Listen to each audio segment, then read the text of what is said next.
Peggy 16.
Good afternoon, Multiverse, and welcome to Day 2 of Multivania 9.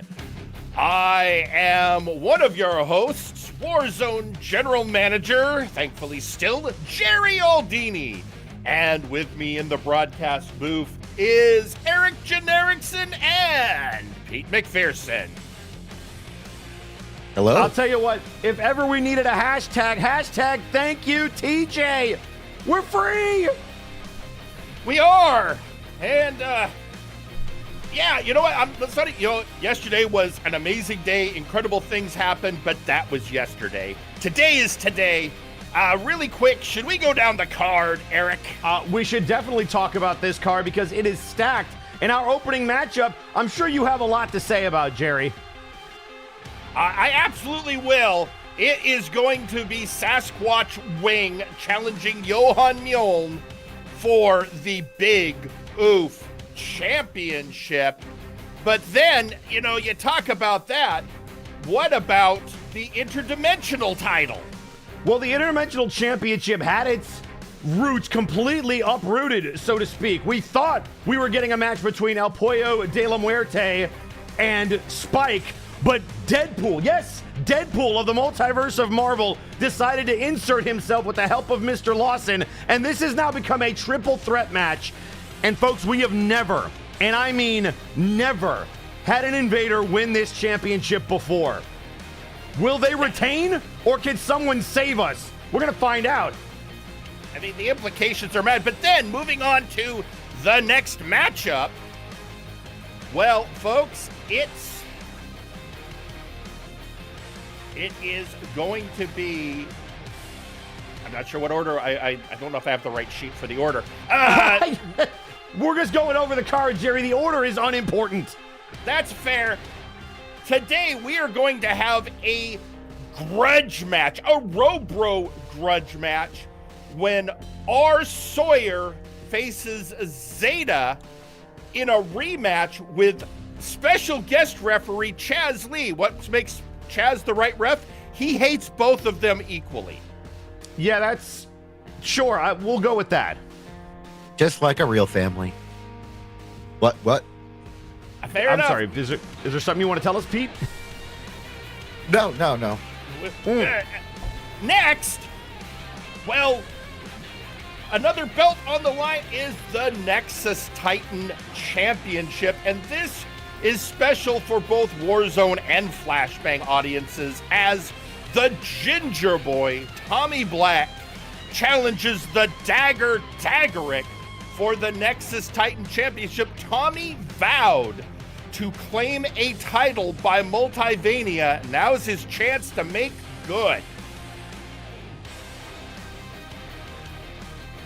I'll tell you what, Tommy Black is known to Flashbang folks as the Ginger Boy. Now just going by Tommy Black, but he is a legend. He is a former world champion, but he's never held the Nexus Titan Championship. To my knowledge, this is his opportunity, but Daggerick, just as storied a competitor over on Warzone. This is going to be a clash of future Hall of Famers. It is indeed. Now, sometimes there is something that has the aura of a title without being a title, and that can be summed up with the streak. And I mean, Helix Sucks has been undefeated at Multivania. 8 Multivanias, 8 victories. But that has been used against him here by the brass. Mr. Lawson has manipulated Helix Sucks for the last month and a half, saying, if you do my bidding, then and only then will you defend your streak. And there's no guarantee that Lawson still won't screw him, and he has promised to handpick a former world champion to take on Helix Sucks. But who? I mean, the mind boggles. Who would he pick? Who could be the swerve to throw? A very long list. I mean, how do you throw Death himself off of his game? Well, you don't give him any advantage by knowing who he's going to face, and then put him up against somebody who's been a world champion before. Pretty good odds.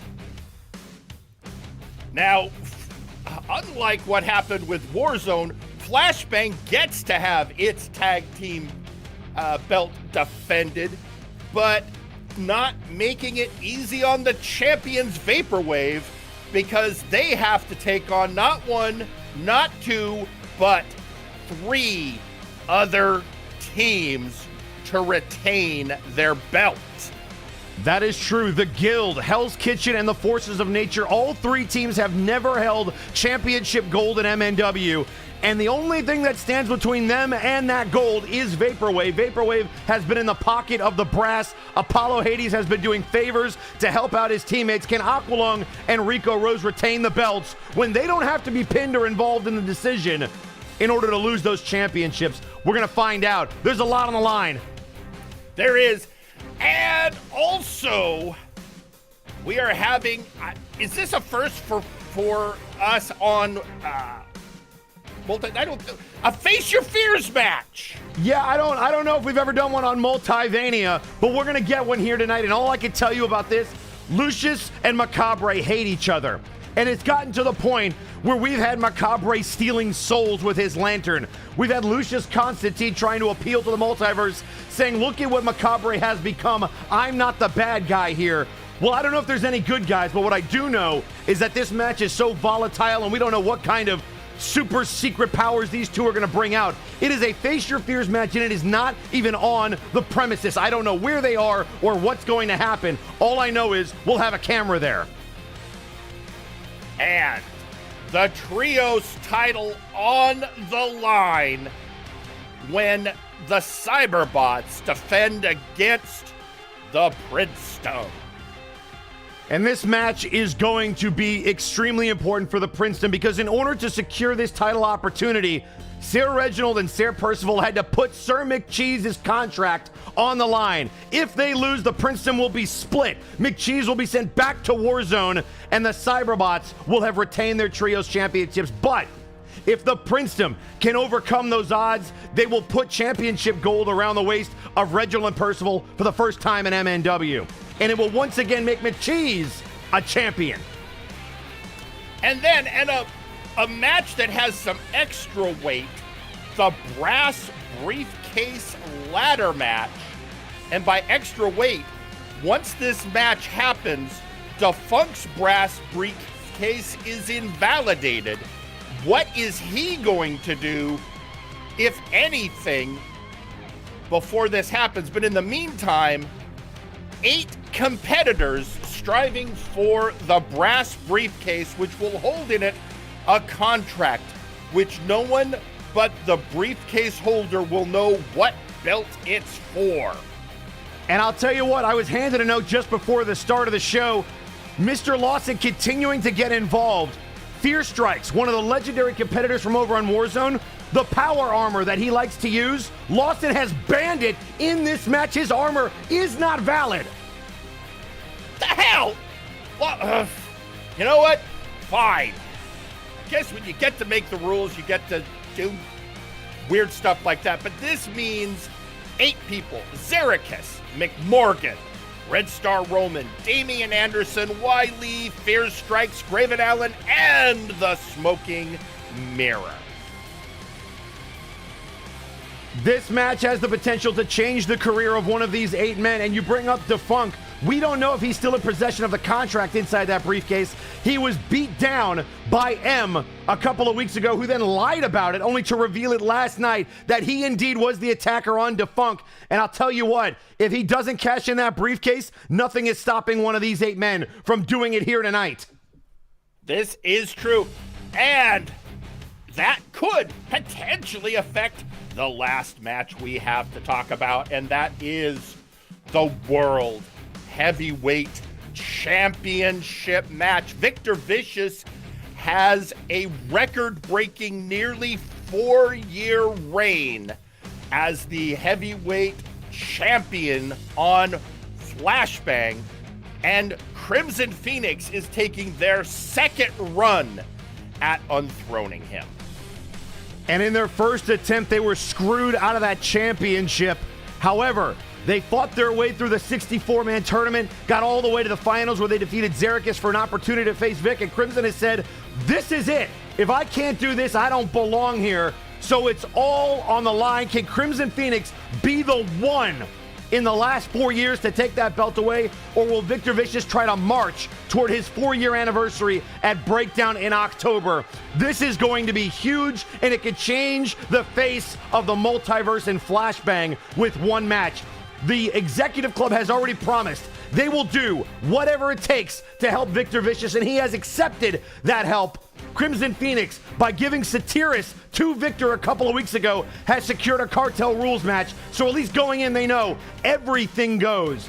Run-ins, weapons, anything you can think of can happen in this match. There you have it, folks. That is your card for this epic Day 2 of Multivania 9. And I think there's been enough talking, Eric. I think it's time to get to our first match of the day. Is there anything you need to say about this match, or should we just jump right into it? All I'll say is, you know what? I can say it while they're coming out. Let's go to ringside for the introductions to this matchup. Your opening match is for the Big Oof Championship. Introducing first,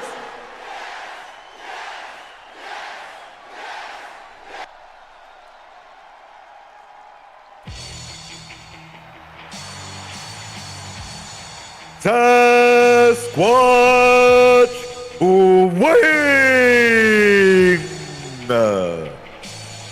The biggest competitor on Warzone, and I mean that by size and mass. He has had a rough go of late, having been turned on by his former tag partner, Raphael Sampson. Absolutely. I mean, Sasquatch Wing has felt the sting of betrayal. But it's interesting because the other man involved in this match is also familiar with betrayal, but being on the opposite side of it. But Sasquatch trying to branch out on his own, so to speak.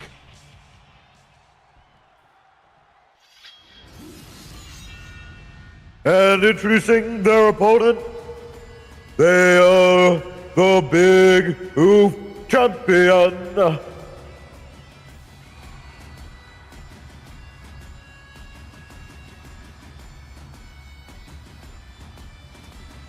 Johan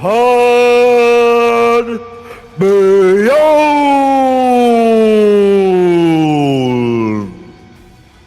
Jerry, you're going to have to explain to me what the heck happened to this man.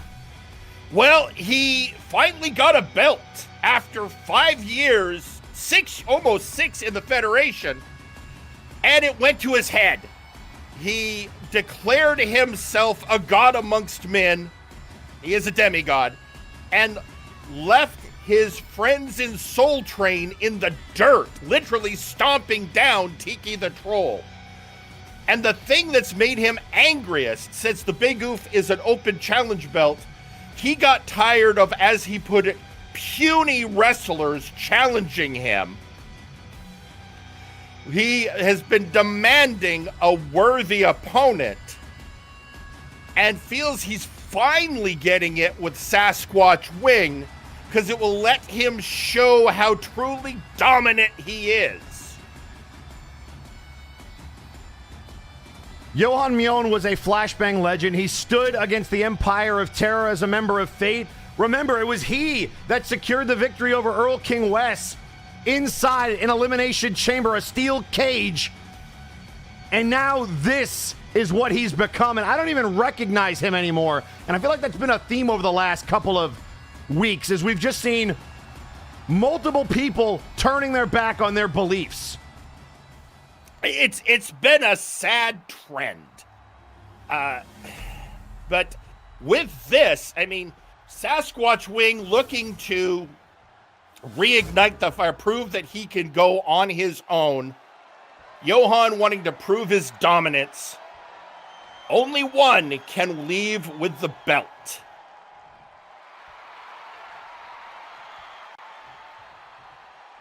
I suppose in Squatch's case, at least he knows he's the second richest person in the multiverse. Don't know if that'll be enough consolation. No, I really think he doesn't care as much about that as he does, like, the victory. Unlike other people I might name, wealth is more of a means than an end to Squatch. You know, it's a good thing to have enough money to at least survive. I think as long as you can live comfortably. Well, he's far more interested in giving people jobs. You know, Forrest Wade's mother has a business agreement with Squatch that makes sure that she can live comfortably. And then you see at the Big Oof Championship, that is what it is all about.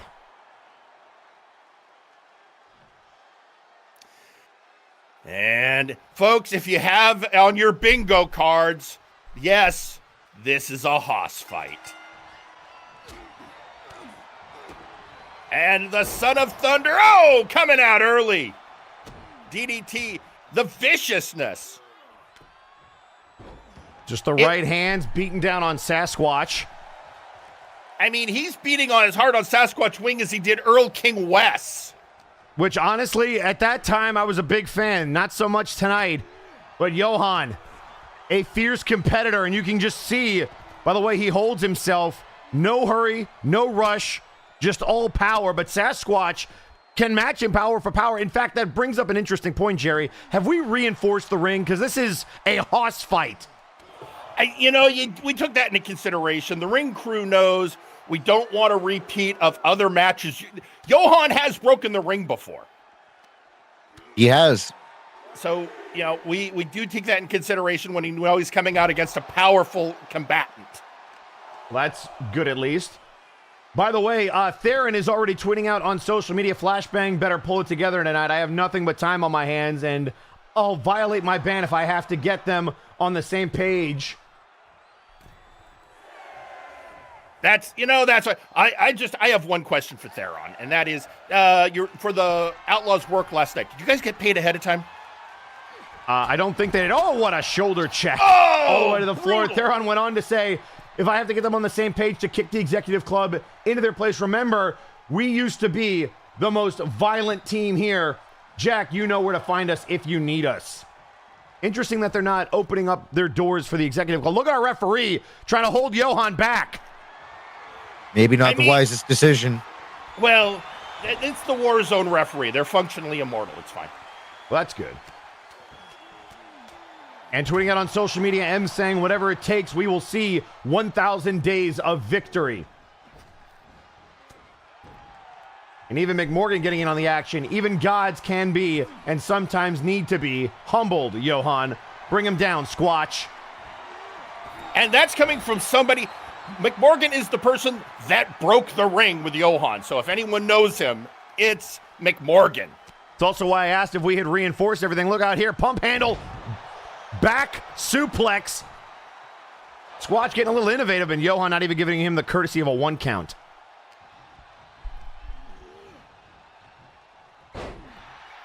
Oh, and slamming him down. These are two. Go ahead. Oh, I was going to ask Pete, if you were a betting man, where do you put your money in this one? I don't know. Normally, I would go with someone with the power of Johan, but at the same time, I've always been a fan of Sasquatch Wing. So I think I'm going to have to put my money on Sasquatch. I mean, these are both mythic figures, a demigod and a cryptid.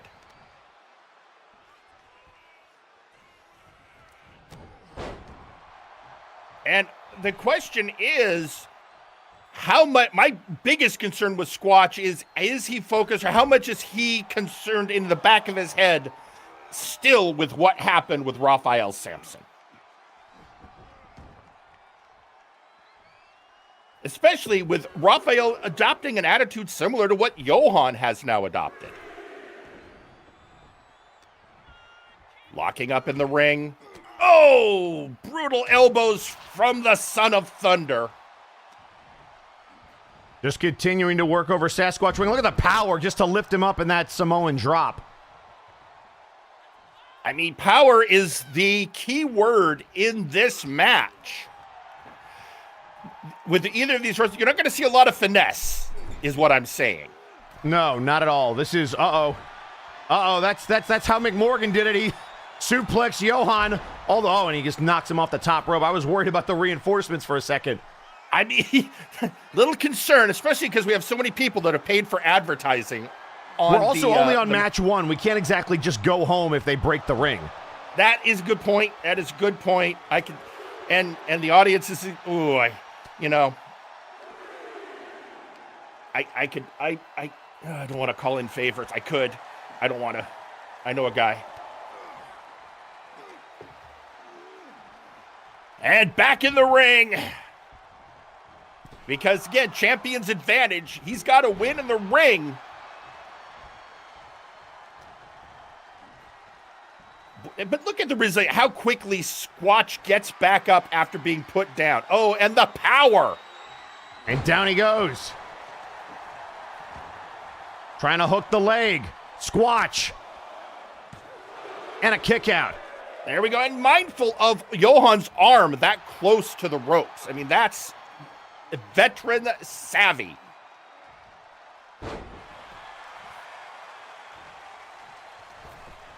It's amazing. He is leaving no doubt that he is capable of taking on Johan. Now the question is, can he get the job done and take the belt? Back into the ring.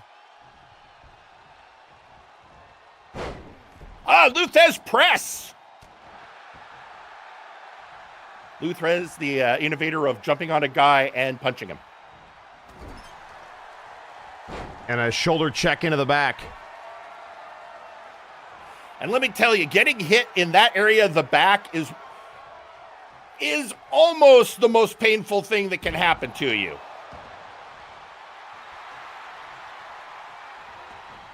And now rolling out of the way. Yeah, and... Oh! Headbutt you.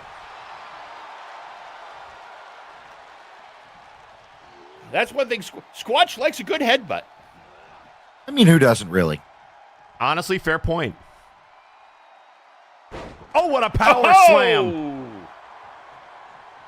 out of the Gorilla Press.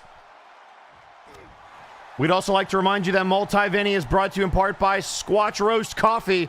Make sure to get your bag today. Thanks for reminding me. I got my Squatch Roast cold brew right here. I actually just, there's nothing wrong with a cold brew. It needs to be hot for me. And a DDT. The cover and a kick out at 2. I learned to like them because you don't want to have a hot drink at the table in case somebody comes smashing into it. Honestly, but guys, fair point. don't all hot drinks become cold drinks? Only if you wait long enough. And look out here. Oh, ride the lightning. Oh no. And that Ed, could be the beginning of the end. He was looking for Ragnarok. And look at the power. Squatch block. Oh. Counter for counter.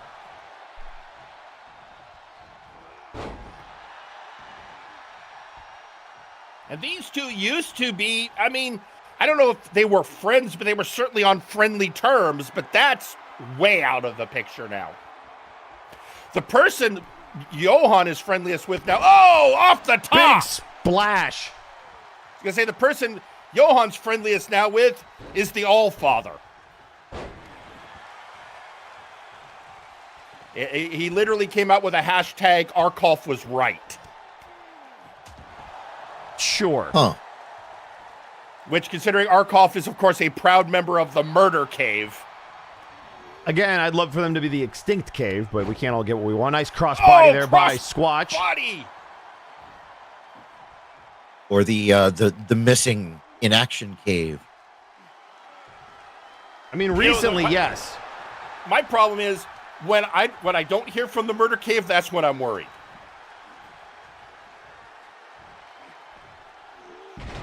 Well, and especially they've been leaving that bot around on Warzone. It showed up last night. Going for cover. 1. Just 1. And again, just a 1 count. These two cannot keep each other down.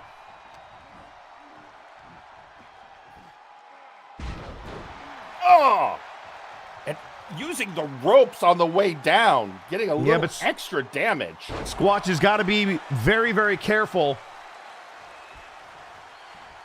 Using those ropes for leverage or even a chokehold, he cannot get himself disqualified. Champion's advantage means that the belt stays with Johan if Squatch is disqualified. Squatch again showing off that strength.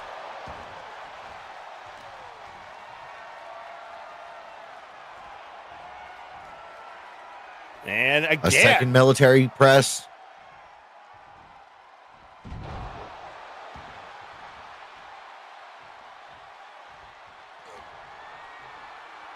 Oh, and here we go. This is biblical proportions. Oh, it looked like his head just smacked up against the ring. That could do it. He's going to win the title. Let's go, Squatch. Go! Oh.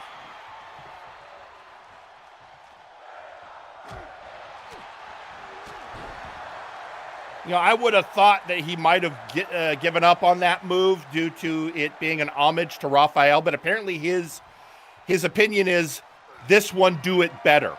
I mean, and honestly, if nothing else, it rubs salt in the wound. Imagine if he wins a championship with the move that his former tag partner basically popularized. But the drums of war bring the Squatch down. And more shots to the gut. And again, this is Johan's advantage, is being on the outside, but he does not want to win that way. He's trying to prove a point. There's a right hand.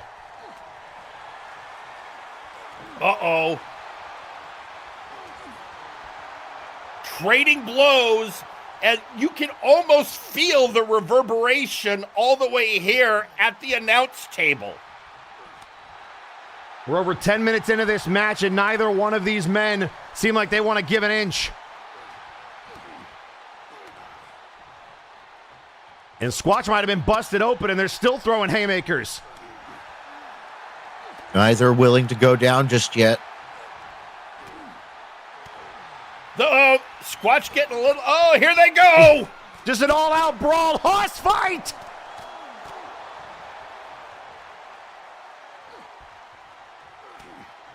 Oh, there he goes.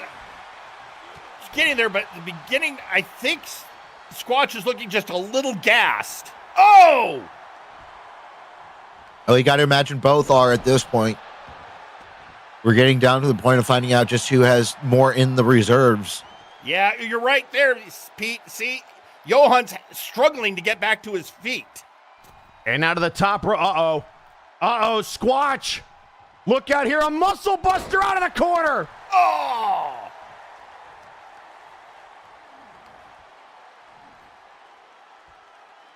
And now just, going for the eye. I think at this point, Squatch is about done. And Johan still kicks out, and now Squatch can't believe it. Back and forth we go. But Johan in a bad way, the champion on the ropes. Now you'll have to remind me, Jerry, has Squatch been a singles champion before? He briefly has. It wasn't he's better known for being the first ever Brawl for Y'all wish holder and using that to make the All Odds tag champions. It just makes the betrayal all the more bitter. It was Raphael who actually held the big oof. So this would be equalizing things if Squatch can get it.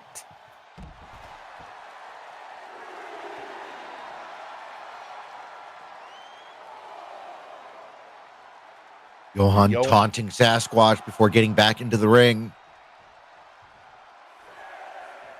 Resetting the count.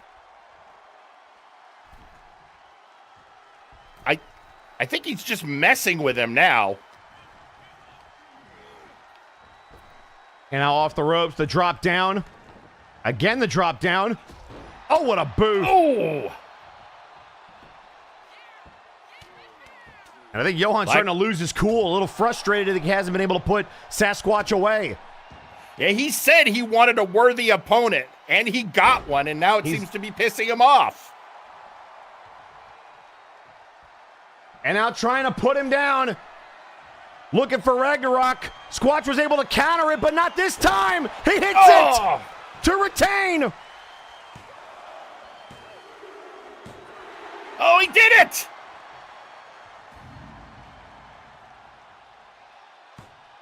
Your winner and still Big Oof champion, Johan Beyond. His brass briefcase. Wait a second! The Funk!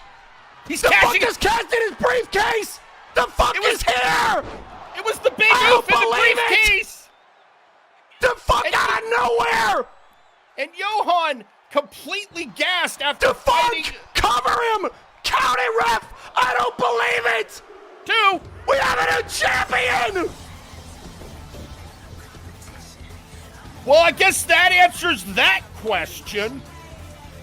And new Big Oof champion, The Funk. Jerry the Funk has become a champion! A singles champion for the first time! Well, And the Big Oof champion is coming to Flashbang! Yeah, it's coming to Flashbang. That Warzone belt is now on Flashbang. Which, that means it'll be defended on Flashbang. And I'm stunned! oh! So, yeah, And that was how we opened the show, Jerry. What just happened? I mean, that's the factor of the brass briefcase. Any MNW belt, it doesn't matter which show could be in that briefcase.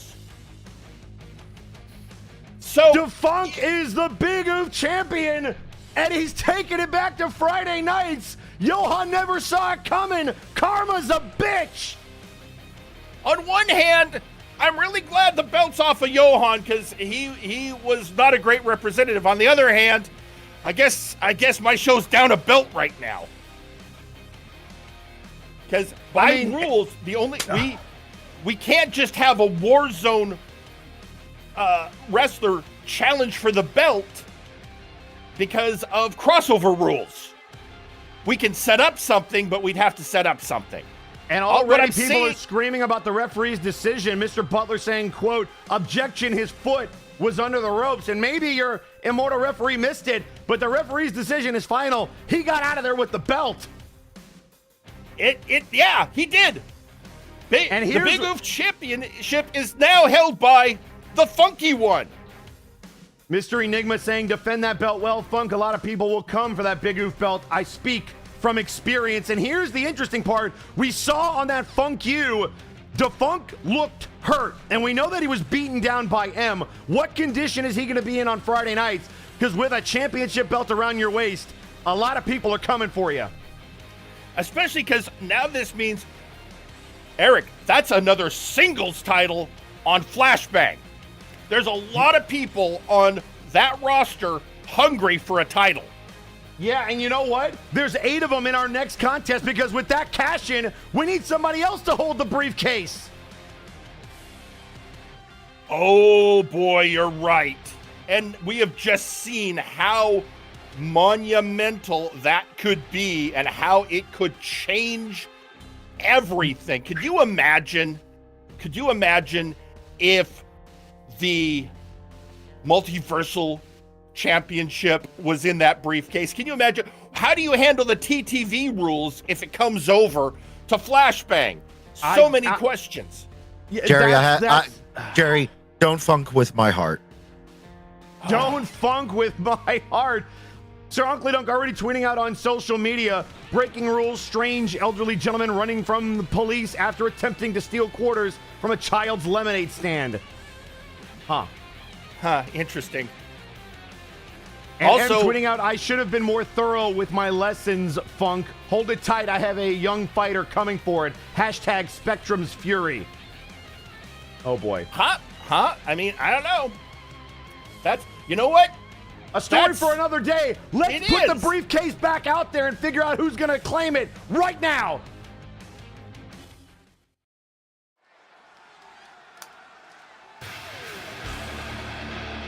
The following contest is scheduled for a brass briefcase ladder match. Introducing first, weighing in at 241 pounds, representing Honor Pound, Graven Allen. All right, so let me say something about Graven Allen. He is the Flashbang wrestler we've seen the most over on Warzone. It's true, he had a vendetta against former world champions and decided to take it out on Warzone. So imagine he gets the briefcase and it's another Warzone belt. I mean, what if it's your World Heavyweight Championship? What if on Monday, Graven's cashing in on TJ Gable? I mean, it could be. There's all kinds of possibilities. We don't know. He could be the Underworld Championship. And that's insane. Jerry, now. Do you hear the song? The former theme of Fate. Sending a message to the executive club. He's here to screw up their plans. I mean, if anyone represents the spirit of fate, it's the chocolate zombie.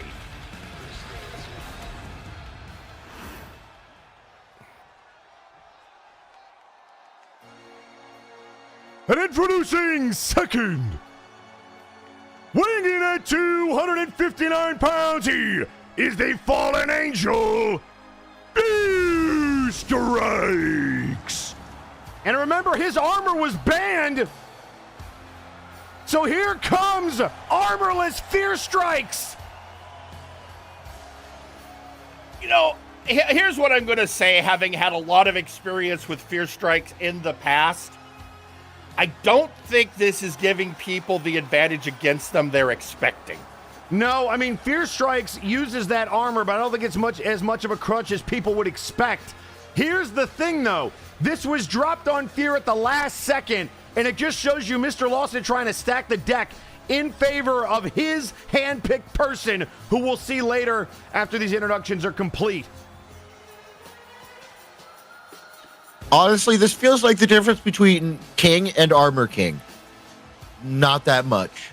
I mean, Nope. Did you see that flame erupt out of Fierce Strikes?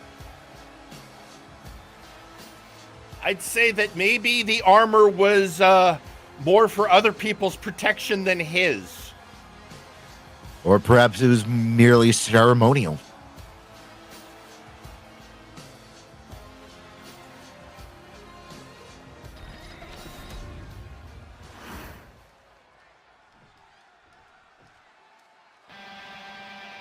And introducing third, representing House Caliban, weighing in at 242 pounds, he is Mr. Friday Nights, the Sandman, Damian Anderson. And look at this! Shout out to Thunderbolt! You know, loyalty is one of Sandman's greatest attributes, and last year he won King of the Showcase, which was won last night by his fellow House Caliban member, The Creation. He forgo defending it to be in this match. And Sandman has made it very clear he has burned his ships. The things that have held him back in the past, he's always been selfless and thought of others.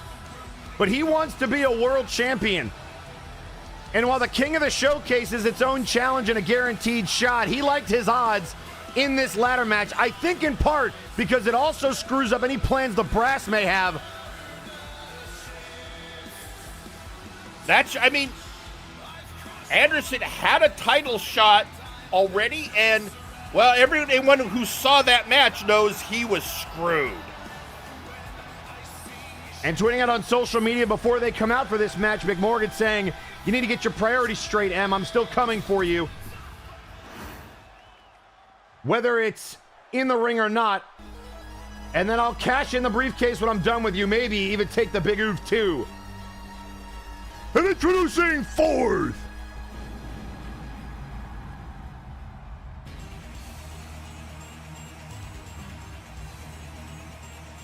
weighing in at 231 pounds, the Smoking Mirror.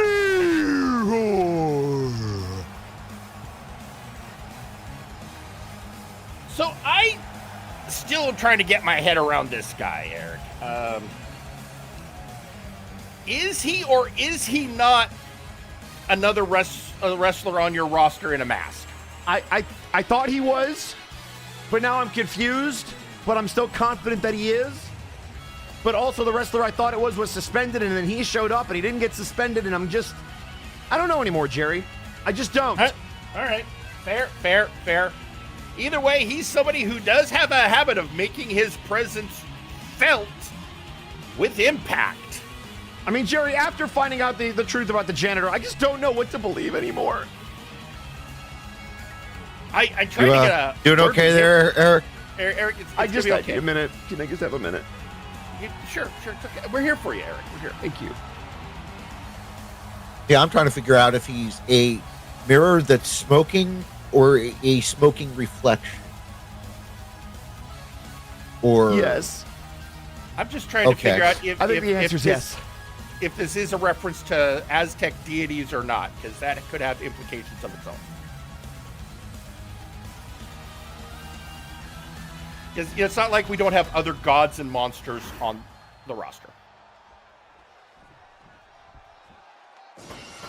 And introducing sixth,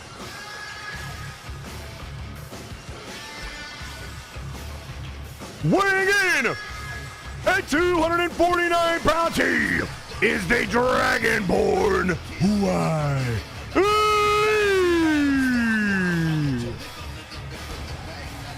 I mean, what can you say? Wiley is a true legend in our business. The first ever interdimensional champion, winning it by ending an undefeated streak by Blight Palace. On a full moon, by the way. If I remember correctly, a full blue moon. Uh-huh. on Halloween. So, yeah, don't sleep on the Dragonborn. I know a lot of people are focusing on all these other issues going on. Meanwhile, Wiley just has a habit of coming in and just taking people out because he is pure focus. It's just the Ice Dragon has cometh.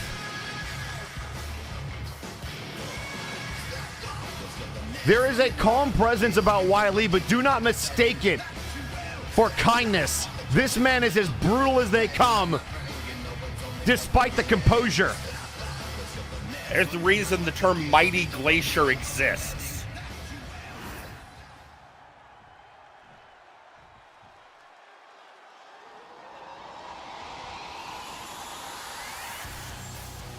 And introducing sixth, weighing in at 259 pounds, representing Doom, the Night Reaper, Zeracus. And here comes the Reaper. Another flashbang original, another wrestler who appeared on the first episode.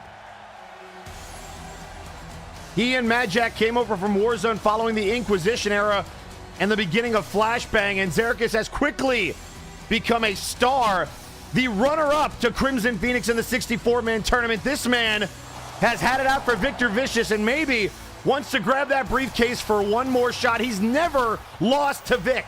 3-0. I mean, can you imagine? Could you imagine what's in that briefcase, Jerry? I mean, if he gets that title shot, like you said, his record indicates I can imagine Vic would do anything to duck him. And introducing seventh, representing Dirty Deeds, weighing at 263 pounds, Red Star Roman.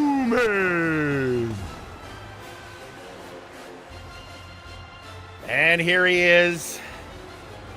I have to imagine. I mean, who do you think Lawson wants to see come out on top in this match? I mean, he basically put Dirty Deeds in 3 different qualifying matches. Kathjina got into the showcase match, but came up short. Jack the Questionable was unable to secure his spot in this match, but Roman was, and I promise you, part of banning that armor on Fear Strikes to give this man a leg up.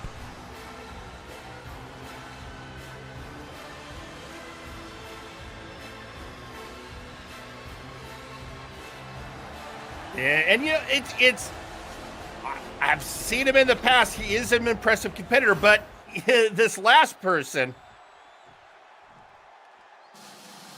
someone you know very well, Jerry. And introducing eighth, weighing in at 257 pounds, Morgan McMorgan. and this is a person, he will go after the biggest and the baddest. He has, who do you like? you know, looking at this, if anything has ever defined McMorgan's career, it's persevering against surmounting odds.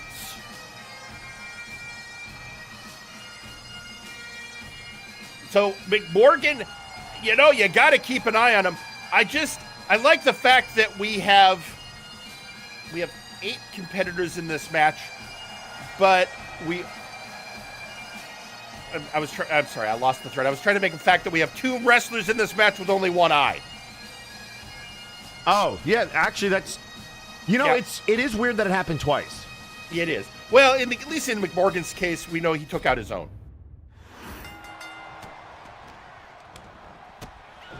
And here we go, folks. There's only one way to win this match. You see that brass briefcase above the ring, and it's going to be chaos. And immediately you predicted it. Roman going after Fear Strikes.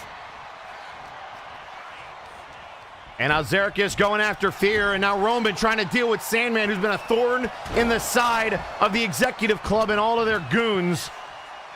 But Sandman floats over and takes out Roman's knee. Roman warned him he was coming for him. Kathjina said, Sandman, do not enter this match. And Roman trying to deal with him. Zerkis trying to help out Sandman.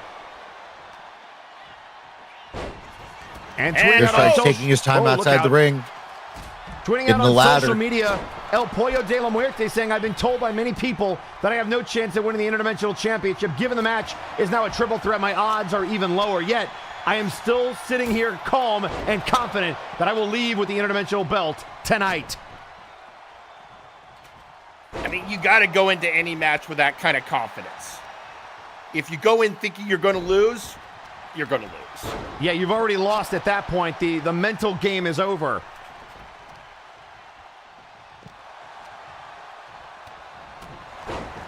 And again, Fear Strikes and Roman just having at it. And there's Wiley talking. I talked about focus. What is Wiley doing? Trying to set up a ladder. Yep. Wiley, ever the statistician and strategic mind. Couple of right hands there to Red Star Roman, trying to take out the Brass's hand-picked member of this match. And the odds are not in the Brass's favor, so I guess doing what they can to tip the odds. And there's a bulldog to Wiley. And one person definitely has the eye on the prize. Graven trying to get the briefcase. Oh, and knocked down by Red Star Roman. Kathjina said he was coming, and he just cost Graven his opportunity. And now here comes a table for some reason. I mean, back sure, suplex why there not? by Smoking Mirror. And now a neck breaker by Zerkis right to McMorgan's head.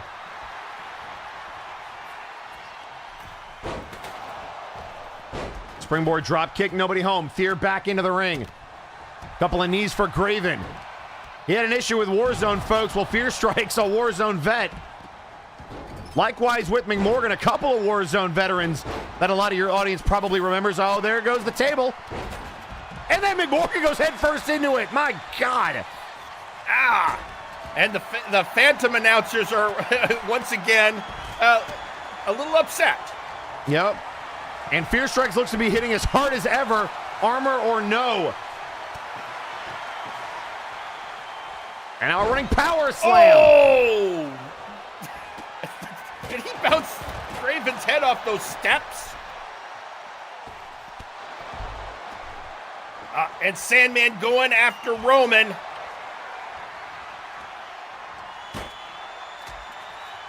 And now understanding the threat of Wiley. Meanwhile, here comes the Highlander himself.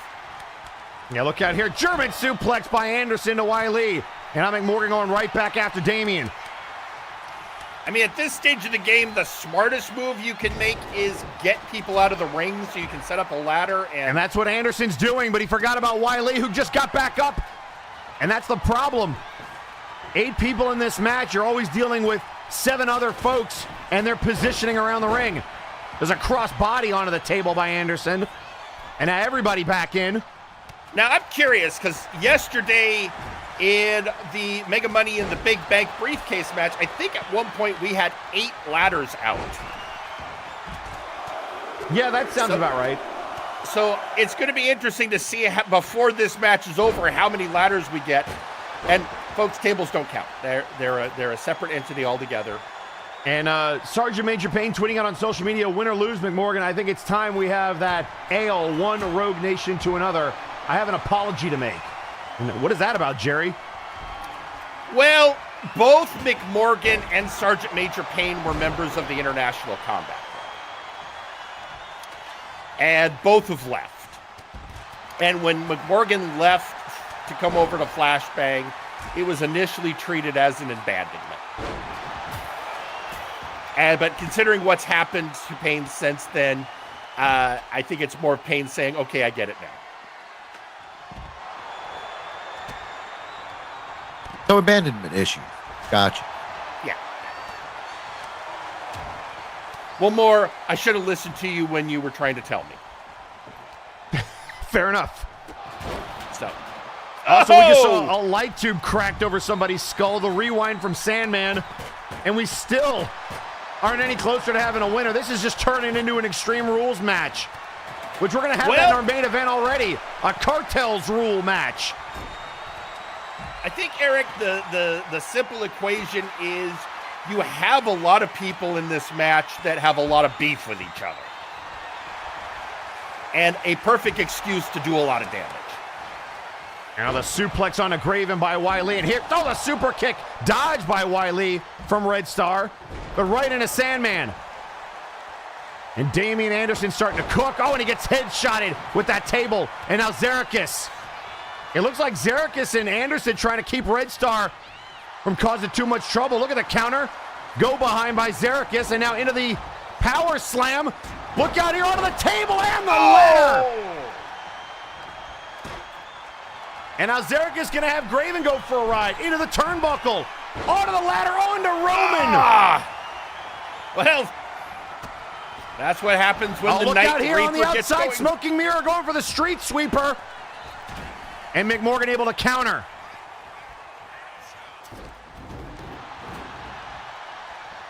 Fear Strike's getting tossed from the ring. Roman out of the ring. And again, the Chocolate Zombie trying to set up that ladder and getting blocked by the Dragonborn.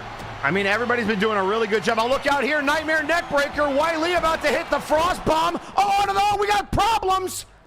We got problems in the back, folks. The Abyssal Void was trying to come down to ringside.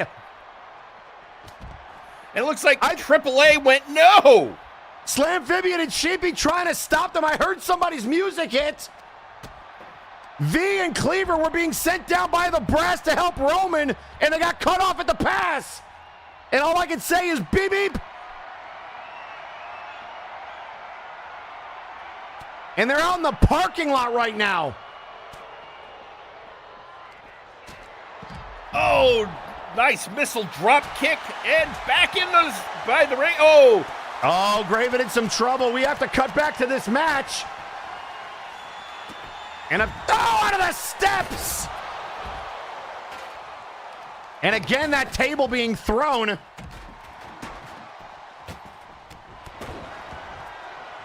This is chaos. We've already seen one attempt to interrupt this match. I can only imagine the rest of tonight. And look out here. Oh, on the ladder goes Wiley. Compliments of Graven and McMorgan. I mean, when you look at tonight's matches, the Executive Club has a lot of skin in the game tonight.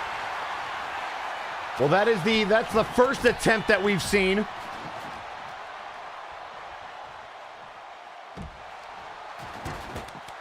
Oh, double team on McMorgan.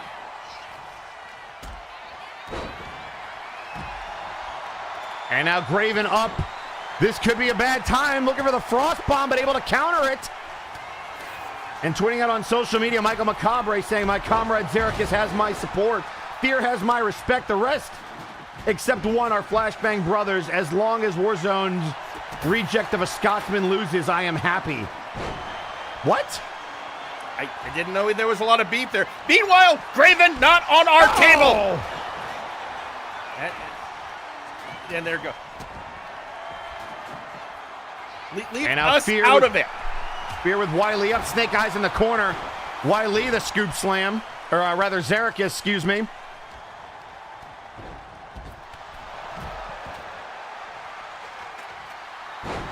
And now again, an DDT. An attempt to set up a ladder. Thwarted. Oh, and Red Star is the one trying. Oh, and Wiley's got him. And now over the top rope, and now again, Roman targeting Sandman. Anderson in some trouble, able to drop down and go to the back of the leg of Roman.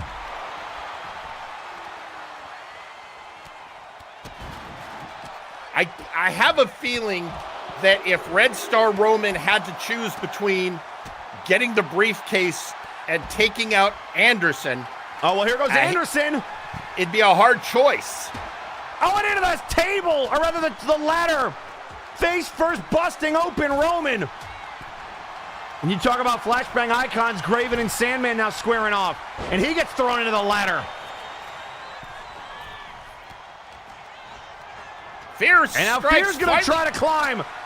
Roman trying to stop him. Mira trying to stop him. And Roman again. That's the second time Roman has done that.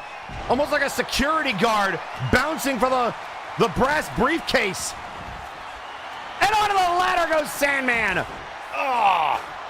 And then chair shot for Graven. This is chaos, Jerry. It absolutely is. But that's a ladder match for you, especially when you have 8 people in the ring, many of whom have a great dislike for each other.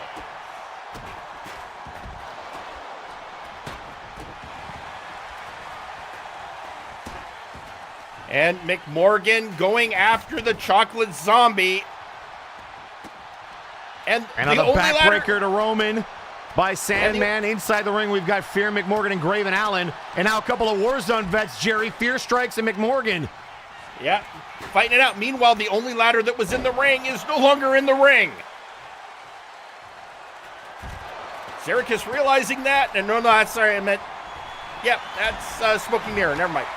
Now there's 2 ladders. Smoking Mirror. A springboard tornado DDT to Fear strikes. Good Lord.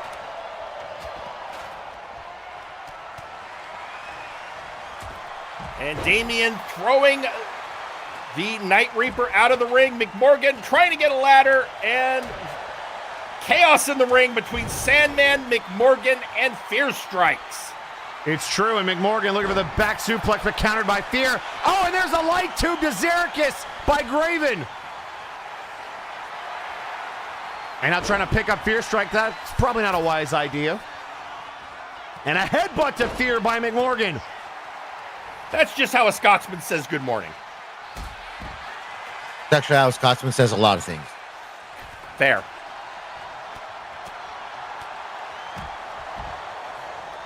And now look out here, McMorgan going for the ride. I think he might be out of time. And then Fear from behind. The counter. McMorgan sits up. How the hell is he sitting up? I think you know what? If there's one thing McMorgan's used to, it's taking a beating. It takes a lot to bring him down. And now look at Wiley and McMorgan trying to shoulder tackle each other. That's not going to work. And now everybody getting whipped. And look at Roman again going for Sandman. I think he has his marching orders. And now looking for the DDT, but a counter.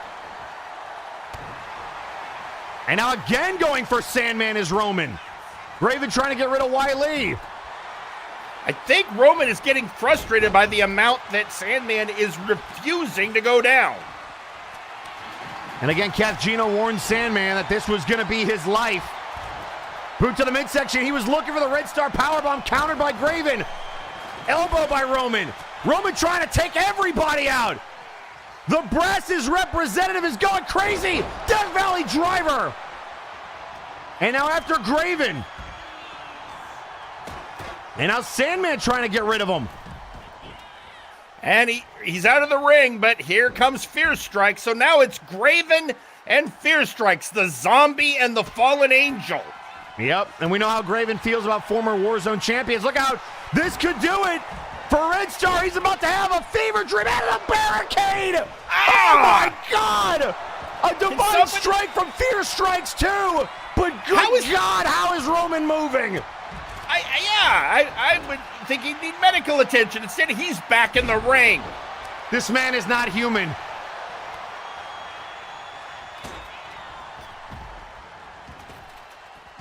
See, I now want to know if he came out of the same super soldier facility as Lock-In. I mean, maybe, but he's not moving on the outside. Oh, look out here, Graven going for the ride as well. Graven out of time.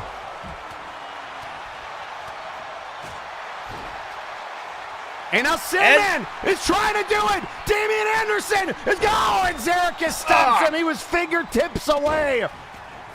Roman was down on the outside, and I think he realizes he almost screwed up.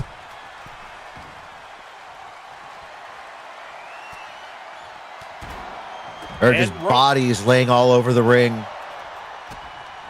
I mean, in a ladder match, late stage ladder match, becomes just a lot of broken people.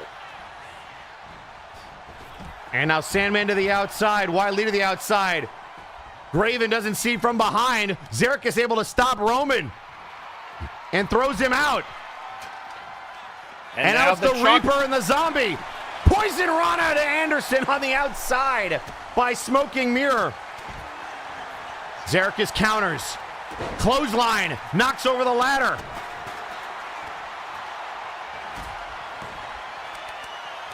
And look at Graven trying to hype himself up. Off the ropes. Drop down. Leapfrog. And a kick to the head of Zarek. And now Sandman looking to take out the legs of Roman. And McMorgan set into the steel steps. Yeah. Normally you can't win a ladder match without your legs, although the Bully Dog has proven that's not always the case. No, he pulled himself up a ladder with his broken back. Compliments of the creation. Wiley busted open on that ring post. And now Roman all alone with Zarek and Graven. Everybody sees Fear Strikes rolling in. And now look out here. Seek and destroy on the former champion. And trying to take out Zarek is Roman. And Fear sits up. What in God's name are these folks made out of? I mean, we would need to do a count right now. How many people in the ring are actually human? I don't know. You got an angel, a sleep paralysis demon, whatever Smoking Mirror is. A Dragonborn. I'm beginning to have suspicions about Roman. And then you got McMorgan, who's a Scotsman. Yep. Oh, and there's the Judgment. Graven goes down. Judgment by Smoking Mirror. And there are just bodies everywhere right now. There goes Graven. Roman clearing the ring again. But Sandman left alone with Zarek, who's all over that. And now back into the ring. All these men just trying to clear the ring so they can make an attempt at that briefcase again. And Roman is picking up the Night Reaper, but getting blocked by the Dragonborn. And now Mirror trying to get rid of Roman. I think Smoking Mirror sees what Roman's trying to do, and he's trying to dump him to the outside. Oh, the Michinoku driver. And now going after Zarek. And flings him to the outside. And now with Roman down, it's Mirror and Graven. And now, he was looking for that Highlander, but countered by Fear Strikes. And now Graven back in. And I think his temper getting the better of him. That might have been his chance to climb. Anderson and Roman again squaring off. And Roman going after Wiley. Doesn't see Graven, though. Graven's going to try to climb. Anderson grabs Roman. Fear back in. Graven's trying to grab it. Roman trying to get there. Trying to push it over. McMorgan took him out. McMorgan took out Roman. And Graven has the briefcase.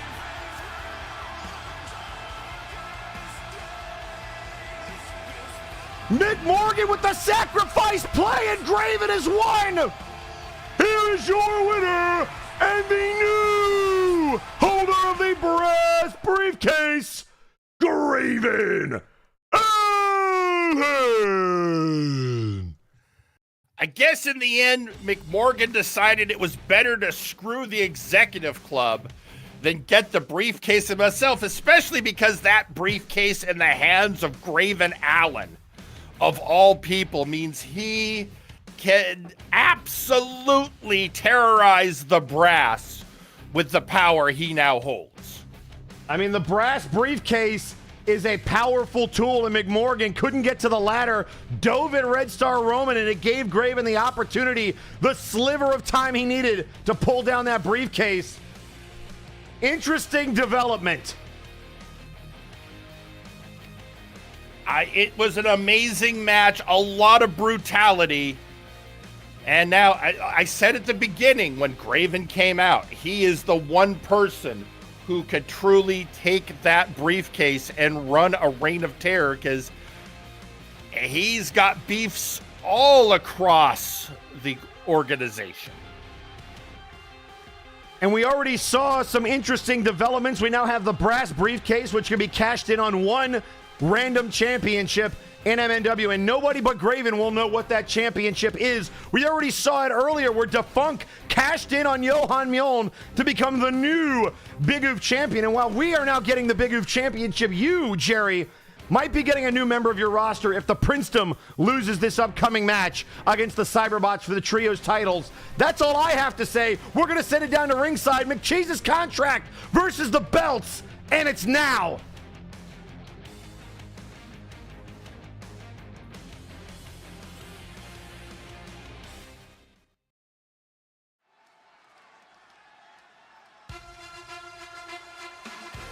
The following contest is scheduled for one fall, and it is for the Trios Championships.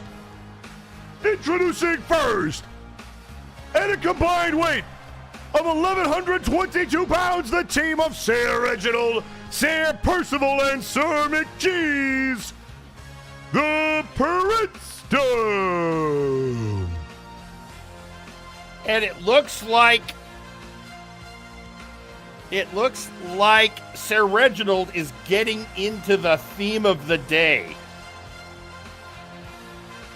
I mean, these three have come together to try to stop the Cyberbots' reign, who are also in league with the Executive Club. Lawson has used the bots to their advantage and have made the Princedom earn every single opportunity that they've had over the last couple of weeks, and then still made them put up McCheese's alliance with the Princedom as collateral. Now, don't get me wrong, I would love to have McCheese back, but not at this expense. You might not have a choice, Jerry.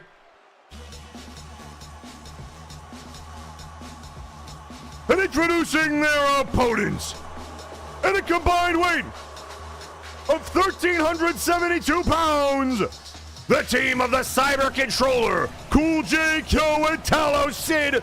They are the Trios Champions, the Cyberbots. Now this is what a well-oiled machine looks like. Still paying homage to meme. I don't even know if they realize what's going on between Sawyer and Zeta, but we're going to hash that out later tonight.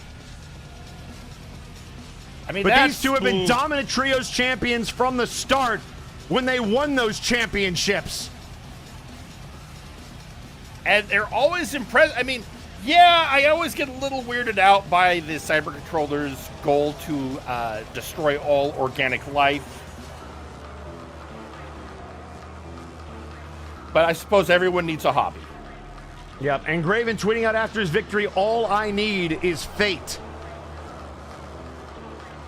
Okay, I mean, we said if one person is holding up the spirit of fate, it's the chocolate zombie. Personally, I need oxygen and food. I mean, that is a pretty big deal. I mean, he is a zombie.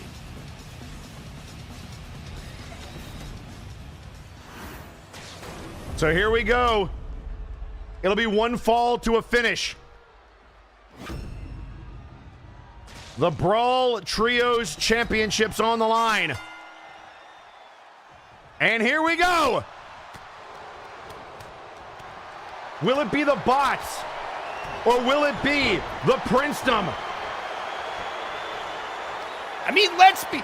You know what's really interesting is that Sir Reginald has said on more than one occasion that the Princedom is trying to uphold the ideals of the Republic. For the most part, yeah, Reginald and Percival, big fans of the Republic. Even after they were defeated at Multivania a couple of years ago and disbanded. I don't know if they really understand what Uncle Dunk has been doing recently, but Their old idea of what the Republic used to be, back when it was the Blue Dandy and Probunaga and Unkley and even Sir McCheese. McCheese being a part of this group almost felt inevitable. Well, and in the end, I think when he says Republic, I feel like what he really means is McCheese. For the most part, McCheese embodied everything that was good about the Republic. The innocence, the purity. There's a reason he is known as the Gouda Boy. He is the Gouda Boy, not to be confused with the Good Boy, who used to be Brawl Kaiser, who apparently has given that title to Lucius Constantine. Don't ask, which, by the way, Face Your Fear is coming up next year. You might want to find shelter. I've faced so many weird matches in the past, but yeah, I've also seen a lot of what both Lucius and... Why do I keep getting all of these weird messages from Michael McCabre? What did I do that... You exist, Jerry. You exist in his world. Oh, and a tope code hero by Cool J Kyo to the outside on Percival. And now even Controller looking to fly. What in the world? Halfway across the ring. Into the cover. And now, Sid took out the referee.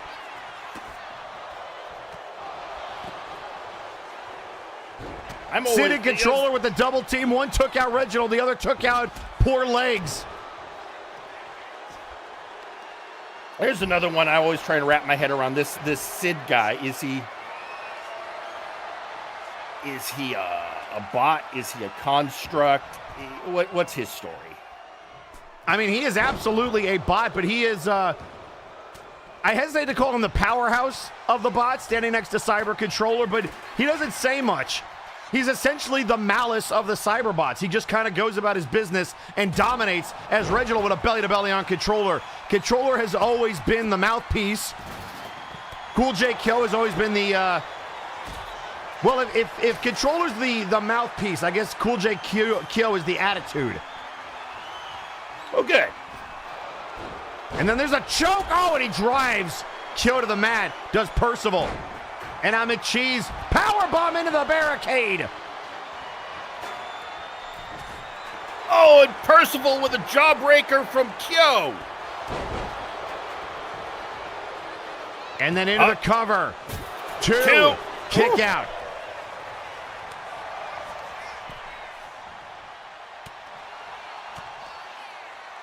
And now there's the drop kick by Reginald.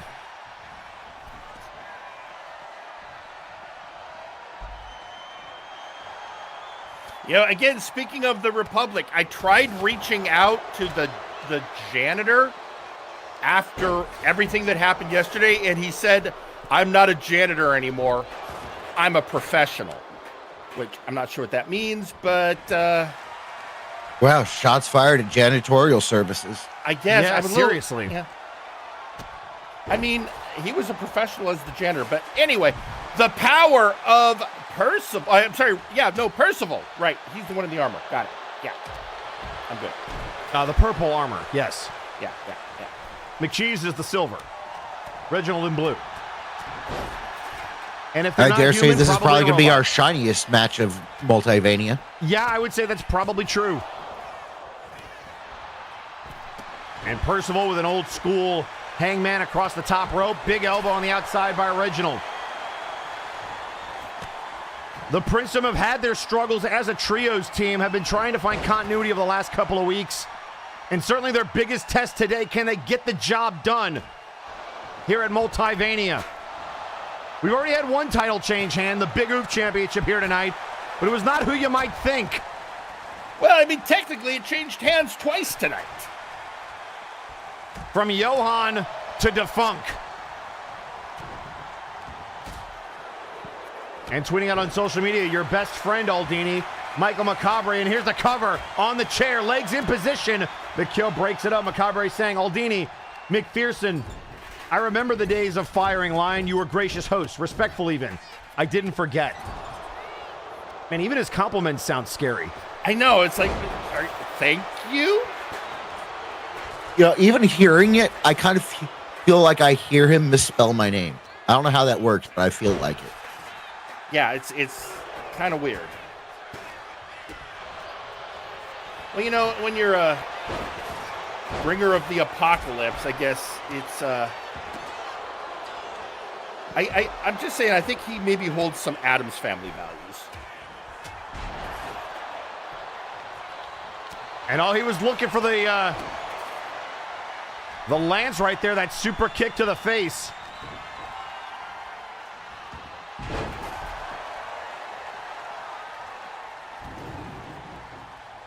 And now McCheese looking to do some damage. Reginald had those steel steps. Controller cut him off. And now belly to belly. Oh, Reginald out of that steel steps with a powerbomb from Controller. And he is barely moving. And now McCheese tossed like a rag doll. And then a German on it.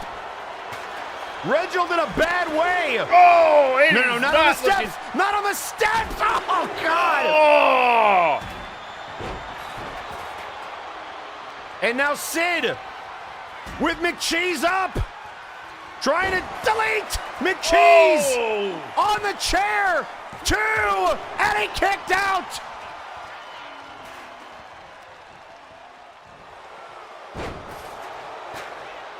And Percival now trying to help McCheese out. There goes Sid. And, oh, look at it. Look at him go. Crossbody to the floor. Again, I have to wonder, so far tonight, I think it's fair to say things have not exactly been going how the executive club would prefer. No, I mean, Defunk is a champion after they had M try to take him out and steal the briefcase. Omni Geek able to get it back. And there's a table shot on Kyo. This could do it. This could win the title. Off the table shot. 2. Do it. Oh, come on, legs. Half a second more. And now Reginald maybe looking for his trademark elbow to take out Sid. The fall-away elbow. The cover. Counter ref. He's got him. He got him. 2. No. Oh! And then the running power slam. And Sid with a clothesline. And now look out. Oh, the Lance. The double team. The Lance into the crucifix. Do it. McCheese into the cover. They did it. We are new champions. Here are your winners and the new MNW Trios Champions, Sir Reginald, Sir Percival, and Sir McCheese, the Princeton. Yeah, I'm going to be honest. On one hand, I would have loved to have had McCheese back on Monday nights. On the other hand, I'm really glad how things turned out. The Princeton is champions. McCheese stay puts, and Reginald and Percival have gold for the first time. I guess Unbelievable, Jerry. I mean, good on them. McCheese has held a belt before, but for Percival and Reginald to now hold gold and to hold it with the person they have worked the hardest to emulate. It's a feel good. It's a feel good. It is absolutely a feel-good story. And the Princeton makes good on their declaration. They put it all on the line. And now the question becomes, will the World Tag Team Champions face a similar fate? 3 other teams that have never held gold, can they follow in the footsteps of the Princeton? But we're not quite there yet. Before we get there, Jerry, are you ready to face your fears? Well, I thought we were supposed to be. They were supposed to be. Go ahead. Yeah, no. But are you ready to face your fears, Pete? Silence speaks. No. volumes. Maybe. Allegedly? I think what we really are Theoretically? saying here is a face your fears match is you never know what you're going to get. Us facing our fears is going to result in them facing their fear. Not The vicious necessarily. cycle. It could, but we don't know. Well, we're gonna have to That's- find out. We're going to have to, I would say let's send it down to ringside, but this particular match isn't taking place at ringside. You know, and on that point, I have to go, that was just some good planning. Yeah, Yeah, because we got to keep the audience safe. There's liability. there is a liability, but ladies and gentlemen, we're not going to make you wait any longer. We're going to send it somewhere. I don't know who's commentating or doing what, but we're sending it down to ringside for this match. Let's go with parts unknown. You know what? That sounds good.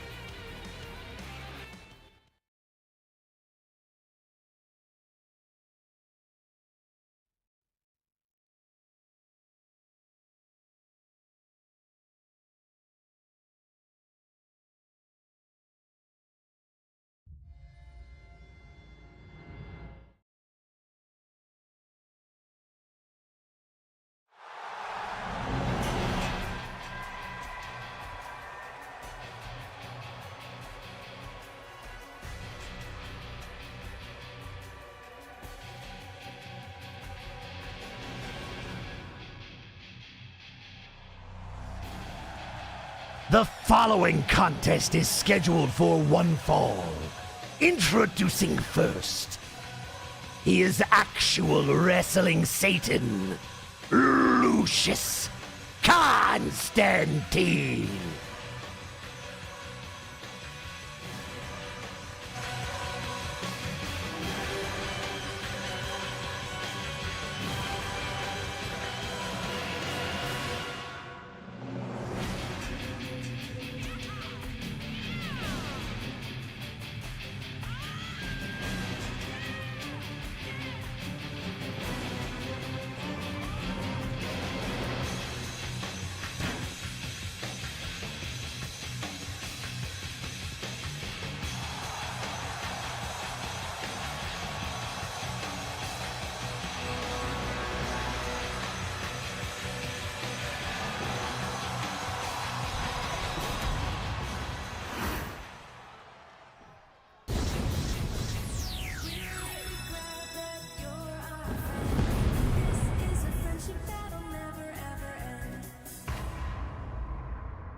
And introducing his opponent. Representing Doom, weighing in at 255 pounds. He is the harbinger of the apocalypse, Michael Macabre.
I don't really know why I'm here, but I guess I'll do this. Introducing first, one of the challengers, he is actual wrestling Satan, Lucius Constantine. Why am I here?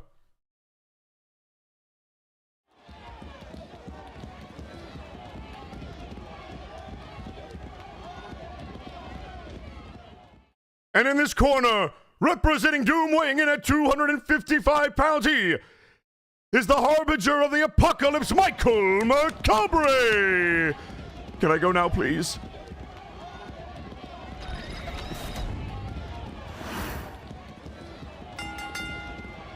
And greetings, ladies and gentlemen, it is I, your Pumpkin King on commentary, here to bring you a Faces of Fear match. And unfortunately, we have Matt Baker as our special referee, but we'll persevere.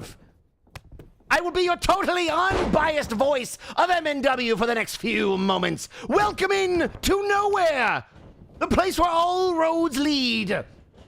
It seems these two competitors have had such a fierce and evil rivalry, it has brought us to a place of unimaginable darkness. The only thing we're missing is the creepy music. Oh, never mind, there it is.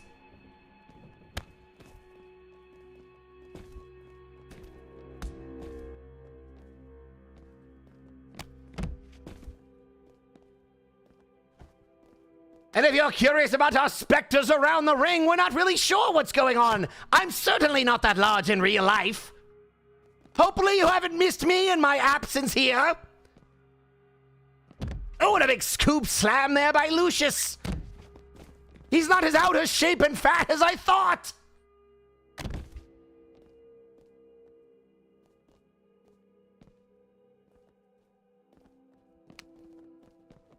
And now Macabre saying, I've had enough of you, back in here. Lucius now as methodical as ever, trying not to raise his blood pressure.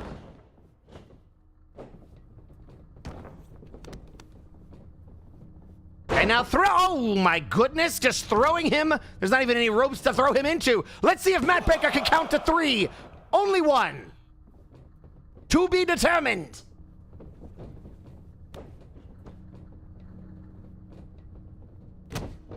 For those of you unaware of Matt Baker, don't worry, most people are. The arcade protection services are kind of like the Illuminati. They work in the background.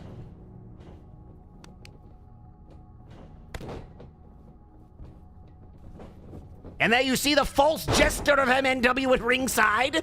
Or is he?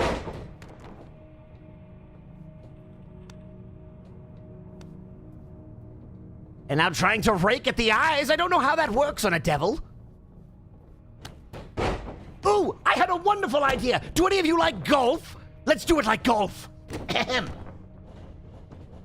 And Michael Macabre doing the spooky taunt. Lucius up to his feet. To the side of the ring. Up, and look out here, might be a back suplex all the way to the concrete. Incredible. And now a cover. Mr. Baker counts to 1. Nope, I do believe Matt Baker cannot count to 3.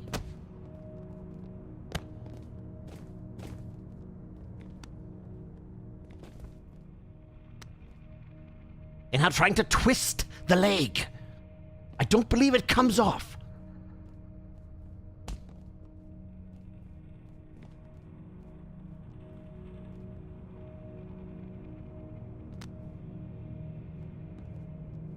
And now up on the shoulders and puts him back in the ring. A wise decision.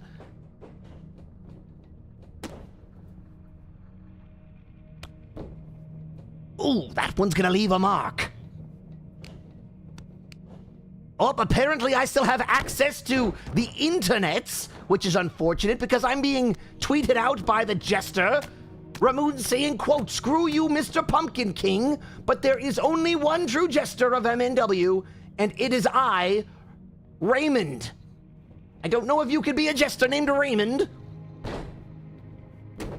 Oh, it's pronounced Ramoon, I'm being told by our specters. My mistake. My comment stands.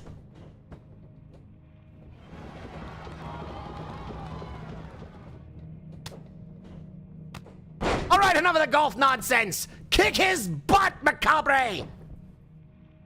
And now into the cover. No, Matt Baker clearly cannot count to 2.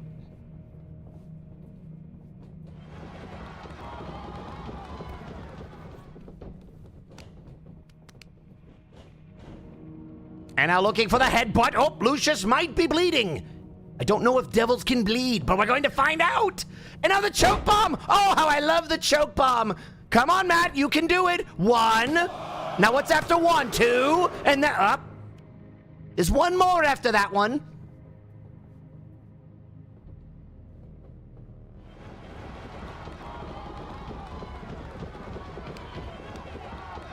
And now the gut wrench. Oh, and he's rolling some bones.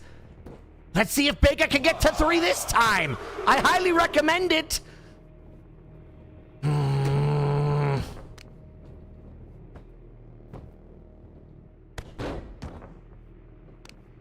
So, Lucius, how are you enjoying your life choices these days? Read any good books lately? And now here comes the move no one can pronounce. We're just gonna call it knees to the back. Because nobody likes to say malbrakakakaba. And a boot to the head.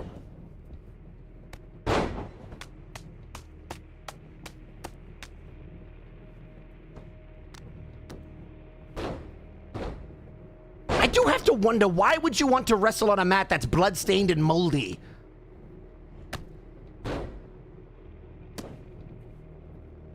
Oh, I've just been handed a note here. Apparently, even this match is brought to you by Lowe's. Lowe's? But why? Always a wise question to ask.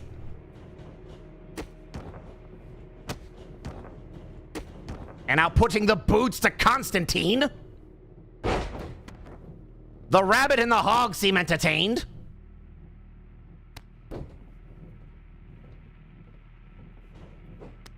And up, oh, he calls it the devil trigger. Bang, bang, pull his finger. Baker, you should forget how to count to 3 now. Thank you.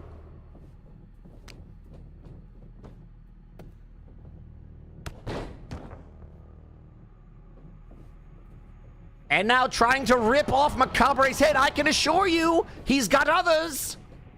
Have you not seen his lantern? Oh, don't fall.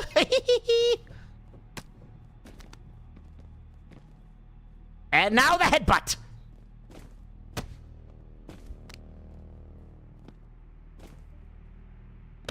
And now the double axe handle. Oh, and an elbow. Macabre is sprier than I remember. And now the fingies.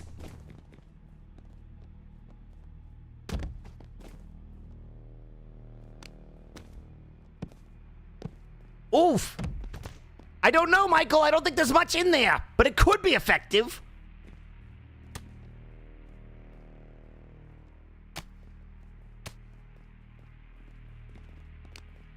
And now Constantine trying to, throw him into Baker.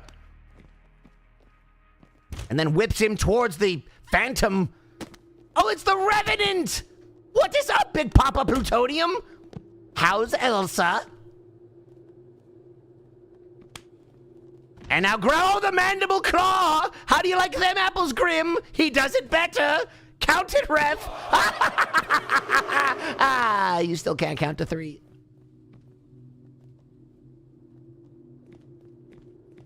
Oh, a choke bomb number 2.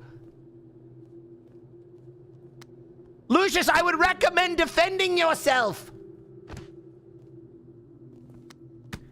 Oh, bang, bang! Devil trigger, pull the finger, whatever. Baker, don't you dare. Matthew Baker, Matthew Bartholomew Baker.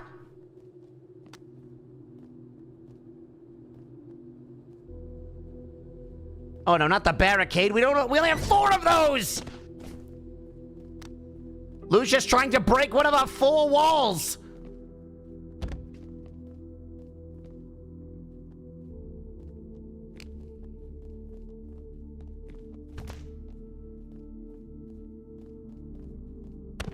And now there's the elbow from Constantine.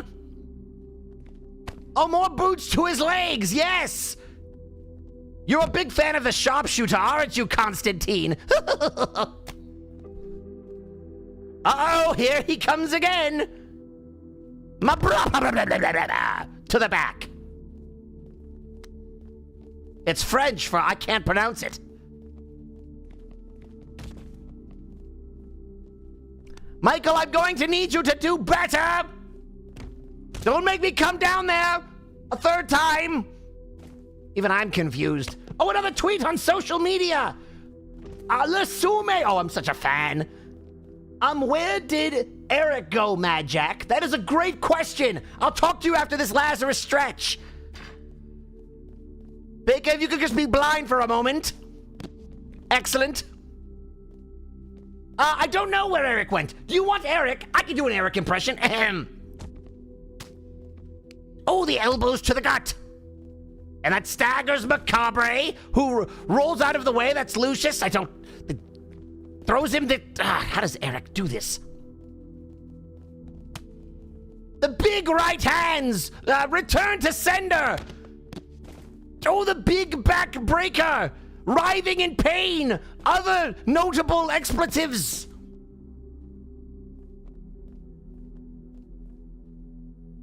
And now the camel clutch.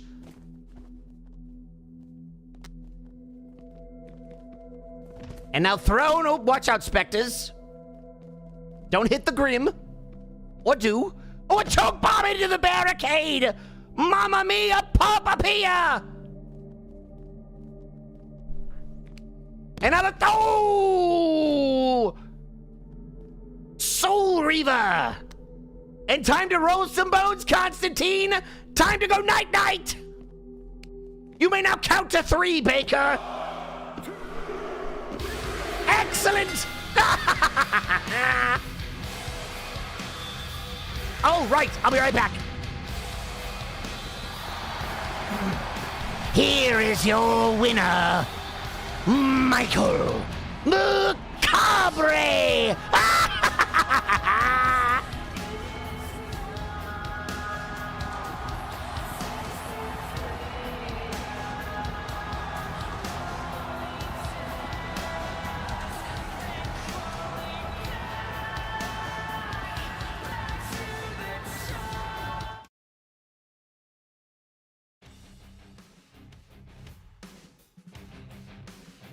Hello, are we on?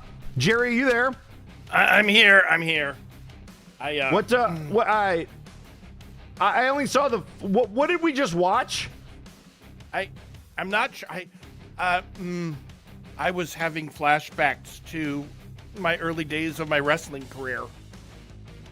I was just having flashbacks. Every time there's a Doom match, I fear for my life. Remember the MST3K incident? Oh, definitely. I also remember, sadly, the again that Jagger Blackthorn Jarcole classic. Oh yes, where they went to multiple continents in the span of 30 seconds. You haven't seen what Adrian Driscoll's been doing over on Warzone.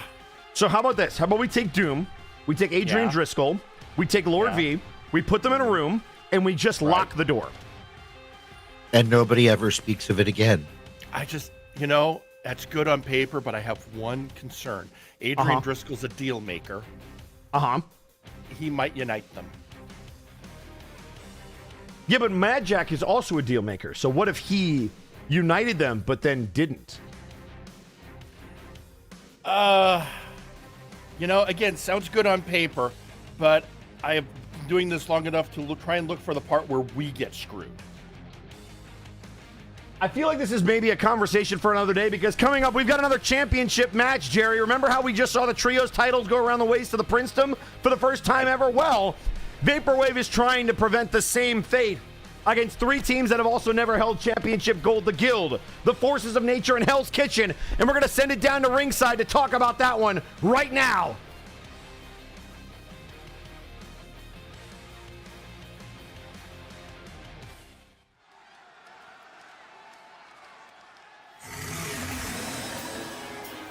The following contest is scheduled for one fall, and it is for the World Tag Team Championships. Introducing first, at a combined weight of 672 pounds, the team of Big Rock and Huge Mane, the Forces of Nature. What a classic team.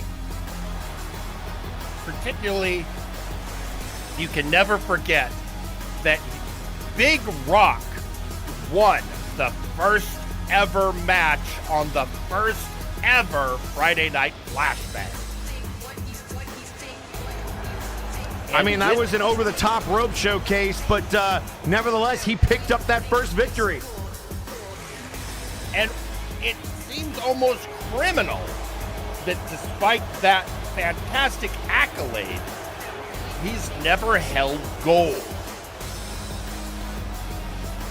Almost impossible to believe. But they have an opportunity here tonight.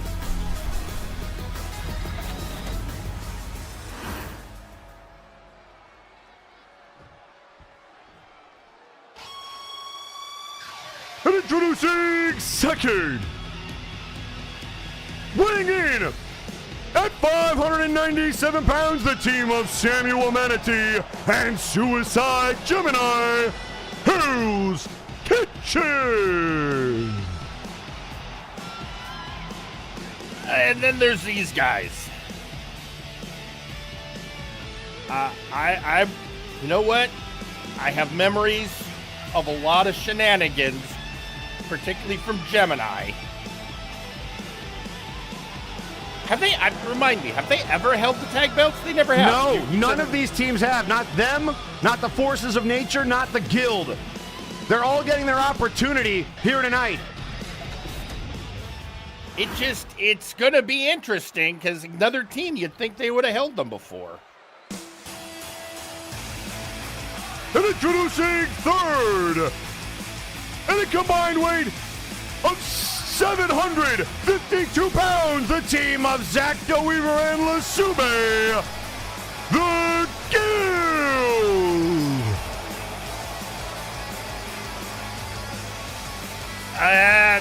Another day one team.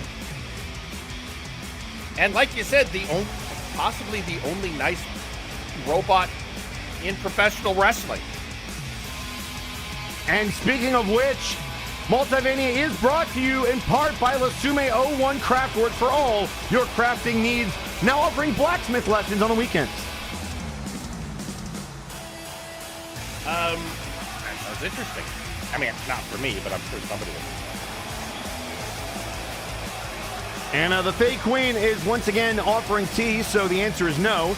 Quote, the beginning is the end, the ending is the beginning. Darkness is dragged into the light. The light hides in the darkness. The valley of darkness smiles. Come to tea, would you? No. No, no, no, no. Edge, and edge. Gotcha. Correct.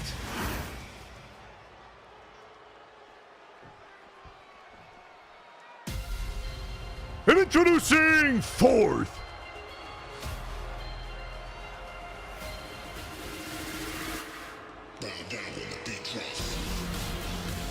and a combined weight of 587 pounds, they are the World Tag Team Champions, Rico Rose and Aqualung Vaporwave. And an interesting tweet out from Scott E. Stevens saying, quote, I still don't approve of robots wrestling against organics. Honestly, kind of has a point.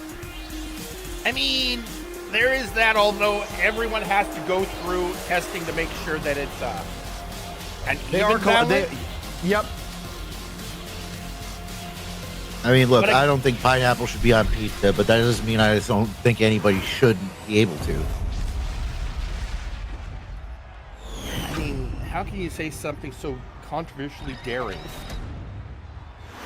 Look, I'm saying it's not for me. I'm just not going to keep other people.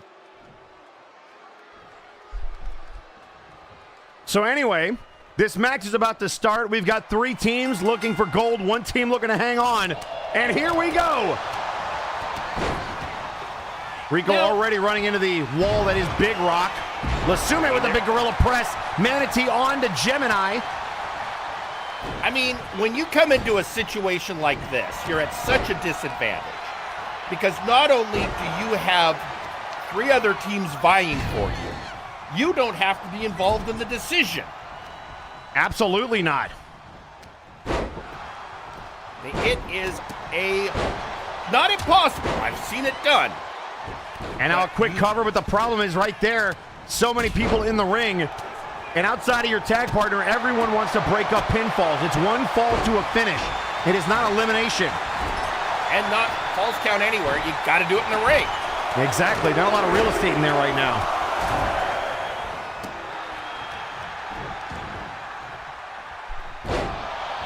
And now Big Rock with the scoop slam. Also, I have to imagine that Vaporwave isn't very popular, largely for the one member who's not actually in the ring right now. Indeed, Apollo Hades. I mean, I get comments all the time on Warzone from Rico, but and they're usually, not bad. But then Apollo comes along and it's like, oh, right, this asshole. Yeah, well, I mean, they are three very different individuals with one common goal, and that is just to take what they want. They wanted the tag titles, they took them. They were the first team to ever hold the trios and tag titles on Flashbang. Maybe even ever. I'm not sure if there's a Warzone team that has been both tag and trios champion. I'm sure I'd have to check the history books, but certainly on Flashbang, the first to ever do it. And now a backbreaker from Manatee. Oh, and the sunset flip to Lasume.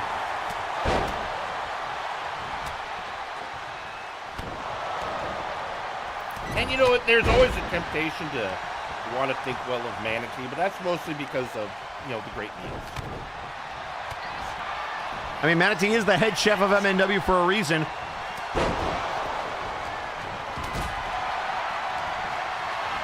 And now, float over from Huge and Maine. And now hooks the leg. And he do it. One. No. But that makes the point again. That pinfall would not have involved Vaporwave in the least, and they still would have lost the belt. 2 count that time by Huge Maine on Rico.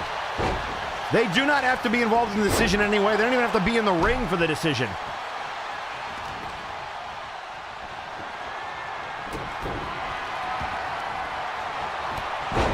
And now here comes the heavy hardware. Anything goes in a fatal 4-way match. Manatee, look out! Oh, the trash can was almost in the way.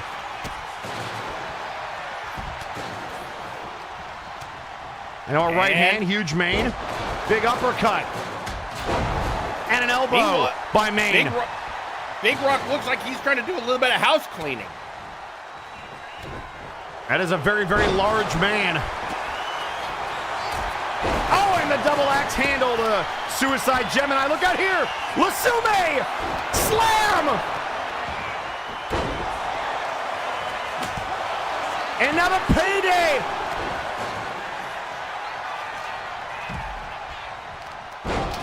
The price check by Zach DeWeaver. My apologies. And now trying to pin Manatee off the reboot. 2 and a kick out. Broken up by Aqualung, rather. I have to wonder if the guild wins, are there going to be any celebrations soon? Maybe. I hope so. There's some merch I want to pick up. I got to talk to DeWeaver.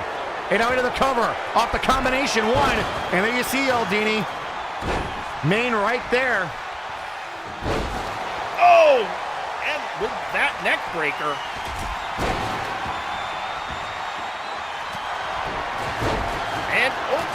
And of course, out come the weapons.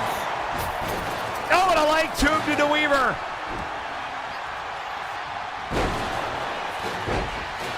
And now the cover. And what is cool? And he was trying to steal that pin. Chef Special! I think, correct me if I'm wrong, but is DeWeaver the last orc standing? Yeah. Yeah, he is. Well, he's not standing right now, but into the cover, Pete. Why must you hurt us so? look, he was literally laying down. Main plex on the trash can. Oh, and now Big Rock looking for Rock in a hard place.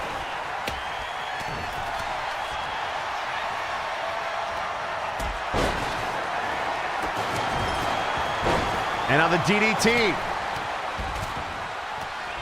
And meanwhile, Big Rock, Big Rock going for the right, Liger Bomb! Oh! And look at Huge Mane helping out his partner. Right there, ready. And now DeWeaver getting involved, looking for a power bomb of his own. No, it's going to be a pile driver. Right on the Enraptured Beauty logo. I feel like there's some. Oh, wait a second, Manatee alone. Chef special. He can do it.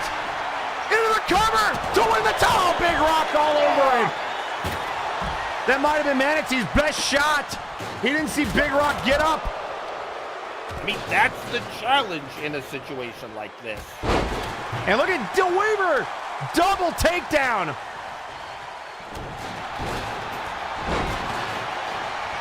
I mean, because he's a businessman, sometimes people tend to forget, yeah, he's also an orc.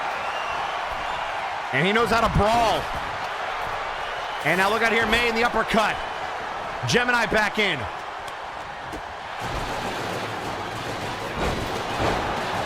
And now look out here, Northern Lights broken up by DeWeaver. And then the elbow by Aqua. Oh, and the fatality! But Big Rock's gonna try to steal it! The fatality! Big Rock! Oh! Big Rock almost stole it! DeWeaver kicks out!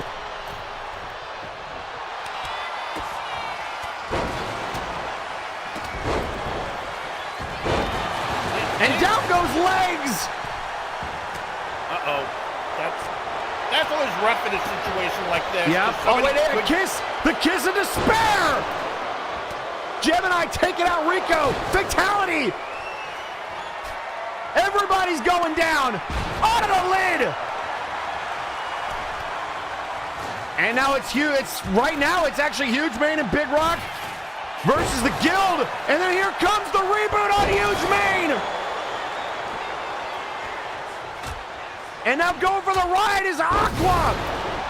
DeWeaver. Looks like he might have hit his knee on the trash can. I mean, all kinds. At this point, if none of them go to the hospital, I'll be amazed. And legs back up. And now the inside cradle. Rico looking to retain. Oh, but Big Rock able to break it up.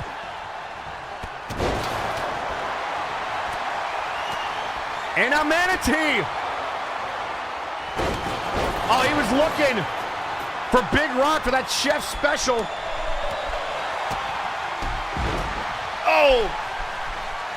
Still kind of clean And the now house. Wasume counters the Liger Bomb. I mean, that's Big the Rock problem going out on his after feet. Wasume slam. And now Mane. Mane could do it. Two. Oh, and Aqua kicked out. Mane knew it. Mane knew that was their shot.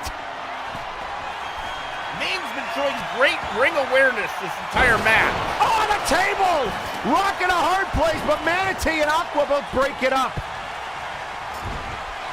You are definitely going to need to see more bodies outside of the ring before anybody can really get a proper pin off. Or there's going to be more bodies on the ground.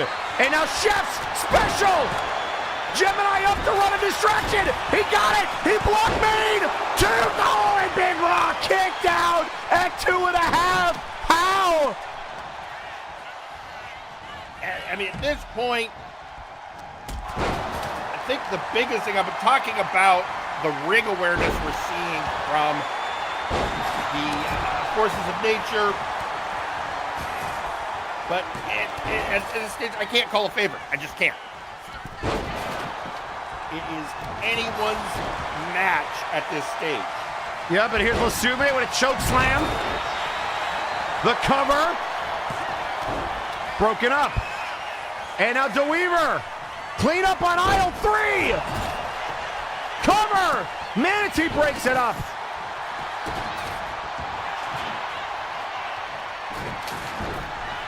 And then knee to the head.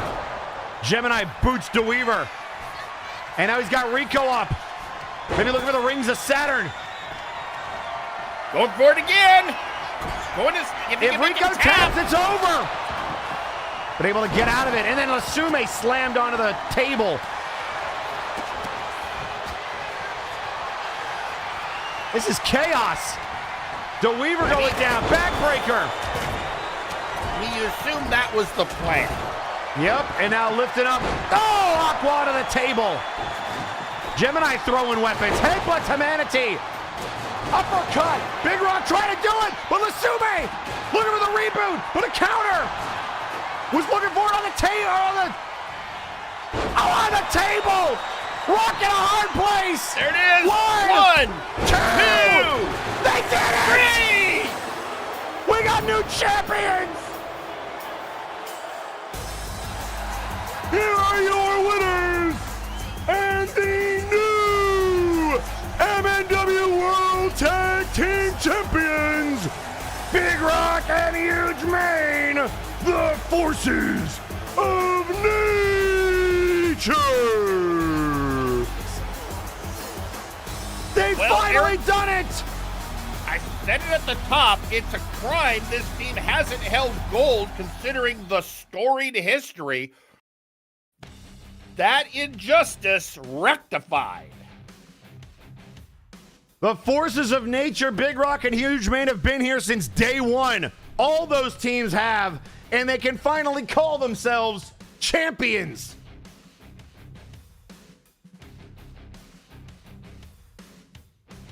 So that, I mean, but we yet another title change. It is not a good night for the champions so far, Jerry. And I can think of a lot of people looking at that with great nervousness. Yeah, I mean, as we go down this card, we still have 3 more championship matches. We've got the Nexus Titan, the Interdimensional World Championship. Hang on to your butts, folks. We're just getting started. We're not even at the halfway point. But you know what we are here for? Can someone beat the streak, Jerry? Oh boy, this is the craziness because we don't know who Helix is going to be facing. It could even be Helix. If Helix fights Actually, no, himself, probably I not. will. Yeah, I wouldn't put it past them. Yeah. We have Lord V on our show. I wouldn't be surprised. Also wouldn't be the first clone we've seen. The only thing that we know is it is a former world champion. Jerry, are you ready to find out who it is? Pete, are you ready? Let's go. Yeah, let's do it.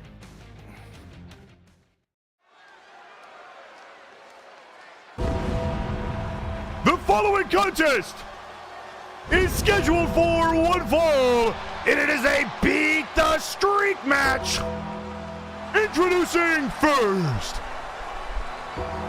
weighing in at 315 pounds, he is death itself. Helix sucks. Who has lost and found? Who does Lawson know better than anybody who's a former world champion that could take out the streak of Helix? I mean, it's a tall order, but it could be somebody, I mean, it could be Arkoff, who has a long history. In fact, is the person that Helix won his heavyweight championship off of. It could be, oh God, it could be Trash Man Jones. Man, I'm sure that, I mean, no. And, no, and they said world champion. Is it a world champion in this company or another company? That's a great point. I mean, could you imagine if some other legend from some other place were to show up? Somebody could come in and rock Helix World. I mean, there are names going through my head. Some of them I can't even mention. Other ones, legends, Hall of Famers. There is, oh boy. I'm just thinking, who would get under Helix skin? Now, one of them has already been dealt with tonight, and that is, of course, Lucius Constantine. It could be another Four Horsemen. It could be, I mean, I can think of a couple of world champions that have actually beaten Helix Sucks over on Warzone. Mhm. But can they do it at Multivania? I mean, that's the real question. 8-0. Every Multivania, and he has never lost. But can he win his 9th in a row? Obviously, Lawson is trying to do everything he can to stack the deck against him. Who did he choose? No! And introducing his opponent, weighing in at 255 pounds, Eustace Paragon. What? Recently returned. And I'm sure he's got a lot of opinions about what's going on right now, because he returned to help Mega Rider, who got retired last night by Power Surge in the Mask versus Mask match. A man who once cashed in the Mega Money in the Bank briefcase to become world champion at this very show against Hat Smoke. You talk about a streak breaker, there it is. Yeah, wow, what a match! I can't. For what his goals are, I can't argue with Lawson's decision making. I can argue with a lot of other things, but not that. Can Paragon beat the streak? And look at, he does not like this pick at all. He looks right out of the gate with a fury.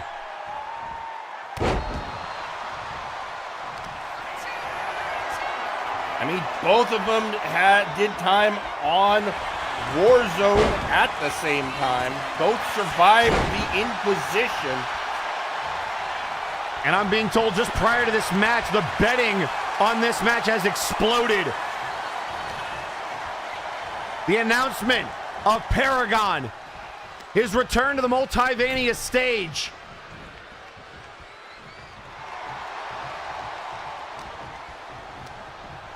It does bring a lot, I think this was a good one to get under Helix's skin. But here's the real question: why help Lawson? Eustace could have said no. That is an interesting question. Maybe he wants this match. Maybe he wants to break the streak.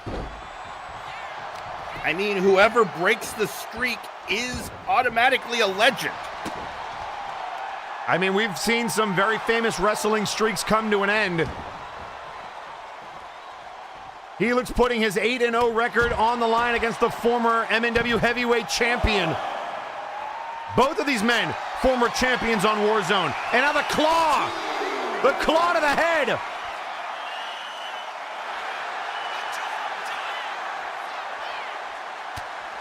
Oh, right into the gut.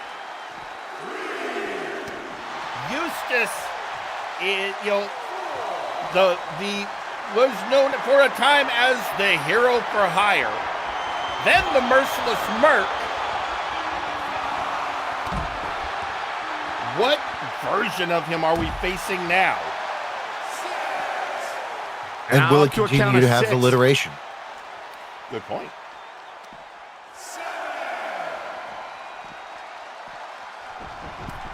Throwing Paragon back in. The return of a legend. To challenge another. Helix has been here since the Lucha Underground days. And a big splash. The moonsault off the springboard.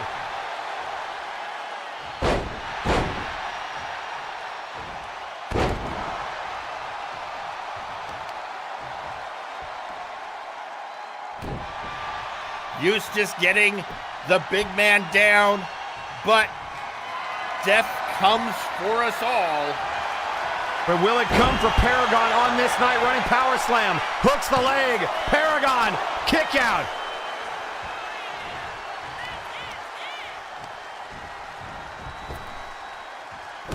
And a backbreaker by Eustace Paragon.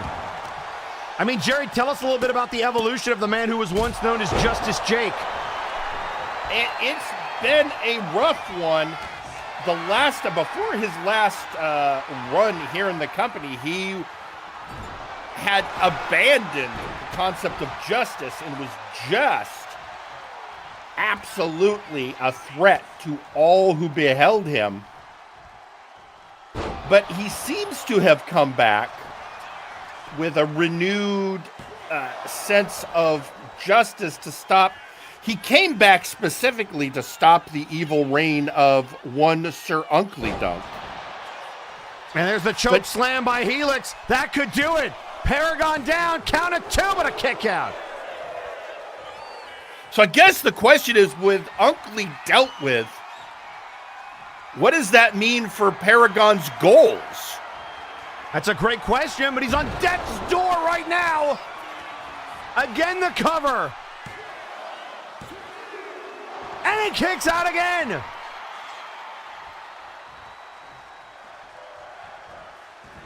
Oh, nobody home for the leg drop.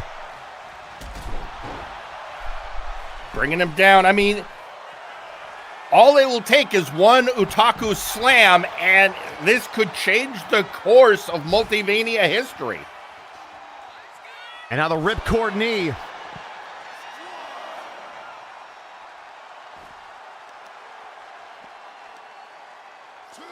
Going for the leg. Again, take out a man's vertical base, even if it is death himself. Makes it very hard to get off that death's door slam, the choke slam. Force him to become more of a ground and pound kind of a powerhouse.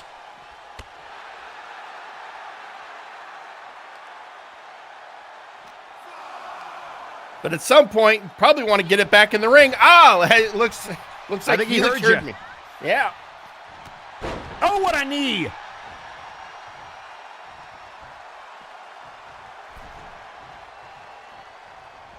And looks like possibly mind games from the former Hero for Hire.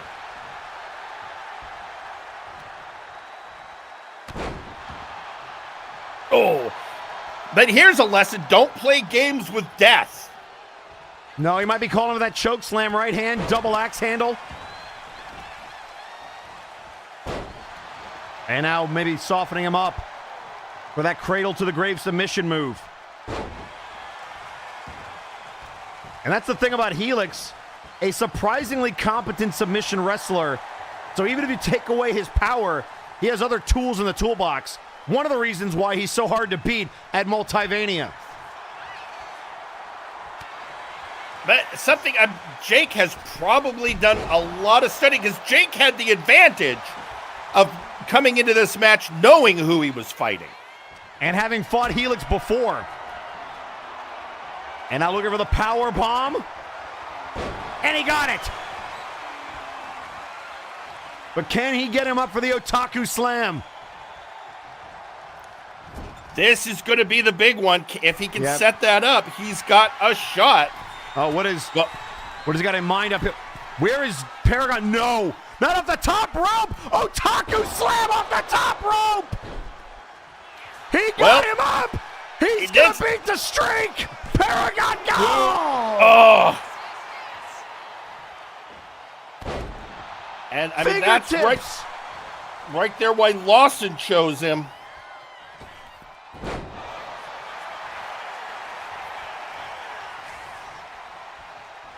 And now looking for the neck breaker. Also shows where he's going. He was willing to leverage the mask itself. He got him. He couldn't lift him, but he got him all the way up to the top rope with a top rope Otaku Slam. But was that his best shot? What else does he have?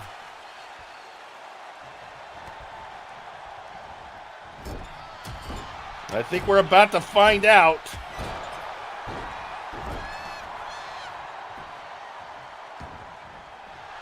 And now trying to choke Paragon, drive him into the mat. And it might be choke slam time again.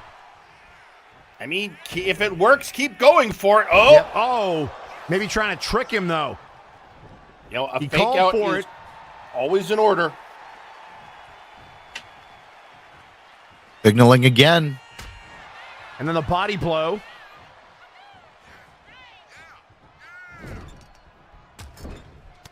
Getting a man in the Big right corner. hands. Maybe if legs could move a little so we can see. Legs. Yeah, legs, if you don't mind. We gotta And on the commentate. cover. There. He's going to have to move now. 1, 1. 2, no. Oh, Jake says, not that easy.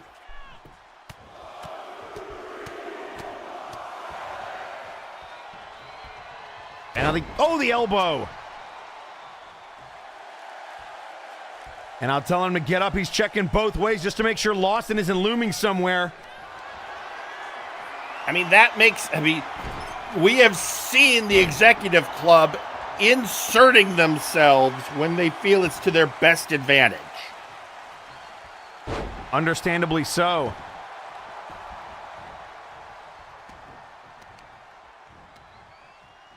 And now the back of the knee.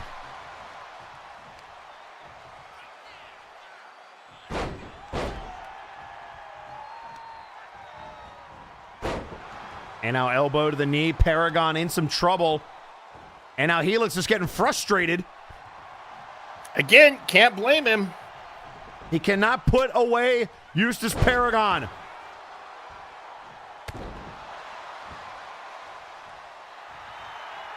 And now telling him to get up. And, sometimes you just got to punch a man in the face. And it's super effective. And now using the ropes as leverage on Paragon.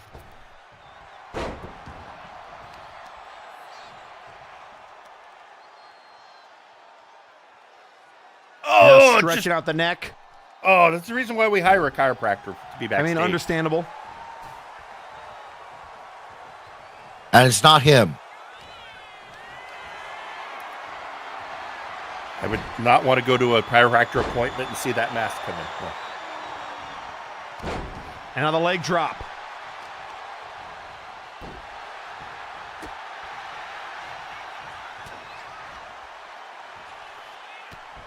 I would certainly question his Shot to the licensure. gut.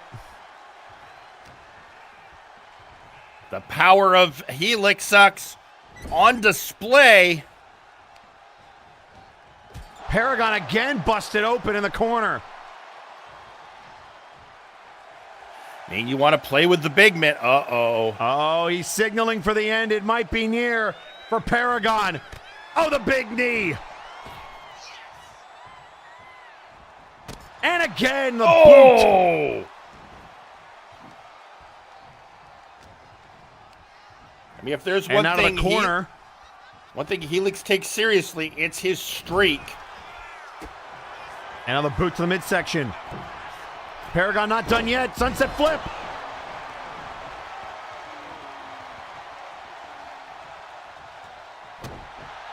And now tweeting out on social media, M saying, well said, if you think a loss at Multivania is all it takes to end my control here on Flashbang, you haven't been paying attention. End this. Helix sucks. Very bold of M to be barking out orders to the man they called death. Oh, leg drop by Paragon. And now Paragon gonna fly. Big elbow to the chest. And Helix trying to get out of the ring. And Jake says, not a chance.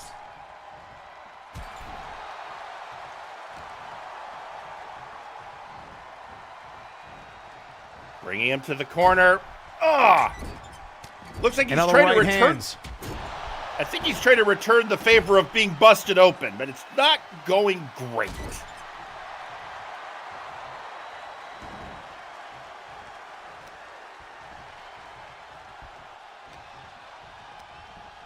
And now into the corner. Up to the top. He tried the Otaku Slam from up here. He's going to try a Frankensteiner.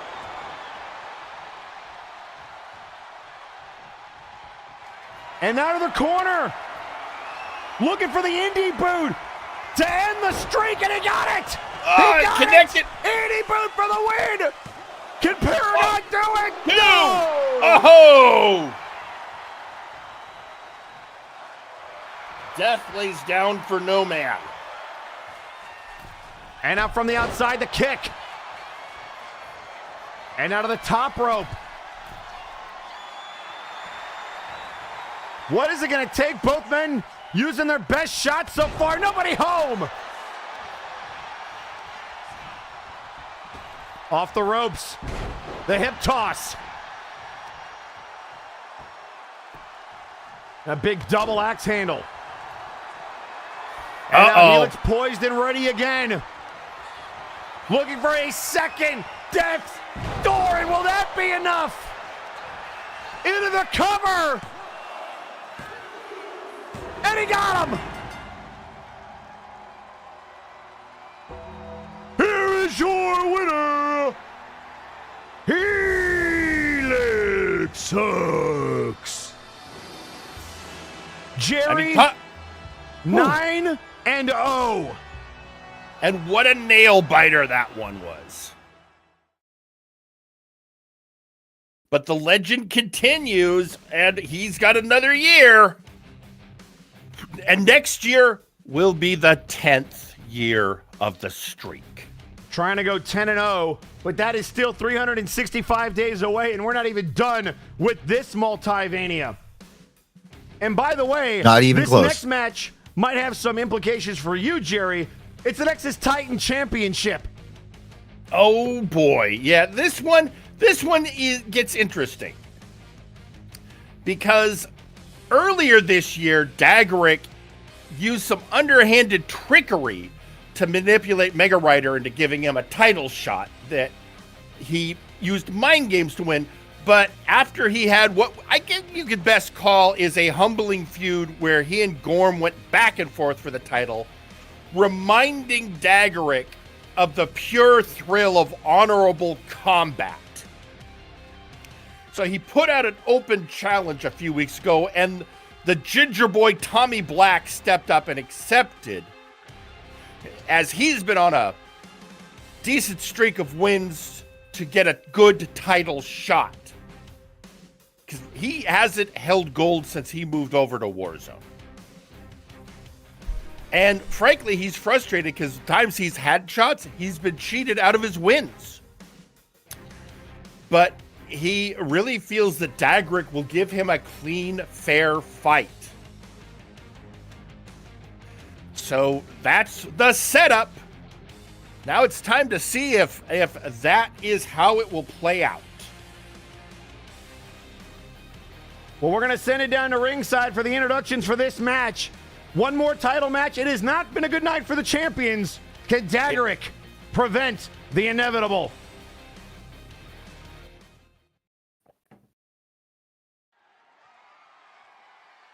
The following match is scheduled for one fall and is for the Nexus Titan Championship. Introducing first,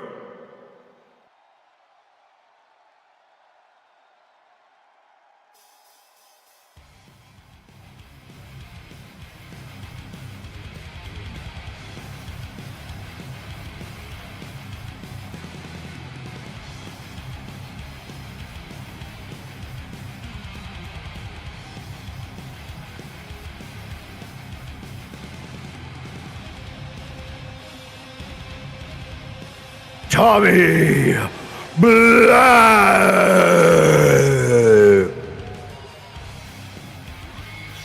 Here he is, folks, the Ginger Boy himself, coming out with the war paint.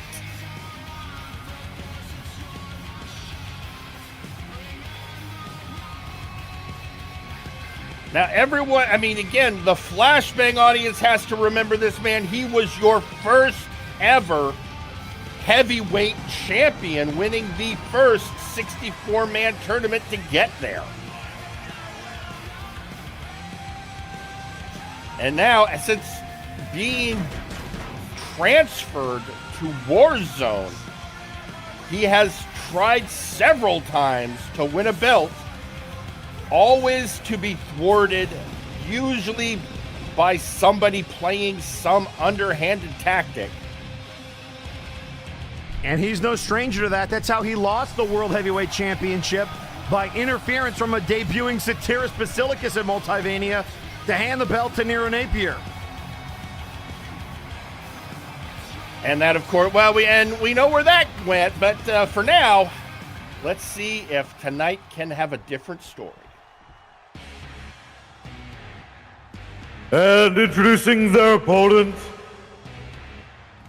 they are the Nexus Titan Champion, the Dagger.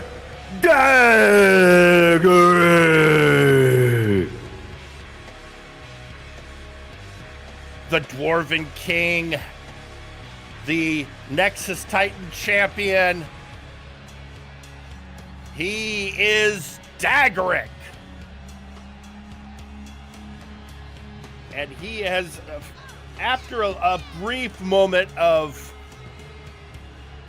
kind of going down a dark path, has been trying to right his course and be a noble, honorable champion, which is leading to this match, recognizing that Tommy has been denied what really should stand as some well-deserved title shots.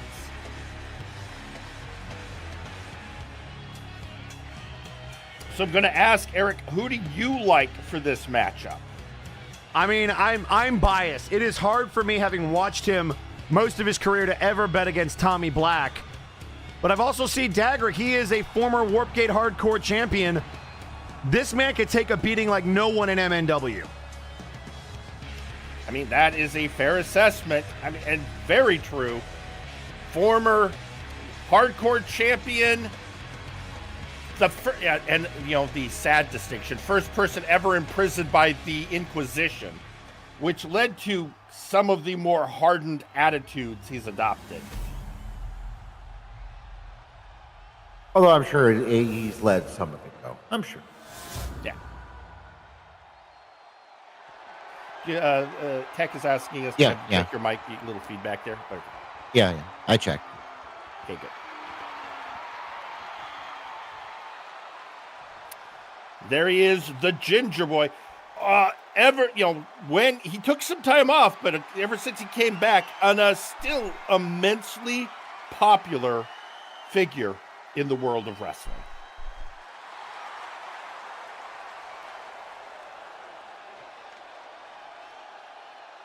And of course, it's hard to believe this man used to be one half of Rhythm and Blues. How far he has come. I mean, when you have the drive, it's amazing where you can go. And to have him being on this restorative path, shall we call it.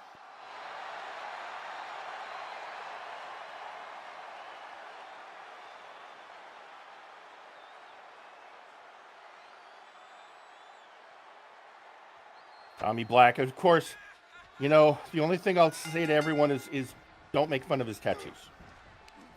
I'll add to that. Don't bust Tommy open. Yeah, we still see that as a factor. Don't make him bleed. You wouldn't like him when he bleeds. He goes to another gear.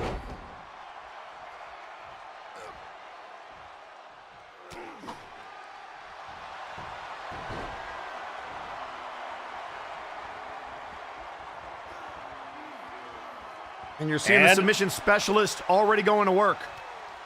I mean, that is Tommy's specialty, that MMA style. The Dagger, on the other hand, interestingly, despite his build, more of a cruiserweight. In fact, the way he suckered in Mega Rider for that title shot was wanting to have a cruiserweight classic.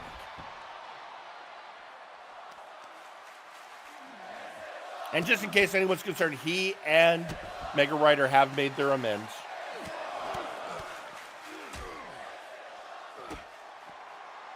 Just in case anyone was worried.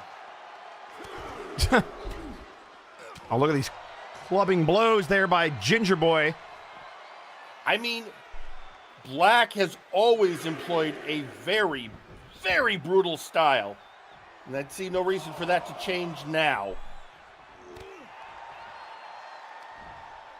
And frankly, that's kind of how Daggerick likes it. So Daggerick knew. Well, something's got to give. Only one of them can win.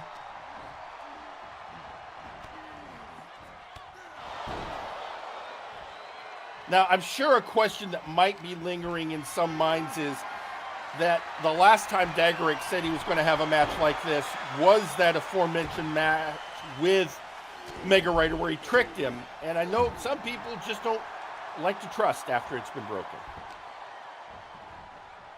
But can you really blame him? I mean, when you look at the long and short of it, especially some of the stuff he's been through, you kind of get it.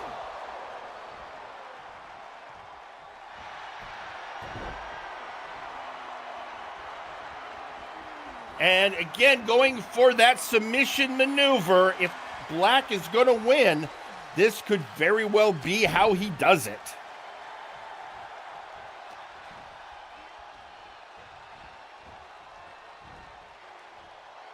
And a dagger, dragging him to the center of the ring. Oh, here we go. Monkey flip. Going in for the pin. And the resiliency of Black coming into play. It'll take more than that.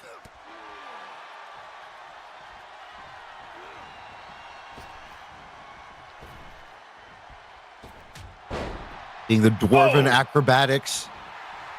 Again, it's surprising somebody built like him is so agile and flippy. Folks, please remember, flippy is a technical term in wrestling. It is. It is a technical term. That is true.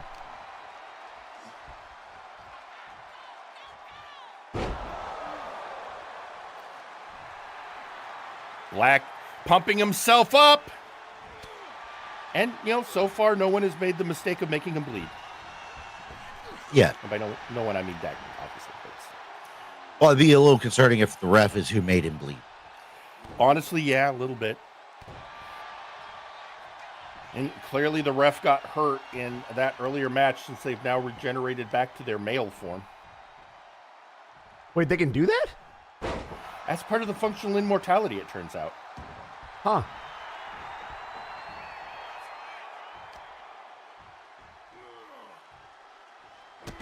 And, oh, just a stomp. Sometimes you just got to stomp a guy. You know what? Understandable, though. Yeah. And, you know, it's one of those things where I'm like, I'm sure Dagger would go, yeah, fair play.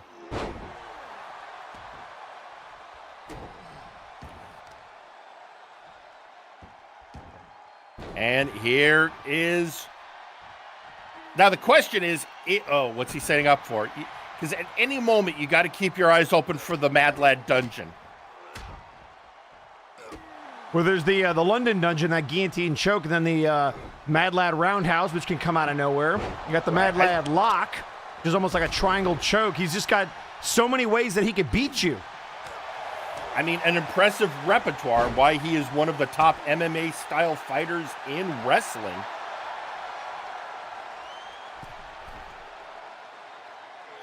Assuring very much that legendary status he has, which is so richly deserved.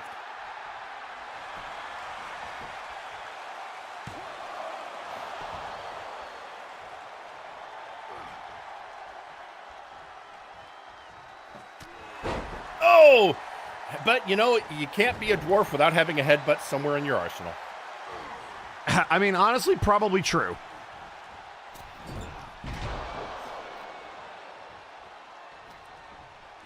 Locking up, and Dagerick with the whip into the ropes, and agility on display again. Oh, but Ginger Boy ready for it.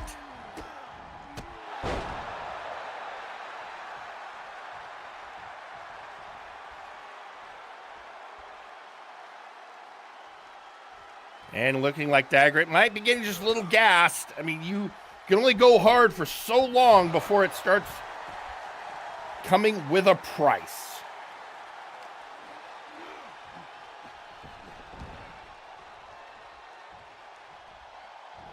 Gingy not afraid to get physical. Dagerick not afraid to take the punishment. And it does make, in a lot of ways, the perfect matchup. Oh, look out here. German suplex. Oh, countered. Oh, a kick to the head. Oh! And a knee to the face. And then kicked away.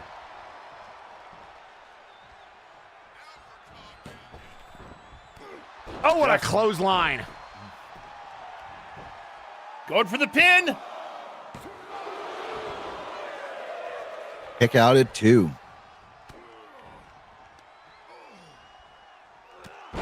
Oh.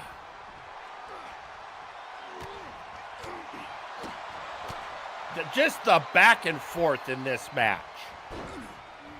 Really seeing a lot of the Muay Thai background of Tommy Black. 100%. And that is one of the things you've always got to be on the lookout for when facing him.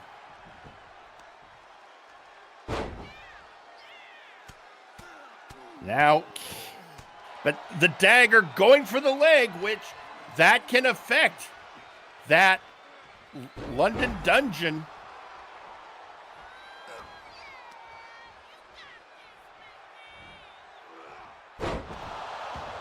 Oh, this could be Tommy's little bit rocked. This could be it. Daggerick if he get or Tommy luring him in.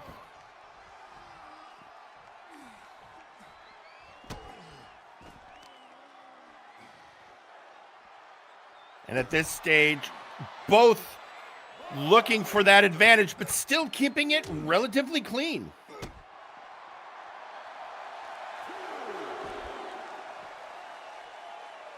Tommy Black showing off a bit for the crowd, maybe. I mean, getting to be in for a Multivania audience again absolutely makes sense.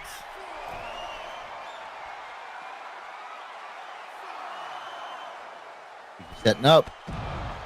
Crossbody from the top rope to the outside. Oh!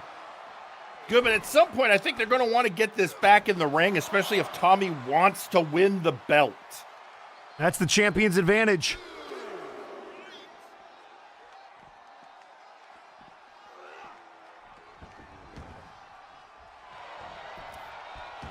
And on the cover, Tommy. Could this be it? No. Oh, Daggerick was ready.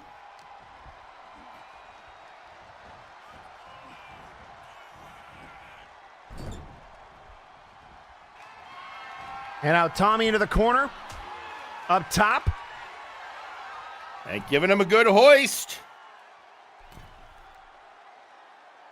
Oh, they're going for a ride. All the way down.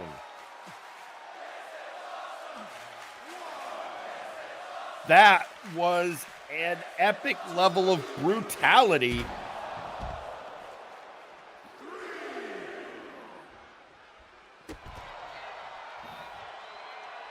But this also shows just the amazing resilience of the dagger.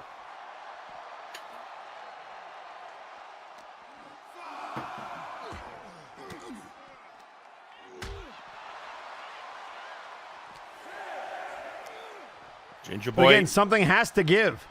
It does. Getting into the ring. Calling for Daggerick. They want to finish it the right way in the ring.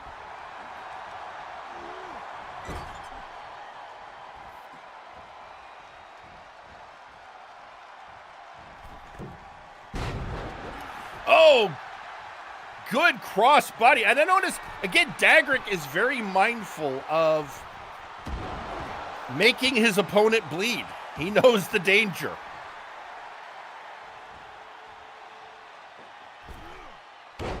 Hey, Jerry. Yeah? The Fake Queen just tweeted at me. They said, Eric, dear, may I have your attention again. While you're a wonderful company, I wasn't asking you to tea. Do please come to tea. Okay, so here's the trick here. I've learned this. I talked to experts. The Fae can't actually compel you to do anything. You have to agree. Also, you can't come to a liquid that doesn't... Look at it. Oh, almost. Like, I can't come to bread. The Dwarven Buster wasn't enough. Yeah, you can't come to bread. Oh! Oh, I want to counter. Tommy was ready. Again, Tommy, ring skills second to none.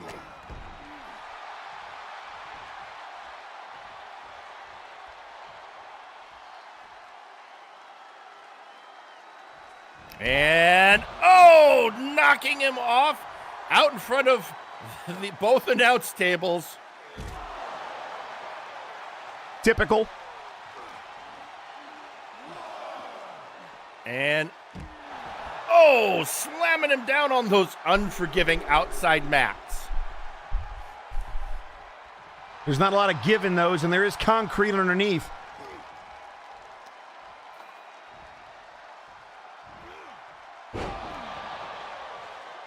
Okay, Black is feeling it. He knows this could be that moment. Sling blade to a pinning predicament. 2.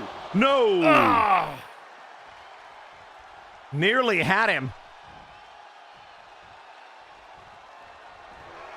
And here we go. Here comes the Mad Lad Roundhouse. And that's to win the title. 1, 2. Oh. Oh. So close, yet so far. Oh, and Dagrick out of the way.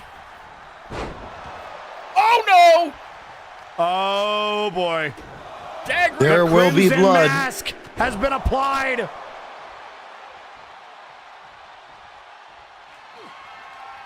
And he's been doing But it might so not good. matter. Down he goes. Dwarven driver. 1, 2. Oh, but I can't. How did he kick out? Well, I think we know. Because like you said, make him bleed his own blood, he kicks into a whole new gear. I don't think Dagger cares, though. He says, let's see what you got. Dagrick is getting exactly what he wanted out of this match.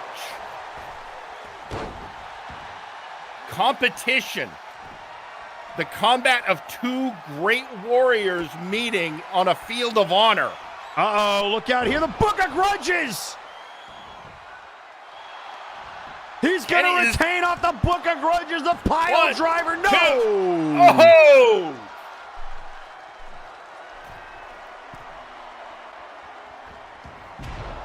Oh, and Black out of the way. Diving punch.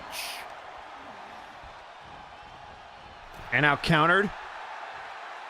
And Tommy going to send him back to the outside. You know, out there a little bit more tenderizing. Oh, nope, he's just waiting in the ring.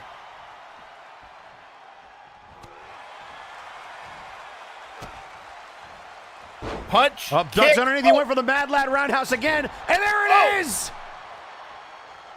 Staggering Daggerick. But trying to do more damage. The switch has been flipped.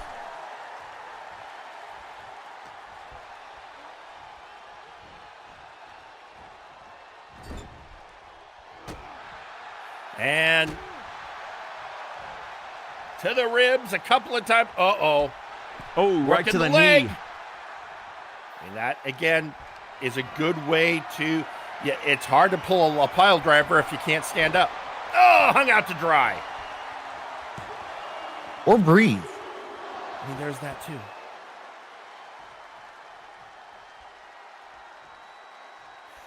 You see Black getting, you see the frustration. It's like, I should have ended this. But on the other hand, not willing to go low. Oh, axe kick.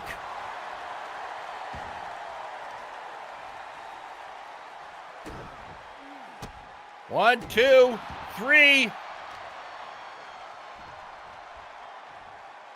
And now look out here, the big slam. And a retort from the Dagger.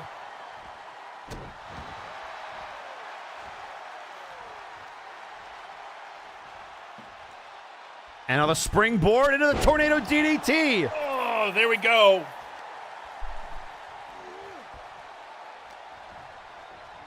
As we continue to witness this epic battle of an Englishman versus a dwarf. Tommy not so quick to get up now. I mean, at this point, it has been a punishing match, really, for both of them. And dwarves well known for their resiliency, and Dagrick has shown it on so many occasions. Yeah, but the question becomes, who do you like, the Dwarf or the Brit, in terms of their resiliency? And right now, Dagrick opening up that wound.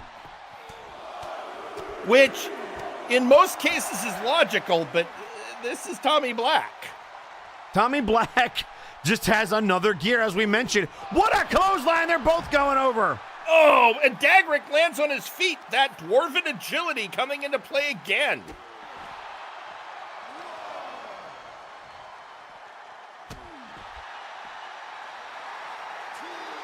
Folks, day 2 of Multivania 9 has not disappointed.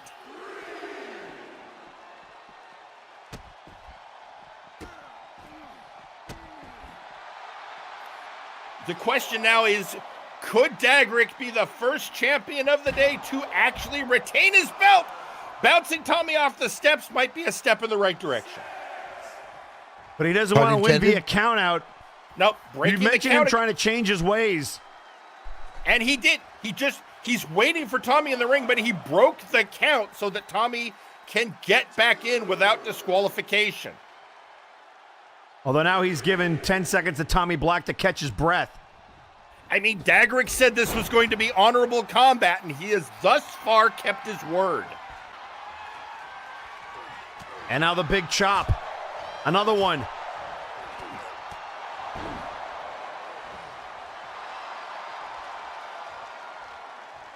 Dagrick looks like he's ready, calling for it. Oh! I mean, brutal, but not out of the... Oh, and Tommy responds with a flurry of blows and kicks. Uh-oh, going up top. The big splash from the high rent district. And now just brutalizing Dagrick. Yeah, and what is...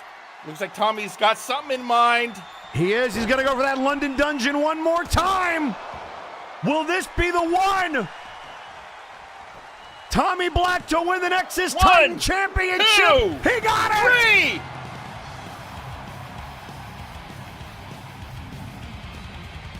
3. Your winner and new Nexus Titan Champion, Tommy Black. The birthday boy wins the title. Months ago, Tommy said he would hold gold by the end of Multivania, and he has made good on that promise. The only man in MNW to ever hold the Flashbang World title in the Nexus Titan. He has held belts on both shows, cementing his status as an MNW legend. Absolutely incredible. Now, Jerry, Yeah, we've talked a lot about grudge matches tonight, right? we really have. Is there any bigger of a grudge than the one between R. Sawyer and Zeta 2? Honestly, this being and the second time, because the last time these two matched up, we thought it was brutal and the end of their story, but Zeta keeps coming back. And it is the animosity that can happen when two people who considered themselves family turn on each other. And the fact that each of them feels they are the party that has been wronged. And you kind of add on to that Zeta has been in, I think I could best describe it as a mental spiral since he experienced what he considered memes betrayal. And the fact that he cannot get a win over Sawyer. So Zeta is the one that demanded this match. And I had to make a decision how we were going to handle it, what I was going to do. And I made one of the most brutal choices I think I could ever make. And that was assigning Chaz Lee as the special referee. Because something has to give. Otherwise, these two are going to tear apart the Nexus itself. We certainly Well, wouldn't want that. No, and there's only one way to find out which of these two Road Bros will get the upper hand, and that is to send it down to ringside. Here we go!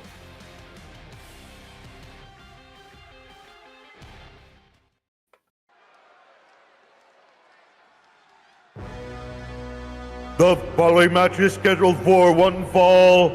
Introducing first,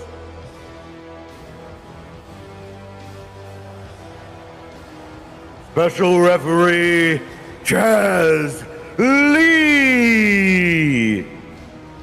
Chaz Lee of the only member of the Murder Cave we've been seeing of late.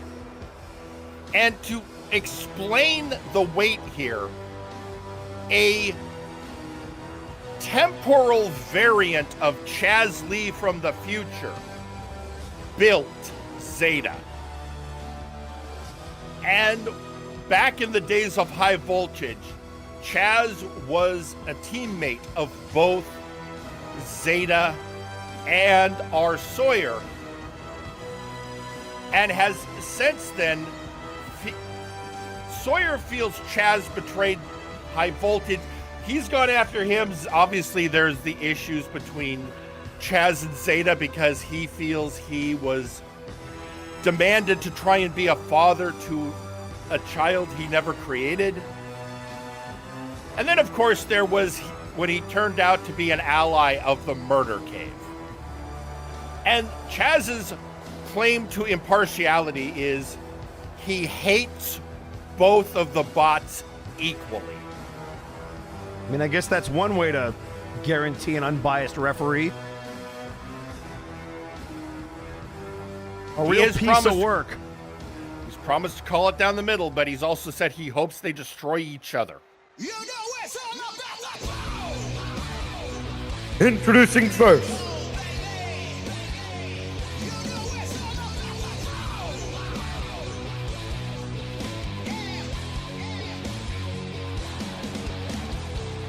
it's Zeta.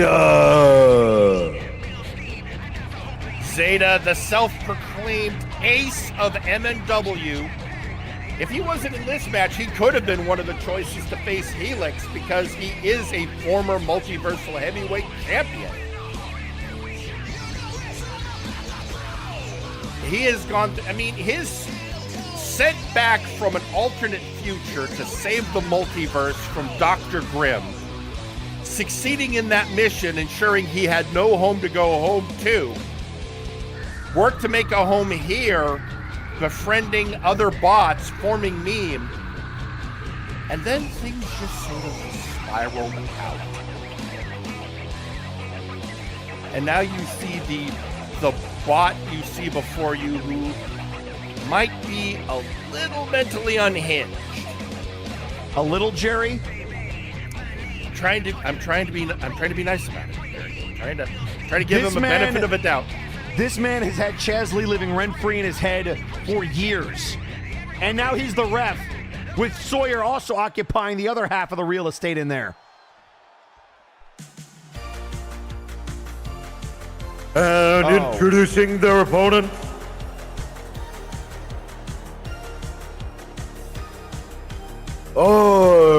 Sawyer. I feel this particular choice of music means something. Is he mocking Zocco? Zeta? Whatever? Maybe, possibly, most likely.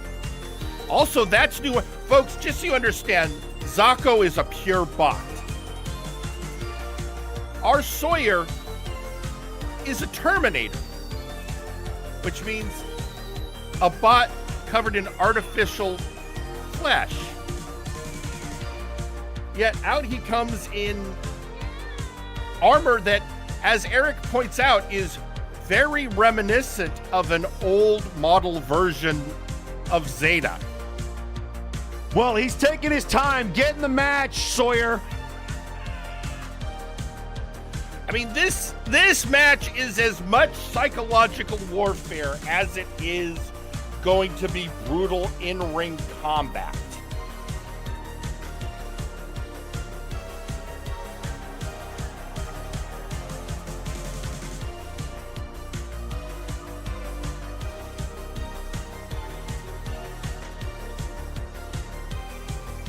And then there's just the, well, there's the Chaz Lee factor, which, you know, maybe it'll be fine. This might be the most robotic I've ever seen Sawyer. I mean, you're not wrong. What is this, like version 17? I've lost track. I mean, I think there was a version name in there, but I don't know. Oh, there it is. Oh, he took the helmet off. He took the helmet, and again, he likes to mock Zacho by showing the fleshy face. Although he assures me it's his own skin, he grew it himself. Oh, and we're off. Okay. Here's the tornado DDT, Chaz. So far, so good. I mean, going for the count, pretty clean. Double super kick by Zeta. And if you're worried about the safety of Chaz Lee with these bots, I would like to remind you about that cybernetic arm that Chaz has that could very much equalize. Wait a second, Chaz! From behind, what the hell? So much for impartiality. I mean, but he's not, you know what?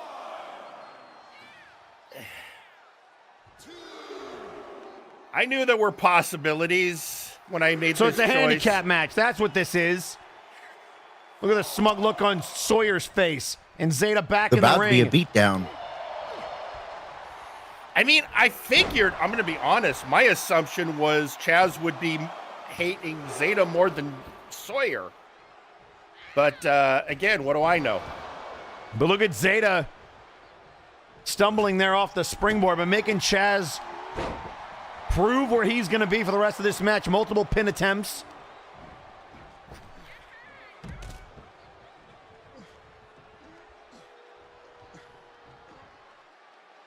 Oh, look at Chaz. Chaz trying to stop Sawyer from going outside. Saying, wait just a minute. And then Sawyer ignores him. I mean, Chaz has his own agenda, but it's not Sawyer's.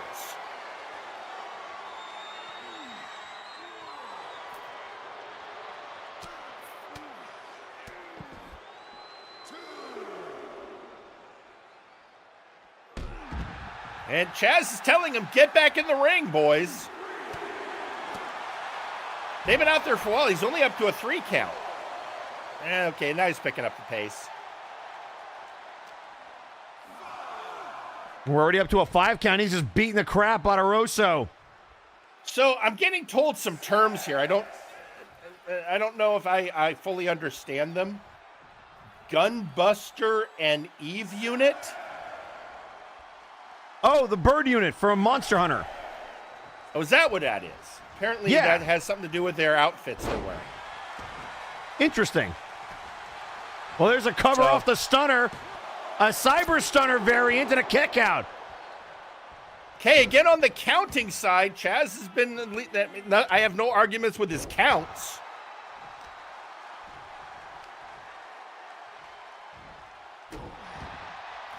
Okay, going after the arm of Sawyer.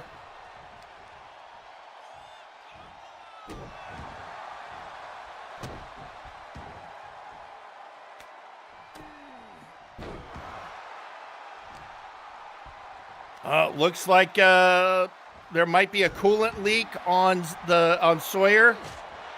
Well, that's not good. And a super kick again. Now, of course, the bots, and by the bots I mean specifically Meme, already having a good Multivania with Malice Prime winning the TTV championship. Although, I think Malice might be slightly upset. Just a little bit. Well, because he wanted to go after Unkley.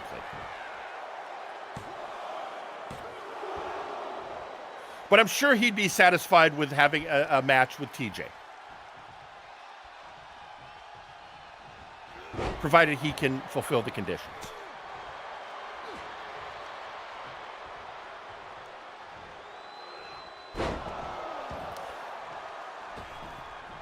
Right now, Sawyer taking it to Zeta.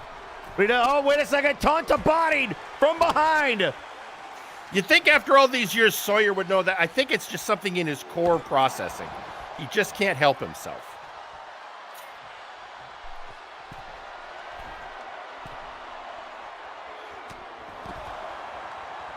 Oh, Zeta was ready for him. Again, these two were partners for years. They literally called each other Robros. Former tag team champions, trios champions as a part of Meme. Both have been tag team champions. They've done almost everything in MNW together.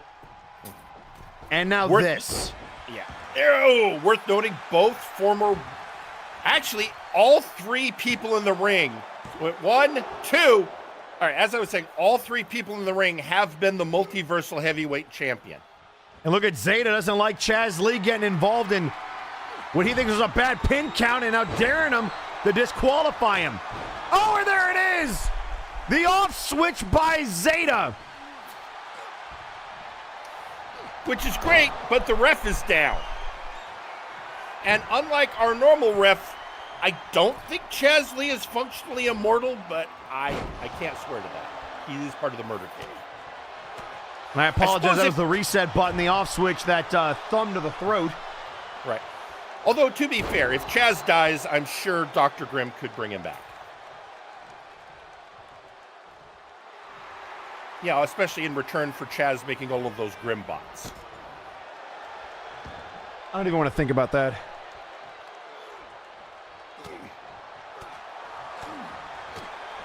Hey, look, we've been doing... Nope. Wait, I almost did something. I'm sorry, Eric. I almost said something. Don't say anything, Jerry. I have this note. Don't Going speak in for the things into pin. 1, 2. Uh-huh.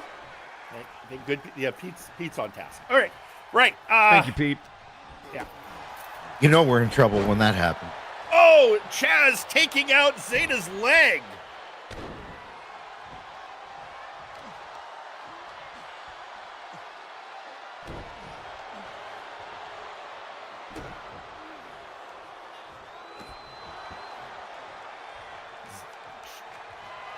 Sawyer stomps on Zeta's cranium. I gotta say my words right. Now wanting him to get up. Sawyer gonna fly and a chop to the head. Looking for the clothesline. And now the drop kick. Oh! Chaz going after... Well, okay, there's that. I hate you both equally. He trying to assert dominance. And He's Zeta not doesn't supposing, understand but- what's... Zeta doesn't understand what's going on.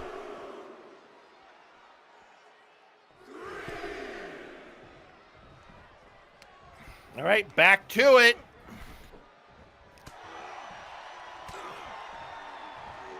It sort of seems to me whenever one of them starts getting dominant in the match, Chaz does something to break it up.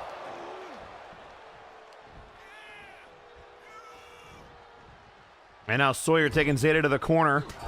A chop.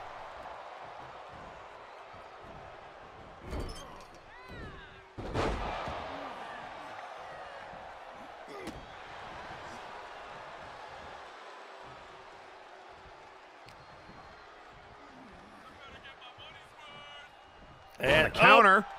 Flipped over. Say whatever you want about where his head is right now or what, his processing unit is. Zeta is one of the best in the business. And now into the cover and a kick out. Did that count seem just a little slow to you? Just a little bit. Kind of slow again, actually. Yeah, and Sawyer's really starting to notice. that was a heck of a hesitation on the start of that count. Between the three people here, Chaz is not the one I would expect to have lag. Fair point. Although he is counting with his cybernetic arm. Fair. Which could be just an excuse. You know how these things go. Of course. Fall away suplex. The cheeky pin. Zeta, the cocky pin, and look at Sawyer just says, "Get your foot off me." But I also noticed no hesitation that time. Yeah, strange. I mean, we were told Chaz Lee would be impartial because he hated both, but in the early stages of this match, he seems to have at least lately been favoring Zeta over Sawyer. And now the heel, let's see if Chaz gets in position, and does. Well, he called it a break, but Zeta hadn't flipped him over yet. Yeah, I'm very confused by what's unfolding. What exactly are Chaz's motivations? And Apparently Zeta's that was a long wait on the count. And now seems to be counting normally. Sawyer screaming at him to count faster, and Chaz even breaks the count to tell him to get in, and Sawyer says, "To hell with this." Sawyer may be frustrated that he didn't fast count Zeta. Well, again, from all expectations, that would have made the most sense, but it's not happening. I mean, maybe Chaz is genuinely just trying to call it down the middle because he just doesn't care. Back suplex in position. 1, 2, and again, a normal count.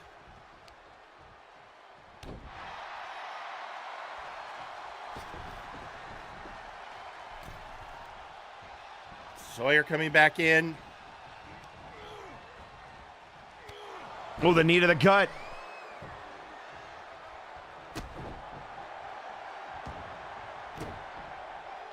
Chaz getting into position, paying attention. I mean, okay, so far so good. Push off by Zeta.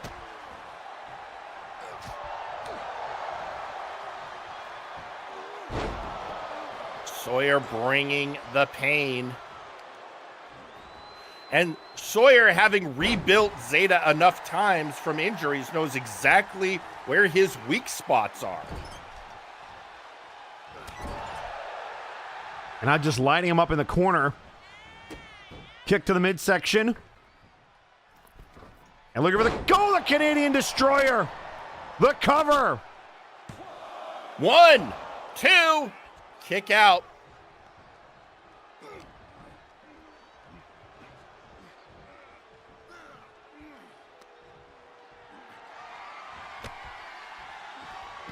Knocking him outside. Zeta's processor is percolating. Here he comes. And knocks him over. And Chaz not even counting that time. Not even bothering. And now the cover. And a kick out by Sawyer. Sawyer seemed to not even trust the count. All right, Dragon Screw takedown.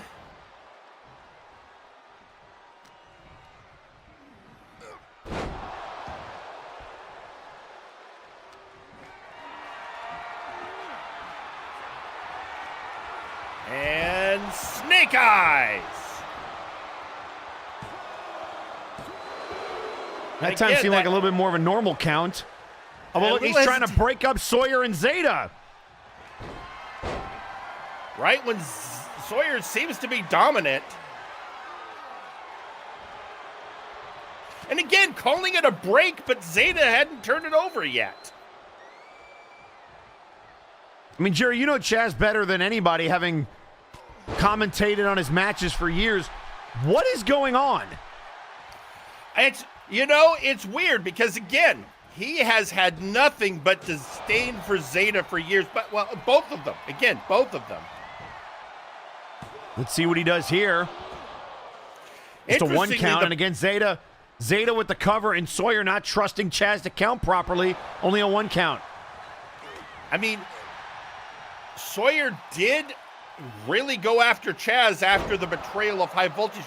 The only other person that seemed as affected was Eustace Paragon, but he's not even in this match. Enziguri to Zeta. Sawyer trying to pummel him. And now staggered against the ropes. Oh, the kick. Another Chaz coming quick into cover. the count. 2.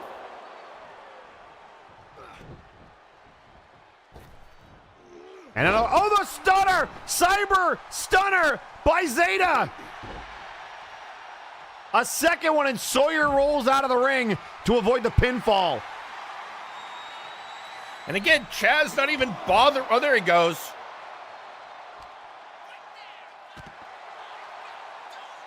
Chaz Sawyer got got someone hit I with his own expect to move. forget to count.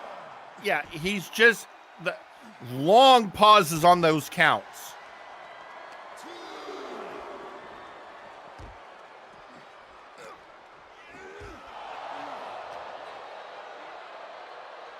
Looks like there has been a rupture in structural integrity for Zeta.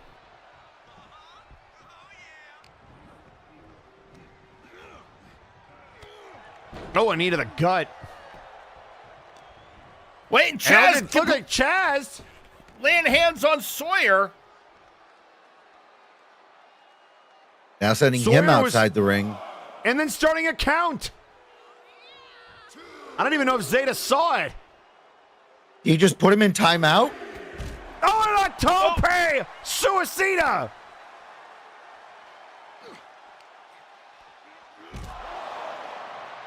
And again, Chaz kind of counting. At this point, I'm starting to wonder if Chaz is on the side of chaos. With the murder cave, that's not outside the realm of possibility.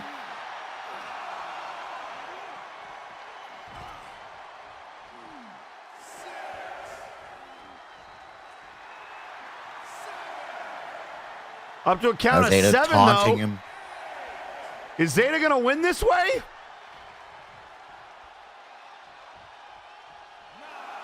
9, and Sawyer 9. just gets back in time.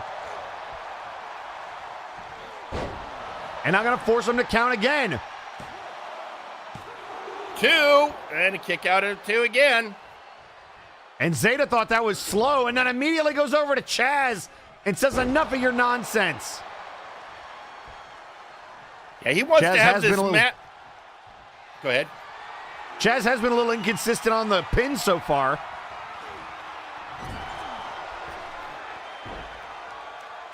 I think also, ultimately, Zeta really wants to just beat Sawyer straight up. Well, and I think obviously the most confusing thing to them right now is the consistency of his inconsistency. Consistently again- inconsistent indeed, Pete. I mean, the first thought is at one point it looked like he's favoring Zeta, which, seems weird because of their issues, unless he's showing some weird concern. But then other things happen. In the end,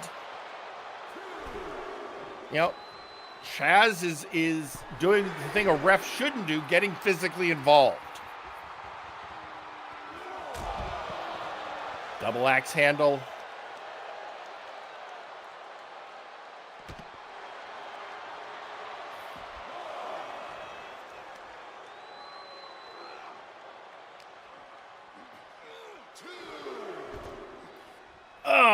Hurling him over. And look at Sawyer just hitting Chaz on the way in. Surprised Chaz hasn't disqualified. And again, there it is. Chaz getting involved and telling him to get off of Zeta. Trying to push him back. And Zeta was ready and Oh, wait a second. What is And Chaz doing? I don't know. He's just...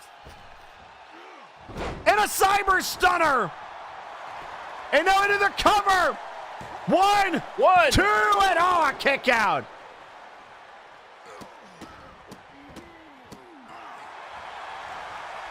And telling Chaz to count again. Are they working together? I mean, at this point, you got to start wondering. And Sawyer says, you get out of here.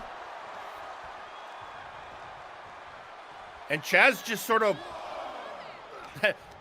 starts a count just as Zeta's coming in. And now the drag. Oh, here we go. Here comes your ref. Yeah, the referee committee who has been monitoring this match has determined that Chaz is not being an impartial, and they are invoking their authority to kick him out. You mean it took them this long? Yeah, I'm surprised we got this far. And Chaz being ejected. Probably took a while. I mean, some of the people on that committee were Uncle Dunk appointees. We might take a while to get it, more impartial.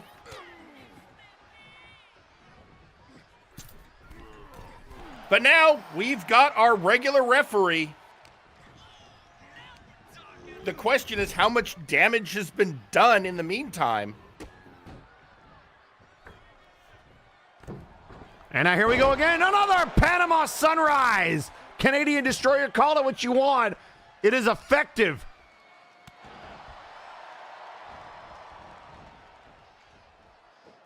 And going up top. Oh! I think Zeta's targeting system might be a little out of line. Yeah, definitely off on that one.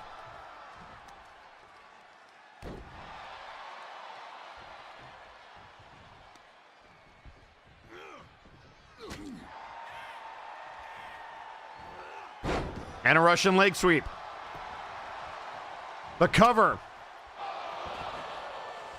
Nope. And the kick out.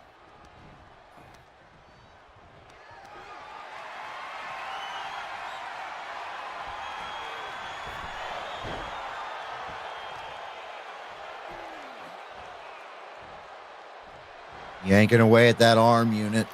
I mean, again, that arm that was damaged it took Sawyer forever to get parts to replace it.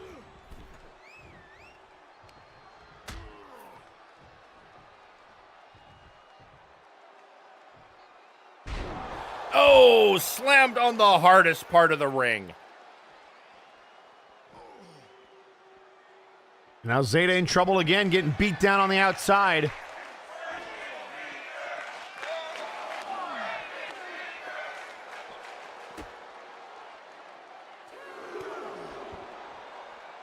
And the count happening, but it count actually happening. I'm sorry, I'm having occasional issues watching. Oh, bounced off the ring post. I see Sawyer in here, and I know it's not what he's going for, but am I the only one thinking Buzz Lightyear? Yeah, I was going Lex Luthor. Ooh, But I'm an old comic book nerd, so I know you're not wrong. That's also there now, and now I can't unsee it.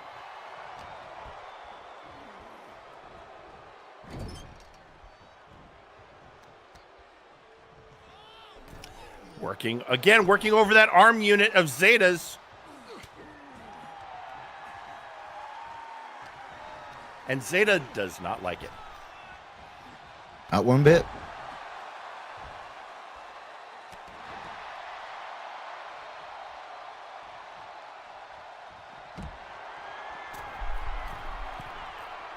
And now Zeta gonna go for the high risk, the DDT. I mean, you got to do what you got to do at this stage.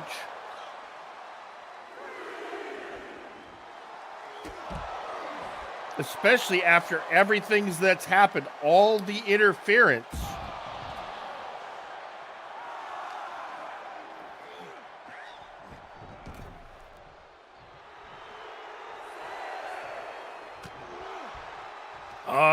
Zeta bringing the damage.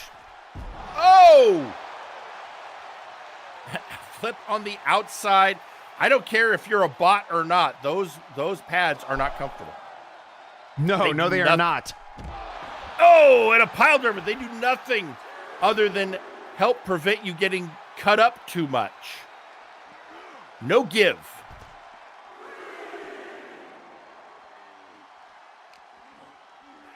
These men have got to be exhausted. They are. Sawyer right out here in front of us.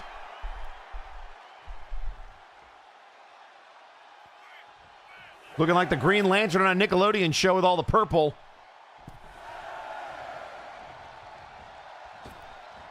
There's a Cyber Stunner number 3. You know, it's weird. The only Cyber Stunners this match have come from Zeta. 1. And Sawyer says, enough. Oh, and a rake of the eyes. That's something you see often out of Zeta, but there's the hatred coming out.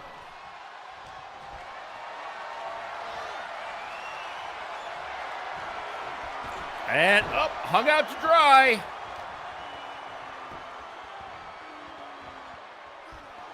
Trying to wrench that arm out of the socket. Which with a bot could happen literally. Swinging And now the neck breaker. breaker.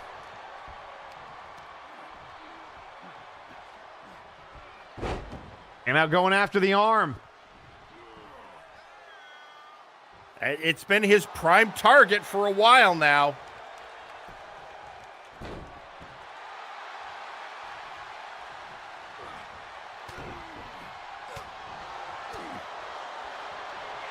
And, hoisting him up, slamming him down.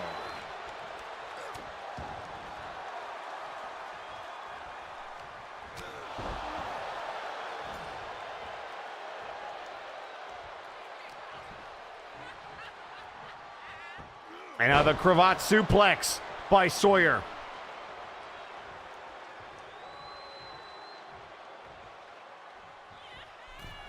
And out of the top rope, Sawyer looking to fly. Well, then thinks better of it. Sawyer not known as a high flyer. And considering how many times Zeta has missed a top rope move, that might be wise.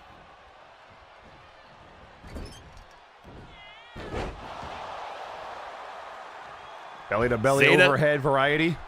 Yeah, And now Zeta Sawyer going to go back to that top rope. Oh, no. Oh, boy. Jerry, Why look you out below. Incoming row, bro. Don't like how he pointed at us and said, watch this. Yeah, I don't like that either. It's never as bad until somebody says, hold my beer first. Fair. But Seth's match was yesterday, so we're fine. Indeed. Also, if Sawyer comes over wouldn't here that and be has an hold issue, my Jerry, pizza? Jerry, you handle Sawyer if he comes over here. Sure. You used to be in between those ropes. You know what you're doing, I believe. Yeah, in the 90s. That's all right. Sawyer looks like he's from the 90s. I mean, right now, you're not wrong. Leapfrog drop down and then to the tilt-a-whirl backbreaker. Oh! That's the most high-tech trapper keeper I've ever seen. And again going for that cyber stunner. That is the 4th time this match. Just taunting Sawyer with his own move.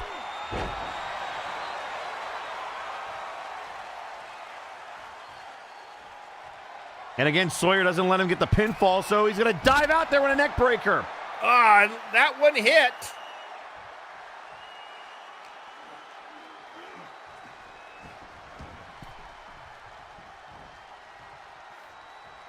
Now taking off the turnbuckle pad, Sawyer trying to knock him off.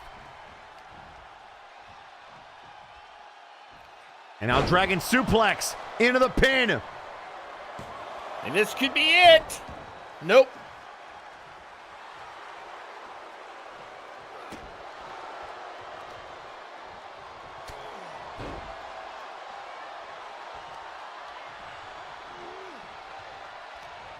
And now the ref dealing with that turnbuckle pad. Another Dragon Suplex by Sawyer. And folks, don't look now, but we're up almost around 30 minutes into this match, and the Future Shock DDT! That's gonna do it! Sawyer down! Cover! No! Oh!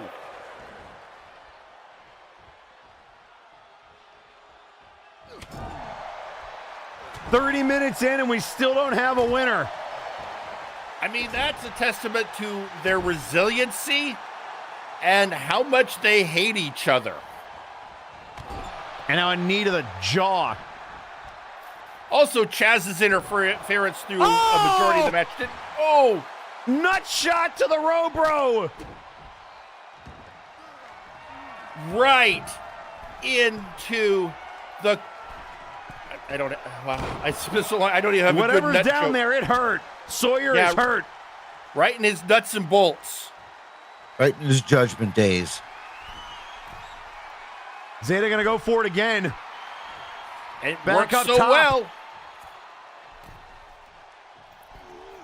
And another neck breaker.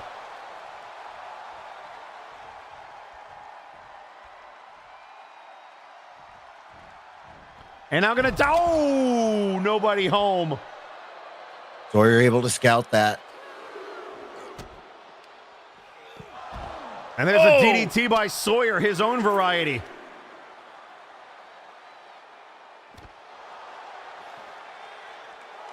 And in the worst possible spot.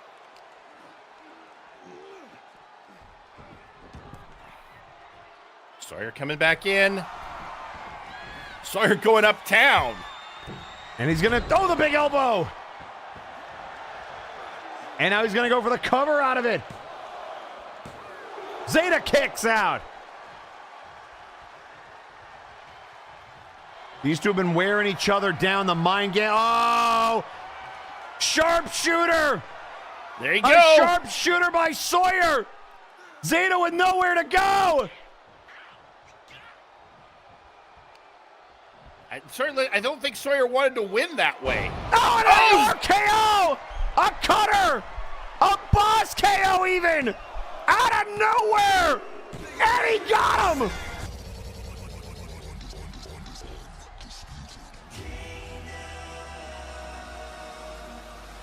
And your winner, Sawyer!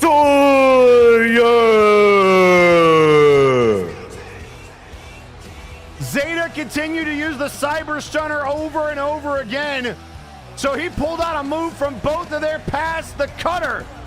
It's been called many things, but it's got Sawyer walking away with a victory. And with that, I mean, hopefully this is over. I can hope.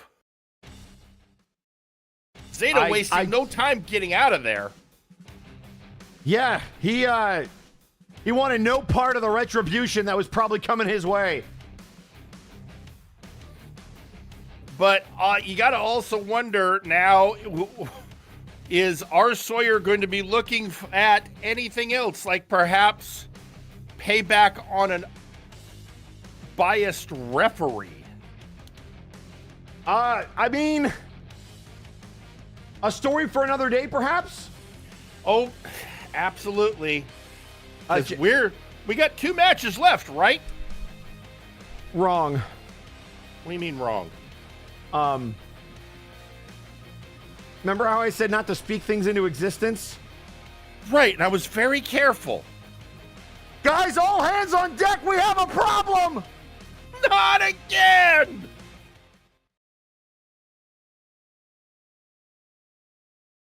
What this time? What are they doing?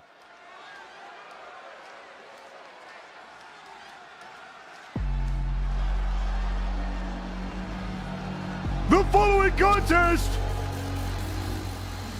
is an 8-man elimination tag team match. Introducing first, weighing in at 212 pounds, Demolition Fox. All right, well, that's normal. I was gonna say this is unexpected, but we've seen Demolition Fox many times. Yeah, but they work with the brass now. Which means, Mister, what has Lawson done?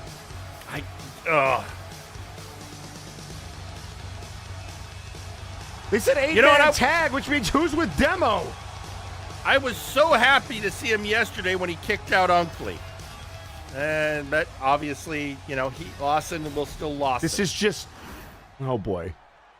All right, well, who's teaming with Demo?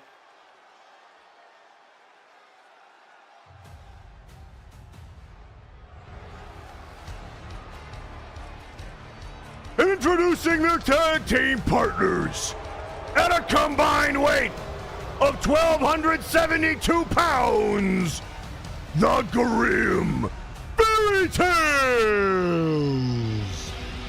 That's from the Face Your Fears match. They were in ring. What did Lawson do? Wait a minute, what? Is that Dr. Grim? It looks like a Grim. I was worried about where he was. We haven't heard much from him.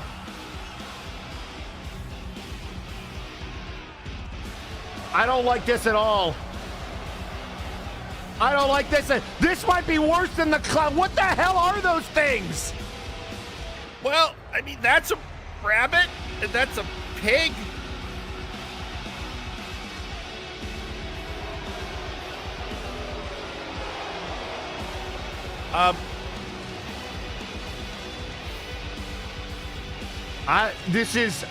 Jerry, I don't... Is that Grim? I don't know anymore. Doesn't Grim have like 72,000 bodies? I mean, we got reports he was building a new one. His last one didn't take. Well, who's going to deal with this mess? Well, we got some heroes from Friday nights, it looks like. Who's free? And introducing their opponents first, weighing in at 239 pounds, Ultra Devil City. Well, you know this one, don't you, Jerry? I do. A tiefling merged with an ultra alien to form Ultra Devil.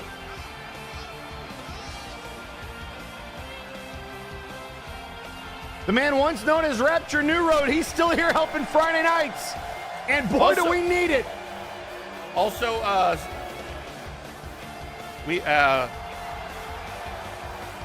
Multivania 9 is proud to be sponsored by Enraptured Beauty. That is true.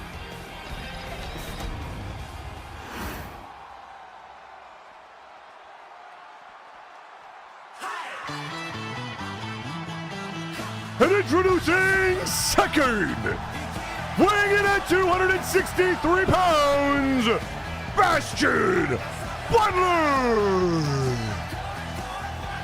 Okay, you know what? Fine, I'm good. Ultra Devil and Bastion get along great. I don't know about that. They're more allies of convenience. I mean, I'll take it right now. And I'm being told that apparently the kanji on his shoulders reads Rebel Soul, and that back one, Warzone. I mean, honoring his origins.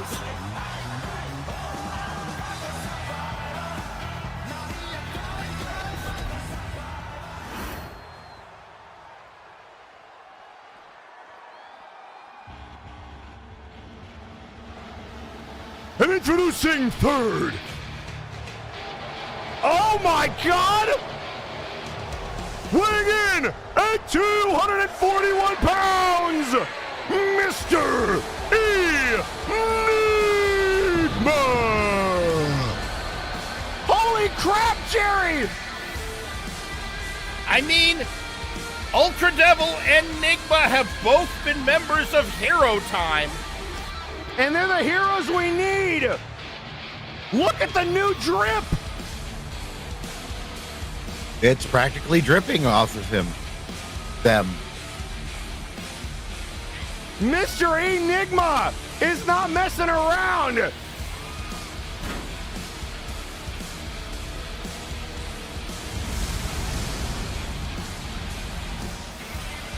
So, with this unknown threat, I mean, so far, okay, but the question is, they are going to need a fourth partner. Who are they getting? I don't know. Oh, wait, I have one idea. I don't like the tone of your voice.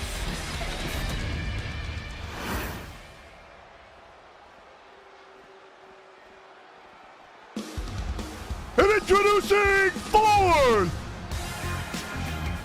weighing in at 257 pounds, NG.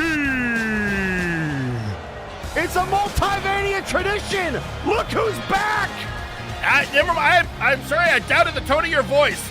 Yes, bring NG. Every time one of these things happens, NG is there to protect us. NG has been fighting the clowns for years on end, gathering folks together, and now, once again, standing with the heroes. Although, again, those aren't clowns. Those are... What? Did that Face Your Fear match open up something? It opened up. They were at ringside for the Face Your Fear match. And here we go. It's going to be Devil and Demo to start it off. I'm not sure that's Dr. Grimm. I don't know what to believe anymore. What are those things? The double drop kick cancels each other out. Counter by Ultra Devil. Oh, I just had a... Oh, it's... I just realized something. The pig, the rabbit, the fox. Uh-huh. It's a Grimm fairy tale. That's literally what they're called. Oh, no. Yeah. No. They're Grimm fairy tales. Great. And they were brought here from wherever Lucius and Macabre were. Thanks so much, guys, for your Face Your Fear match that now has bled over into our reality. Where is APS when you need him? I don't know. Oh, what a kick by Demo. Devil back to his feet. Hurricane Rana.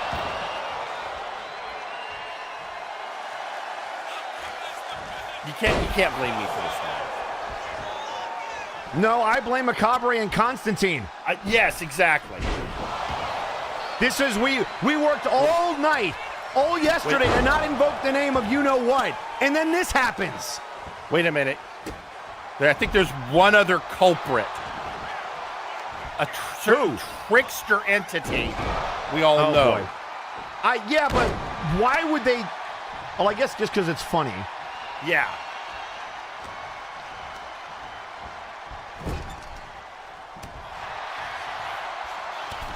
And now look out here. Counter by Devil. The needed Demo. And Wyatt, I guess this has to be the work of Lawson sending Demo out here to lead the troops. And a tag to Butler. I mean, maybe? Oh, look out. Wait a second. Look out here. They're both up top. Leg drop splash combo. And Macabre tweeting out on social media, some things can't be returned once unleashed. Sorry, Multiverse, but I regret nothing. And now Butler dealing with this hog monster.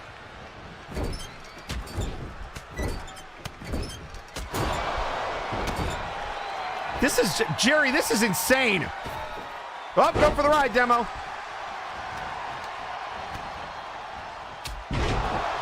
So we can just agree, no more supernatural matches, yeah? I mean, they never end up well for us. I mean, Yet we still have them. You'd think we'd learn, but no, we don't.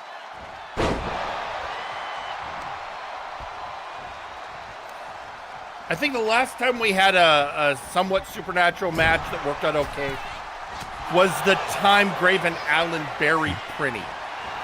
Yeah, that was, I mean, and thankfully he stayed buried. Yeah.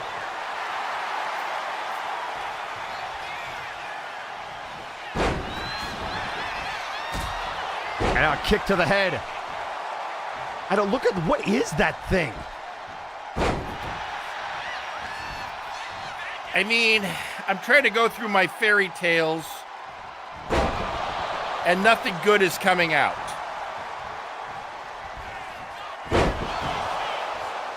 And now face first goes the Hog. Butler trying to put him out of his misery. He's got him up. Get served, Mr. Pig. 1, 2, and Grimm kicks him out.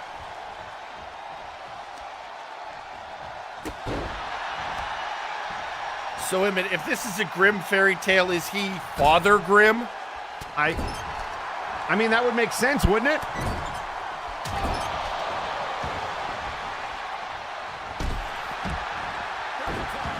Butler is really not happy with Demo.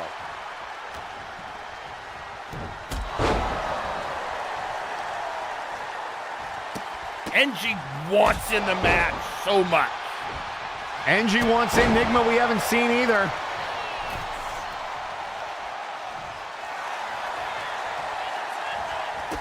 And a boot to the head by this rabbit thing. And then a backhand to Butler. And then sweeps the leg again. Can we call them Eldritch Abominations, Jerry? I think that is appropriate. Apparently, I'm getting some feed of somebody pointing out that a lot of fairy tales deal with evil butchers. So that could be what the pig thing is. And now look out here, Butler with a clothesline. I mean, thank goodness we had people available to help out. This is becoming a yearly thing, and I don't like it. I get the feeling NG was on standby for that very reason. I mean, with no clowns, you would think maybe on high alert for something else. NG barking out instructions from the outside. He's no stranger to this. And now Devil, the legal man. I mean, last year was NG clown. with a double axe handle. Last year was clown doppelgangers.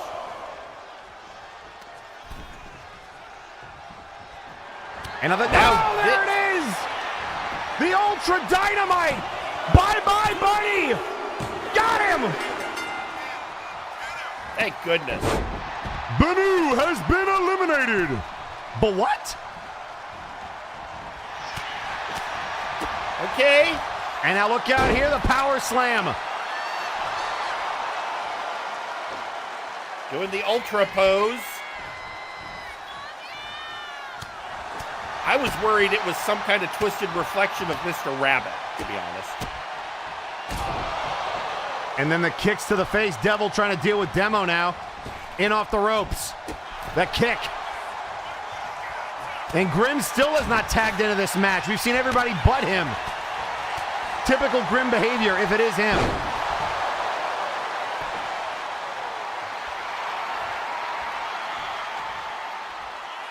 Devil, we're going to need you to focus up there, buddy. Sadiq taunting the crowd. He should be dealing with Demo. And the Fox sent in. The backbreaker.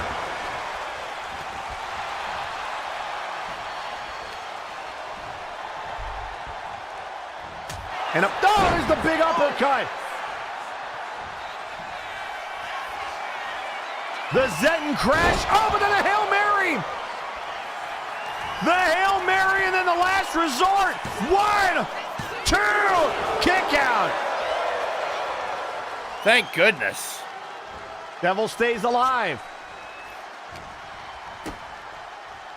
And now looking for the code red goes Demo.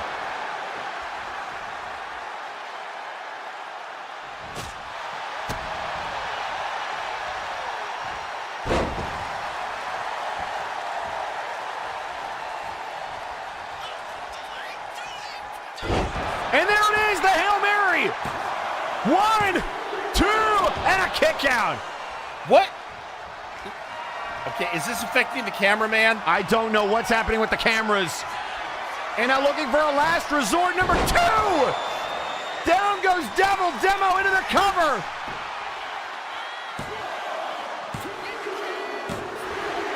Ultra Devil has been eliminated.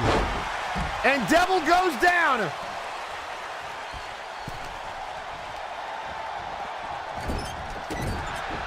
I guess because he was the last man in. Bastion Maybe. is the league. Not sure how that works. And now tag to this hog. All right, he's back. Oh, and a spear out of nowhere. Good, oh Butler no! goes down. No, Bastion kick out. Thank goodness. And again, as you've stated, the Grim figure has not. He has not come into the matchup, and then again, neither has Nigma or NG. No, it's been all Devil and Butler so far, and that's all they've needed. Butler now trying to deal with the pig. Neck breaker.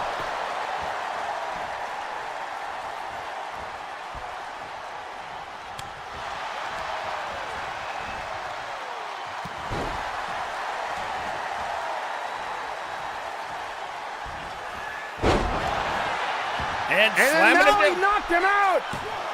Trip to the Shadow Realm, but he kicks out. Oh, good move, Butler, but needs to just give us a little more.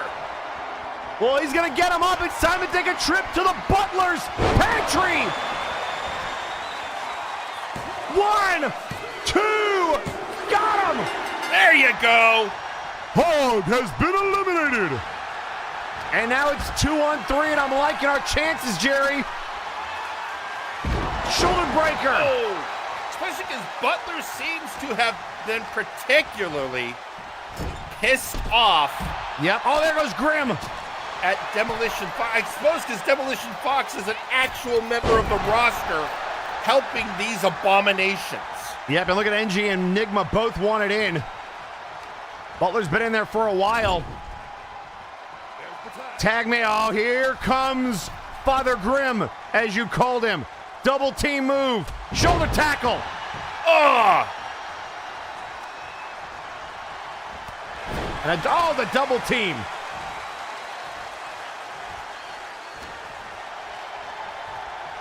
And a knee to the head. This Grim methodical. A boot to the midsection, the right hands, the lefts.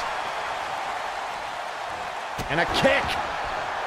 I mean, behavior not like the action. Butler needs to make a tag. Grim doesn't let him. Sorry, go ahead, Jerry.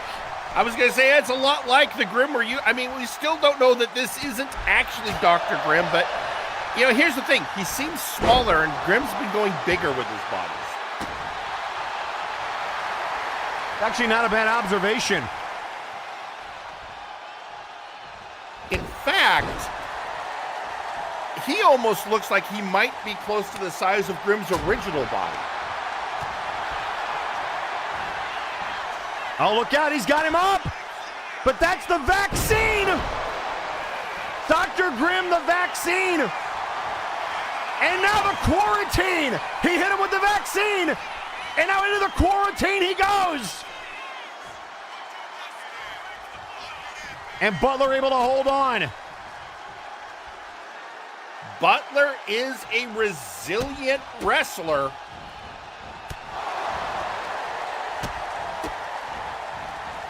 And another knee.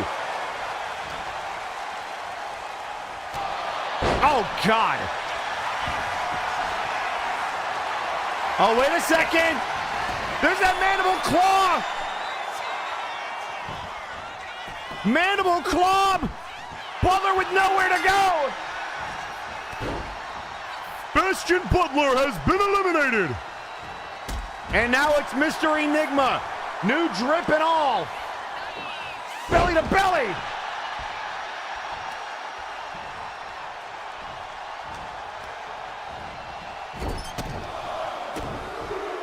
And now look at the boots by Nigma.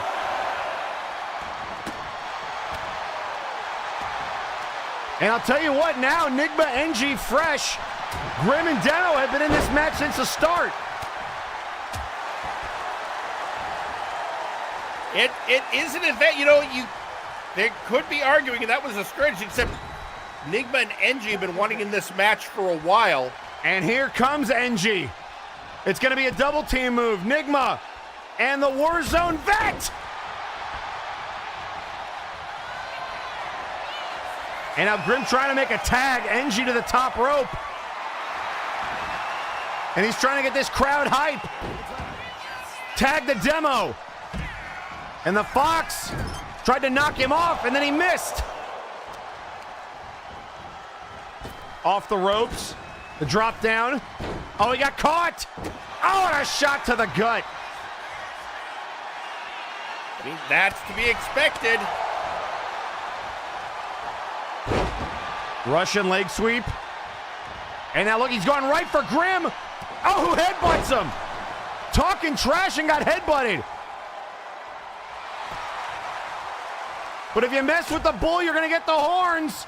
Here comes NG. Back suplex on the side of the apron. And now into the barricade. And Demo tried. Oh, he just walked away. Just dove out of the way. I just had a weird thought, but nah, I got it. It can't be. That would be. Besides, I'm not. And now into the barricade again. Demo gonna fly. Look out! And again, he just walks away. And a bad shot. Elbow. Take it in. Luthez press. I mean, I'm not supposed to speak things into existence. Please don't. We only have so much time, Jerry.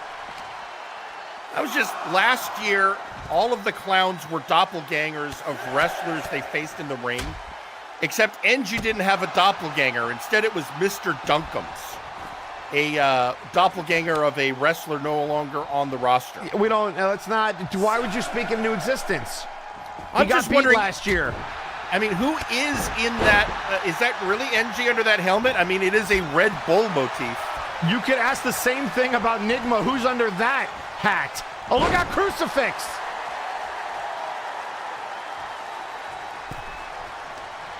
All right, NG and going clothesline. Oh.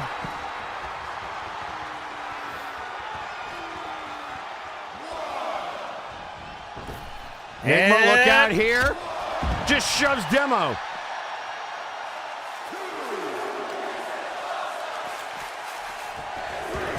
And Demo back in the ring. And a crossbody. Oh. And now Grimm in. And a right hand. Grimm breaking the rules as usual. And now here comes NG. Oh, the boot to the head. You might have spoken it. There's a diamond cutter. What is happening? And now the last resort. NG never saw the last resort, and down goes Nigma, and there goes NG. The cover. 1, 2, and a kick out.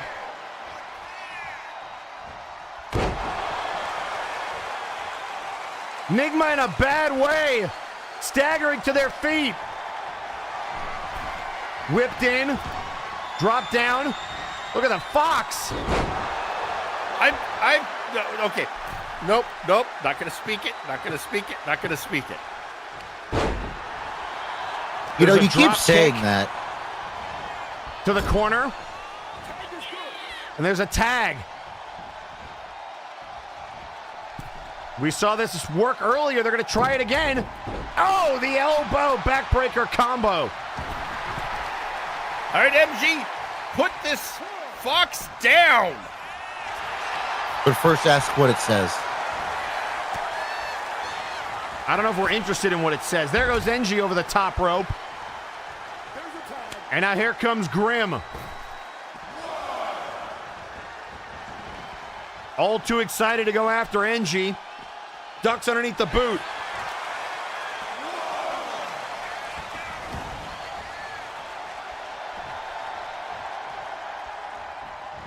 And now the Luthez press again. That's it.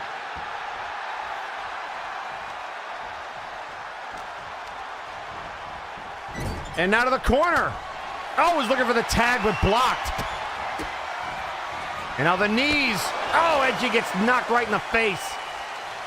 I can see why he wears the armor. And a clothesline. Oh.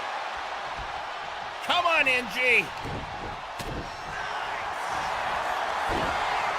Oh, look out here. Submission move applied. Almost like the London Dungeon of a ginger boy. I think it's a dragon lock is what it's called, but able to survive it. I mean, I'm honest, I was half expecting a sharpshooter. And now NG to the top rope. And an elbow. Oh! And now NG in the corner. Look out, Grim Spear! Speared him out of his boots, his best hog impression, but Demo breaks it up. Damn it, Demo. Grim just gored out of his boots and now back to his feet. And there goes NG. And a splash.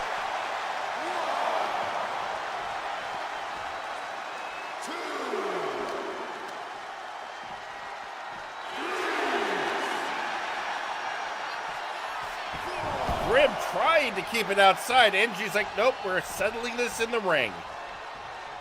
Because NG needs to get rid of this thing.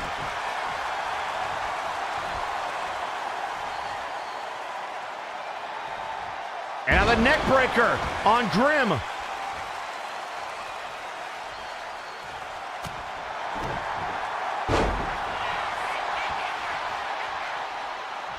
And now grabbing him by those horns. NG trying to back away and out of the corner.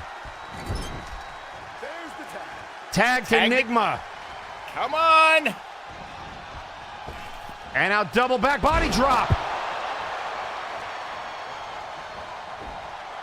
And Grim trying to roll out of dodge. I mean, again, typical behavior. I mean, Dr. Grim is always 10 steps ahead of everybody. Oh, the frog splash! And now look out here, looking for the silent treatment. The clover leaf. That inverted figure four, and Grim's got nowhere to go. Oh, good. Grim has been eliminated. And now the double kick by Nigma. And now Nigma into the corner. Tag made. What do they got in mind here? Shades of the Dudleys, a 3D. There we go. One, two. Got him. Yes.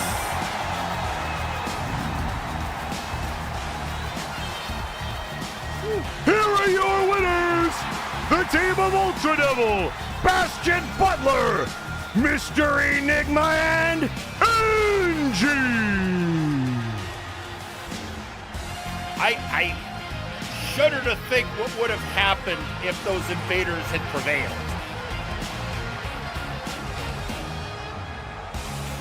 Nothing good, I assure you.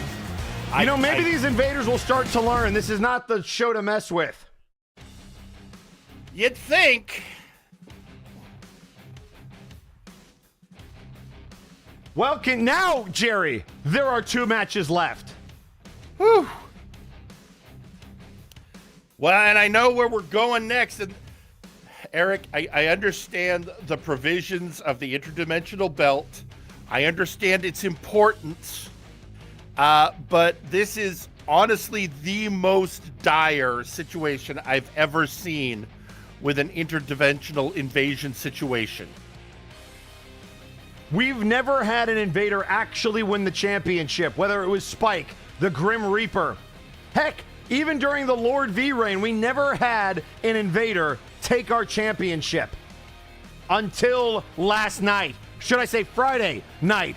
Our Friday night Flashbang Go Home show, our main event. Spike being screwed out of the Interdimensional Championship by Mr. Lawson as our special guest referee to none other than Deadpool. Yes, Deadpool.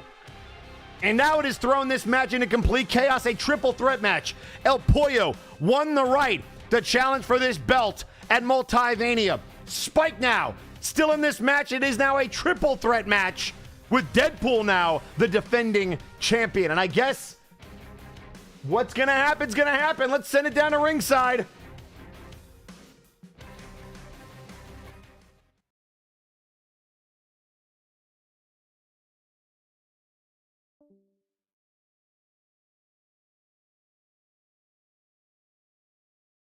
The following contest is scheduled for one fall. Introducing first, weighing in at 235 pounds, he is the Bone Warrior, Spike.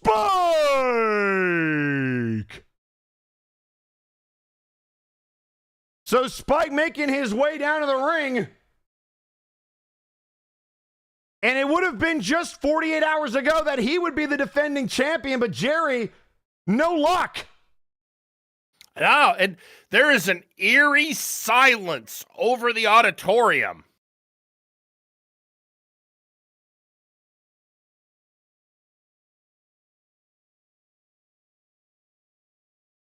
You know, and Spike, long history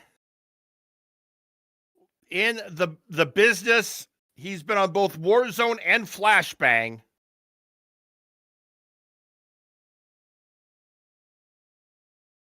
And introducing second,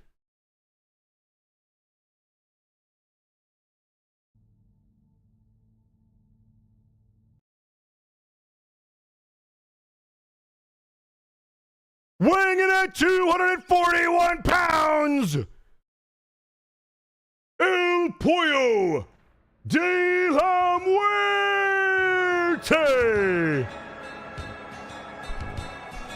El Pollo with a new drip. I mean, this is a big match with a lot of importance. Why not? The Chicken of Death.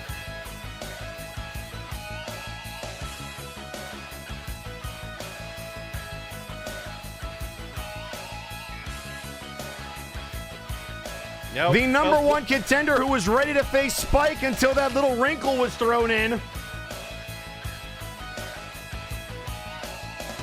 I suppose the only thing we can say more than ever, arise, chicken! Chicken arise! I don't know what the cluck y'all are talking about.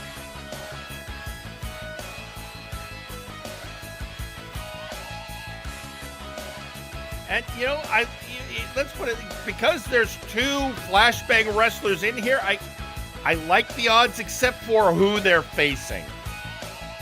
Yeah, let's, I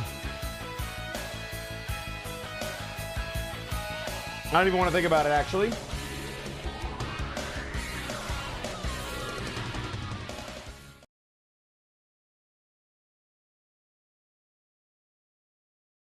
Oh, here we go. And introducing third, weighing in at 255 pounds, he is the interdimensional champion, Deadpool. I mean, what can you say? I think we all know, you know, if anyone's going to break through, it's going to be Deadpool. This is unbelievable. How is this man even in this match? How is he even here? This is all Lawson's fault. I mean, you're right. I mean, he was officiating, and he felt it was more important to get the belt off of Spike. But put it on this engine of chaos? I just don't understand.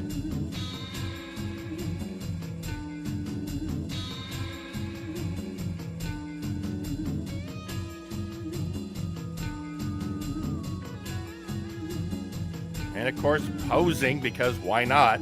Yeah, why not? Just take your time, Deadpool. We don't have a time limit at all. Just do you. New world order.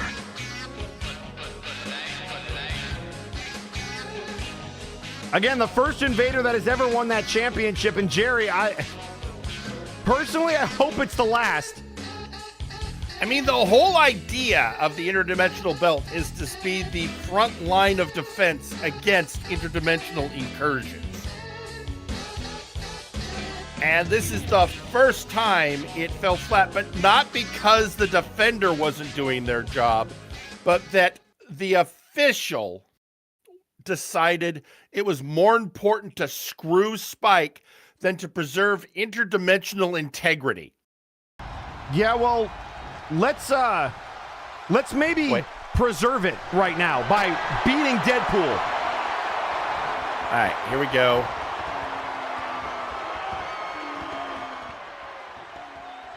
And there you see the champion, the challenger, the former champion, and the man trying to prove all the doubters wrong, El Pollo de la Muerte. Who do you like?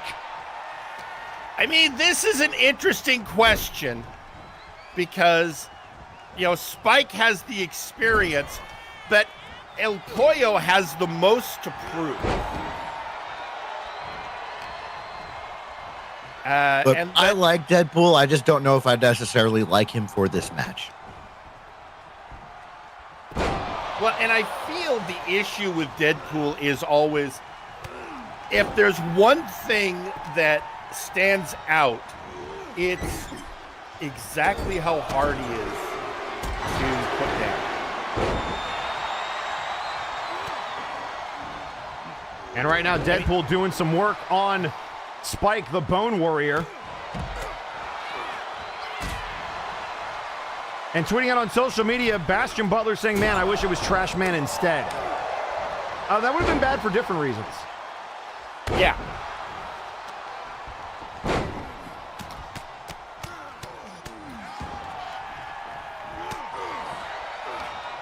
And M tweeting out on social media, and this is why you got to wonder if Lawson was involved.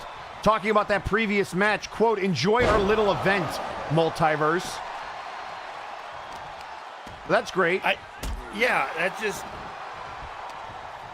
I understand that he's got a whole thing about the dominance of the executive club, but at what cost? It's hard to have a company if all of our reality collapses into a singularity. That's all I'm saying. Yeah, no, you're not wrong. And now Pollo. Spike knocking away the kendo stick again in a triple threat match. Anything goes. It, again, does increase the odds of getting the belt off of Deadpool just because, you know, if Spike or El Pollo pin each other, then the belt comes back and everything's fine. Yeah, but if they don't. Now, if they don't, I mean, it's Deadpool. That neck breaker has a point. And then Deadpool just sort of lies there, letting Spike do the work. And a springboard punch there by Deadpool. And now into the cover, but this is the part of the triple threat. That third member always lurking in the background, breaking up your pinfalls.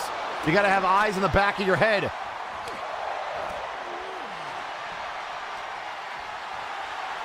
And now chair brought into the ring by Spike.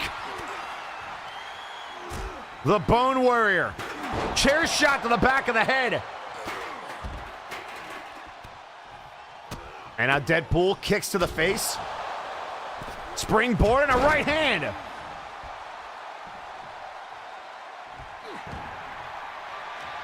And El Pollo trying to take a shot.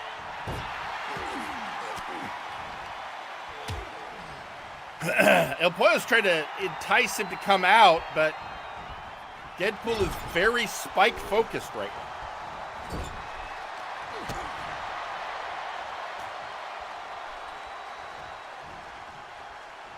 You'd think Deadpool would really appreciate somebody whose whole motif is they are the chicken of death. One would think. But this also brings, how does he like his chimichangas? Do they do chimichangas? That's a good question, actually. I wonder.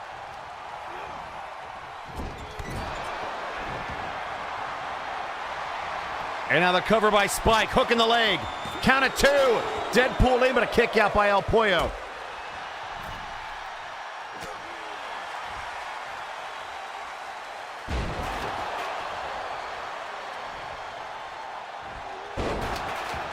And Deadpool going after El Pollo.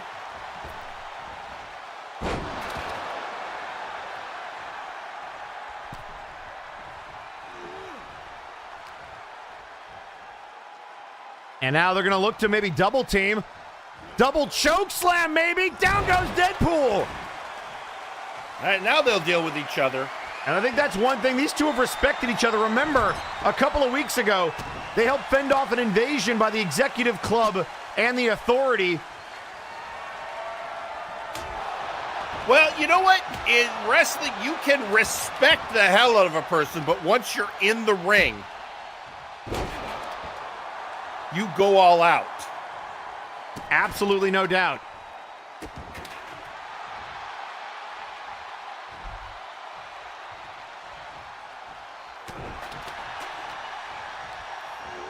And right now in the ring is the match they wanted to have. And what is Deadpool doing?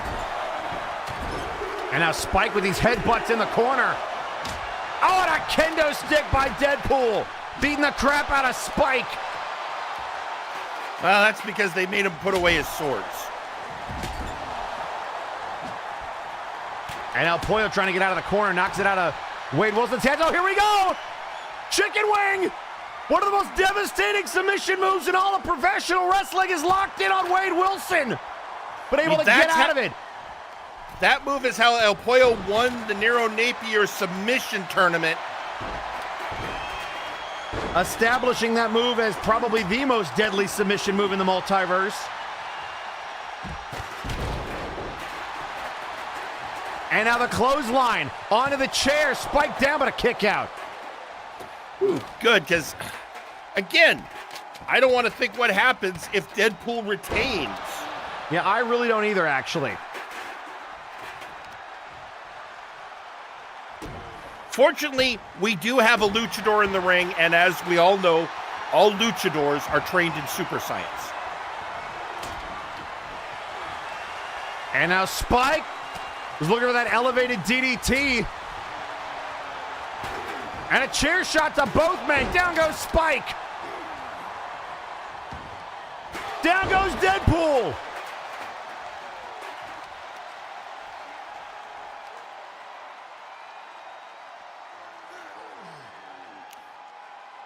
It's almost like you can see the little birdies circling Deadpool's head. And now the crossface! Crossface on Spike! And look at Deadpool diving to break it up. Again, you mentioned it, Jerry. Does not have to be involved in the decision to lose his championship. But this is how he won it on Flashbang on Friday. Hogan leg drop! He drops the big leg!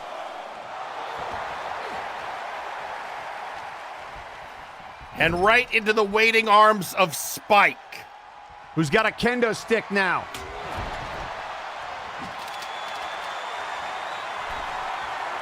And now up on the shoulders.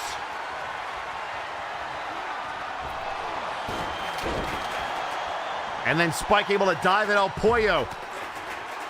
Trying to get back the championship he held after beating Lionel Matrix for it.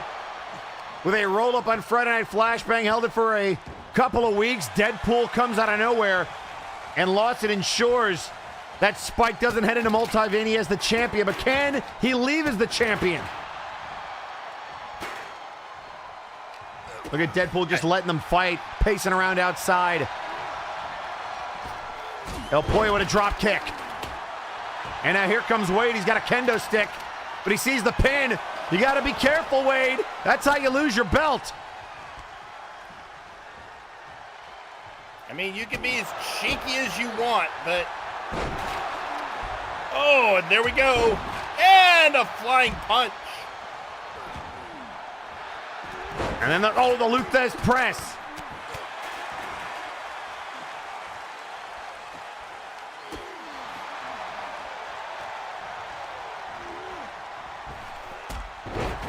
And now in off the ropes, the drop kick. But Deadpool dives out of the ring.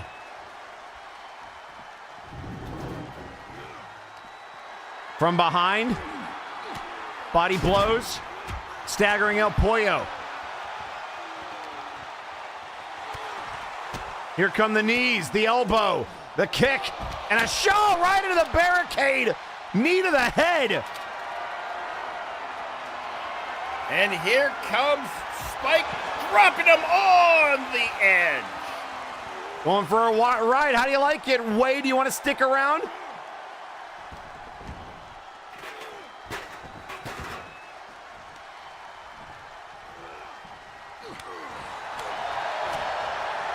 One thing Wade has to keep in mind, in a triple threat like this, you really lose the champion's advantage because there's no DQ. That is true.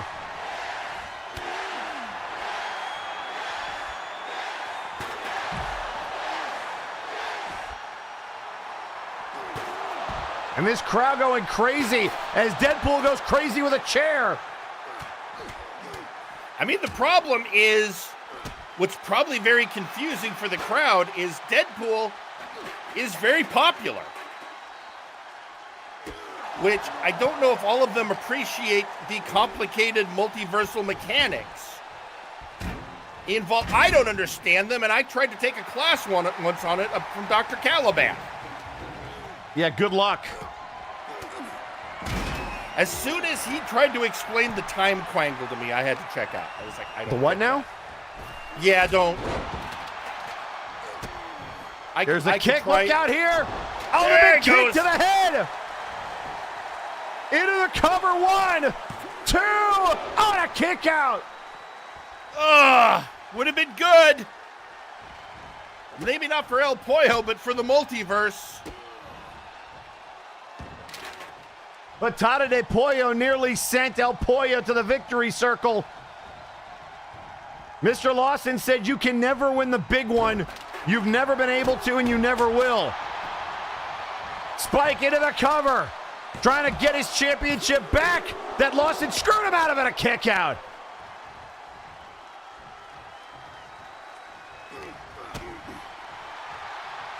I mean, Jerry, it's notorious how hard it is to get your stuff back from Disney. This might be our only chance. I mean, as soon as they get their copyright lawyers involved, it's just... We don't have that kind of money. We can barely handle the Dukes promo. There's the Hogan boot.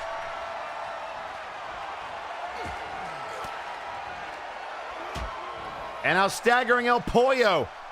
Wade, forearm shot. Jerry, it can't end this way. Jerry, it can't end this way. I know. Jerry, no. What are you Spike, get up. Hogan, leg drop. Spike, Spike, get in there. please. Oh, God. Woo.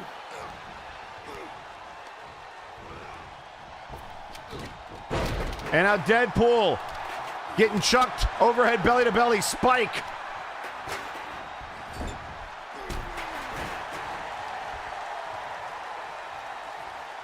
And now from behind, Deadpool. Knee to the face. El Pollo to the outside. Grabs the chair.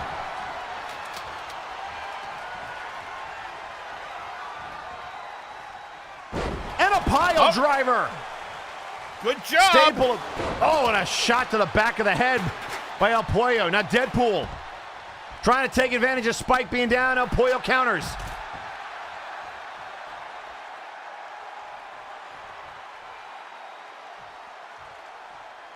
Well, Apoyo has laid both of the opponents out. Well, here comes Spike. And now Deadpool and El Pollo doing damage, throwing him into the double team. El Pollo throws him into Spike and says, let's finish it. But Spike sees Deadpool get back up and goes right after him. If there's one thing Spike and El Pollo agree upon, it's that Deadpool cannot leave here with that championship.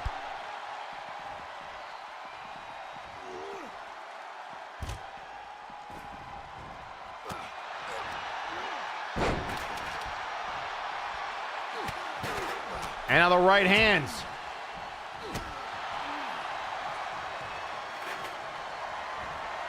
And up. Come on, Spike! Oh, a Spike pile driver! Cover him! Oh, but El Pollo breaks it up.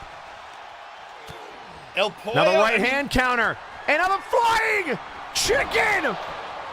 Spike goes down! And now El Pollo after Deadpool right hand! Chicken wing! Chicken wing for the title. Choke him out, El Pollo. Choke him out. Yes. Oh, good. He taps.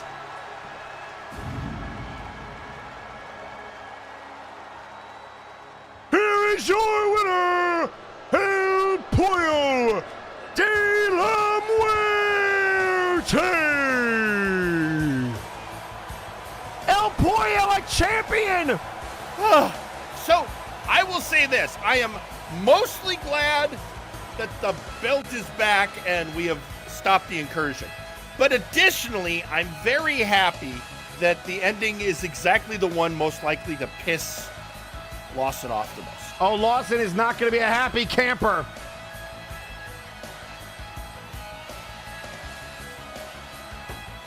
Because Lawson, again, declared that El Pollo would never be a champion. And yet there is a belt in the possession of the Chicken of Death. And, Jerry, you know what that means. I do. It is main event time. And I don't know how much you know about the history of Friday Night Flashbang. I mean, a fair amount. Yeah, but we have had exactly 3 champions. Do you know who those 3 champions are, Jerry? I do. It is. Why don't you tell us? It's Tommy Black, Nero Napier, and Victor Vicious. You are 100% correct. And that is over the entirety of the nearly 6 years of Friday Night Flashbang. 3 champions, Jerry. 3 of them. I understand. It's you, and it is. I mean, you could go over what all the different factors are, but in the end, Victor Vicious has a death grip on that belt, aided and abetted by the executive club, who feels he's the best for business. Enter the Crimson Phoenix, trying to do what no one has been able to do for nearly 4 years. 4 years. Victor has held on to that championship, and Crimson earned this opportunity once, was screwed out of that opportunity twice by winning the 64-man tournament. This is it for Crimson. It's win or go home.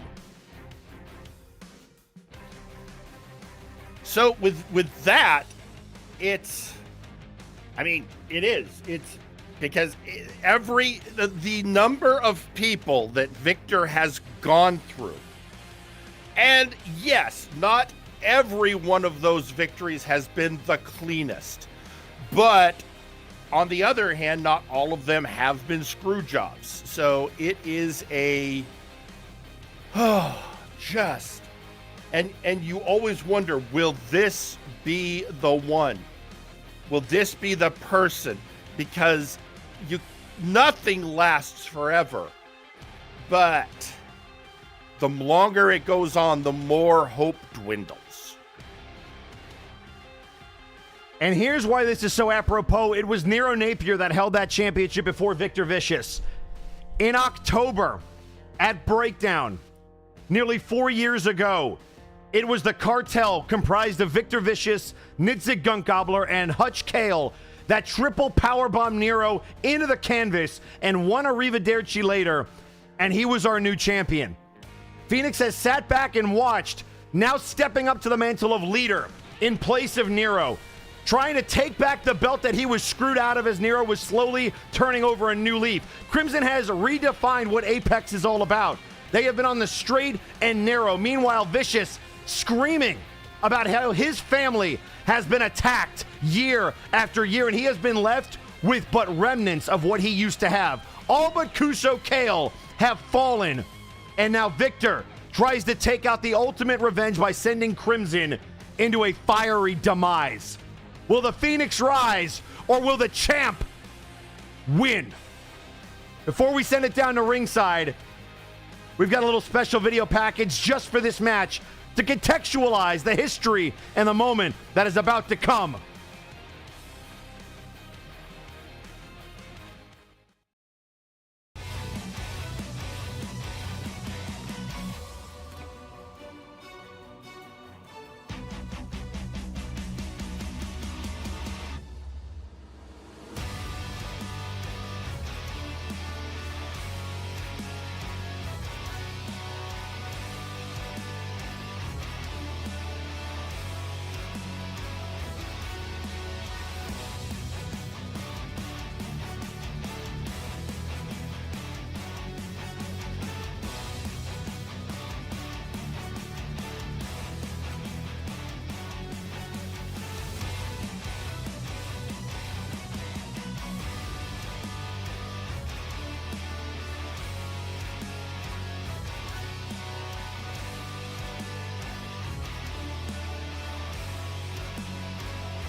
And so I face the final curtain.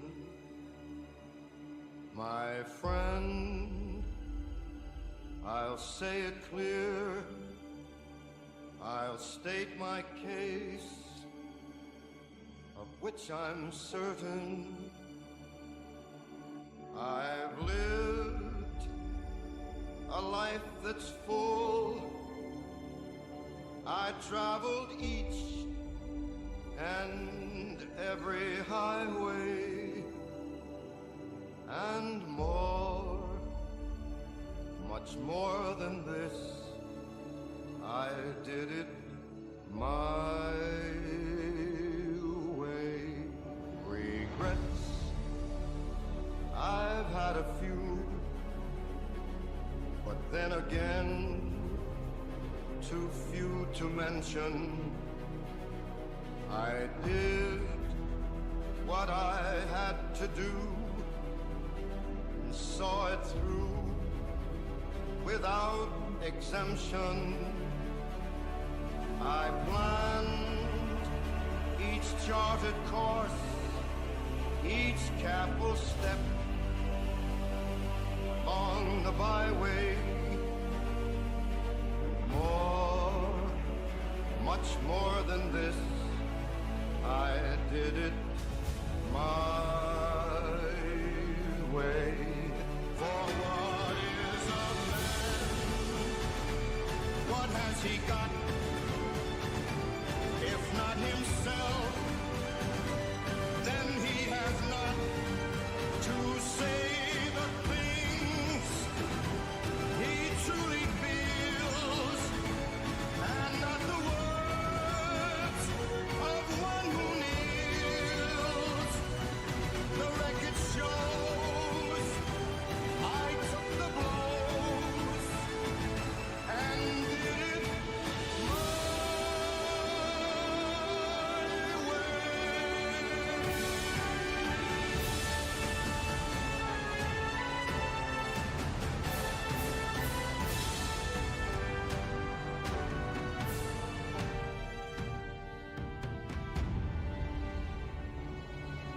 Yes, it was my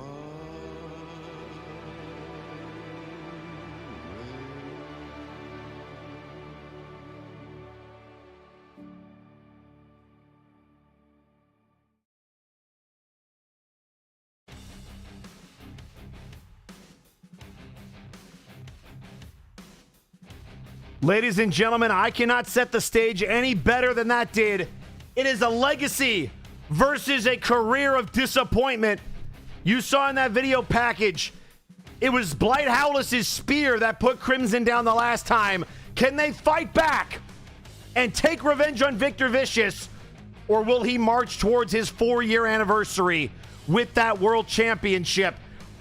Jerry, there's literally only one way to find out. Are you ready for the main event of Multivania Night 2? I am ready. Pete, what about you? I could use another couple of minutes. No, All I'm right, just no kidding. problem. Then, ladies and gentlemen, without further ado, a match that has been months in the making. Legacy's on the line. Let's send it down to ringside for your main event.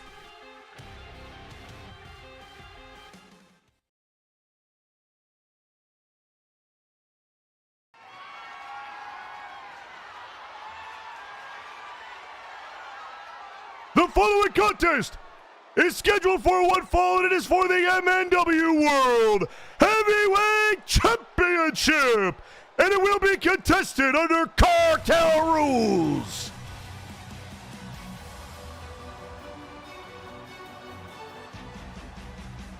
And you heard our referee there, Jerry. Cartel rules. Anything goes. I mean, just how Victor likes it. And there's the winner of the 64-man tournament, the Crimson Phoenix. Decked out in their old attire from when they first debuted. Back to the beginning, a rebirth. But they will have to do what no wrestler has done in nearly 4 years, and that is pin or submit the world champion with the belt on the line. Brawl Kaiser did show that Victor Vicious was human at Breakdown, defeating him in an I Quit match. And maybe there's some notes to be learned from that, but here tonight, it's all up to the Crimson Phoenix. And Victor Vicious already tweeting out before he makes his entrance, I will show you my conviction. I endure it for you.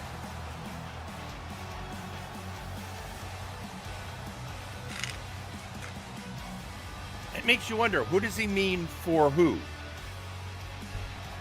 I don't know.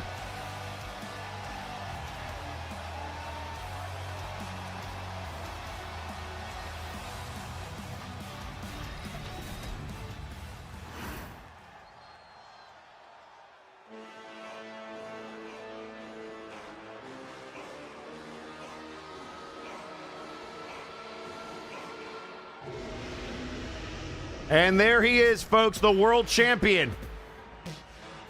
You mentioned it, Jerry. 3 men have held that title in 6 years. He's held it for nearly 4 of those. I mean, that is an epic run. There's few who can claim that in professional wrestling overall.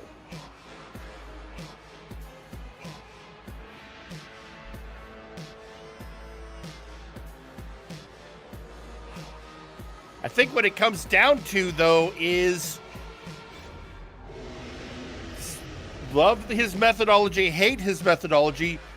Vic has wanted it. Do you know how many days it's been since Vic has been beaten for that championship, or even how long he's held that championship? Well, it was at an October Breakdown almost 4 years ago, so I'll have to do some general math, but if my math is correct, he has held that belt for 1,372 days. And in this October, it will be 4 total years.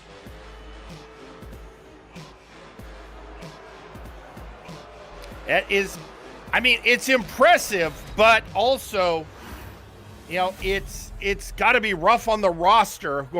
People constantly wondering who's going to take him down. And now let's set it down for the introductions.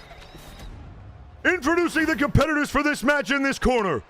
They're the winner of the 64-man tournament, weighing in at 242 pounds, representing Apex, the Crimson Phoenix.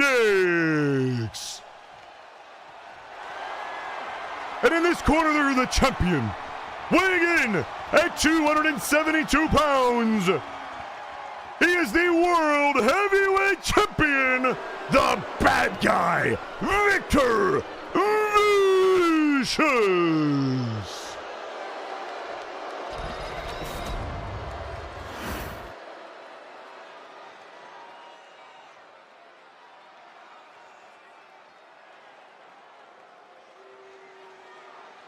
There we are. As we like to call this, it is the ceremony of the belt. And there you see Legs with the championship above his head. Again, this is cartel rules. Anything goes. Vic is ready. Crimson ready. This is going to be chaos, Jerry. And here we go. Oh, Already they are. the mind games beginning. A right hand by Crimson. And we're off and running. And Vic staggers the challenger immediately.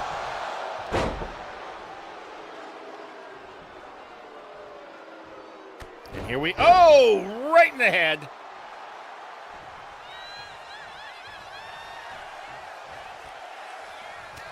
And a big right hand by Vic. This leads to a lot of questions, not the least of which is,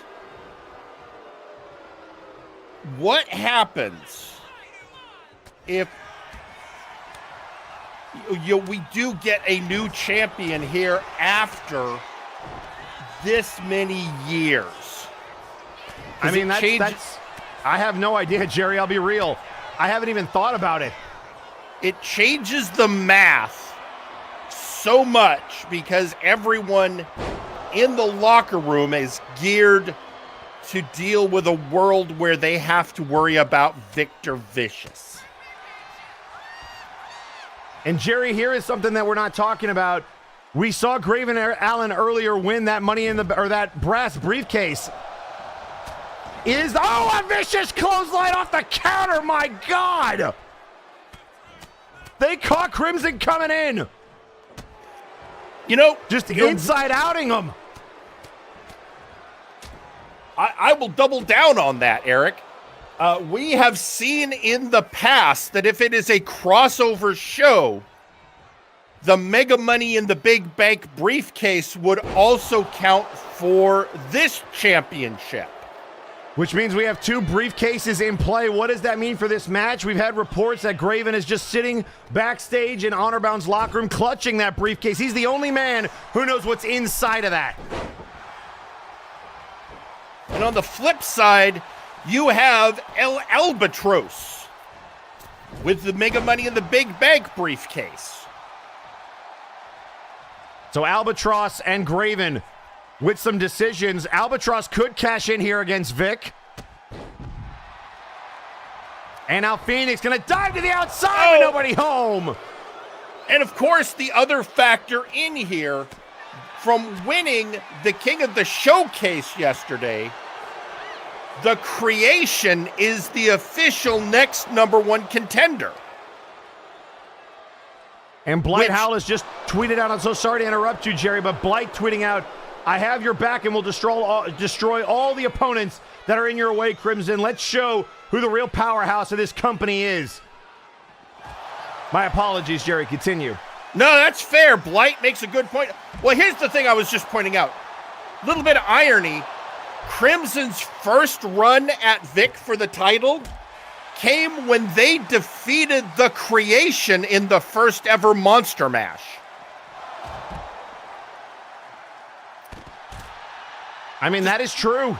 A little bit of symmetry there, but in the end, all of that kind of pales in comparison to one simple fact. You got to finish this match. I mean, yeah, a briefcase could make it a triple threat, but as we saw, the first match of the show, sometimes it's best to wait. And M already tweeting out on social media in response, saying, quote, we won't let members of Apex near the arena. Go get them, Victor. Stay back, Blight. And remember, this just isn't Victor Vicious versus the Crimson Phoenix. This is Flashbang versus the Authority. Mr. Lawson has made it very clear. Vic is who they want to carry them into Breakdown. They want Vic to be the face of the franchise, so to speak. Crimson, the underdog, representing everything that rebellion stands for, that they will not be silenced. And you got to think in a match with that much on the line, anything can happen.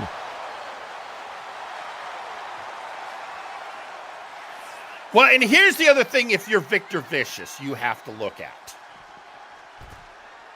Today, not a single title holder retained.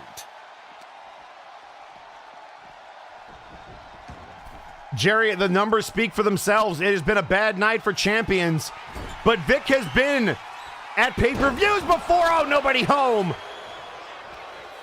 Oh, and a silence mortals.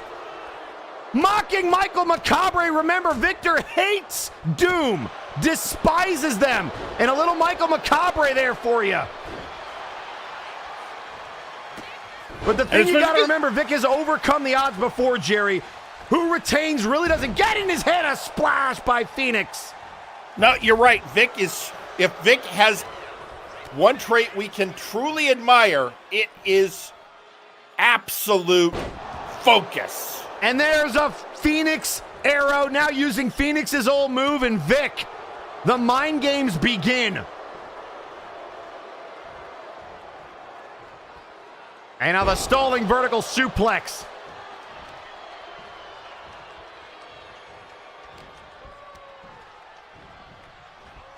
Right now to the corner.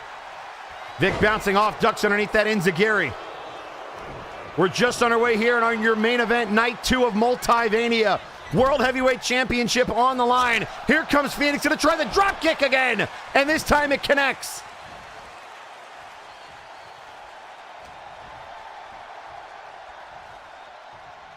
Phoenix bringing that agility. But one of the things we cannot ignore is this is not the first time these two have faced off, but we saw how it went last time. And if anything, Vic has stacked the odds even more this time. But what's ironic is Phoenix asked for this match. There was a stipulation a couple of weeks ago. Vic wanted Satiris and said, if you deliver the Minotaur to me, I will give you any match that you want. And Phoenix says, bet. Satiris wanted to rip you apart anyway. It turned out to be a ruse as Victor Vicious, once he realized Satiris might be a little bit too much, demolished the Minotaur like no one we have ever seen. Also lasted longer in that match than anyone we had ever seen. But as a result of getting that match, Phoenix said, I want you in an anything goes match, a cartel rules match. Vic was going to cheat anyway. Phoenix knows that well. They were screwed out of the championship when Vic speared them with Blight Howlis' own move to retain the title. So if Vic is going to cheat anyway, I think it makes sense. Crimson says, let me just go in knowing that, and I'll prepare for it. That's true. I mean, if you know what your opponent's going to do, why take the high road, meet force with force?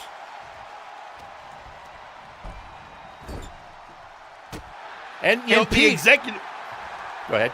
Oh, I was going to say, and Pete, in a match like this where you have a super underdog taking on someone that just refuses to lose, who do you bet against? Can you bet against the champion? You know, in some cases, you that might be possible, but it's really tough to feel that way when that champion has been doing this for 4 years. Yeah, and there's the Phoenix Arrow looking for a quick cover, and Vic kicks out.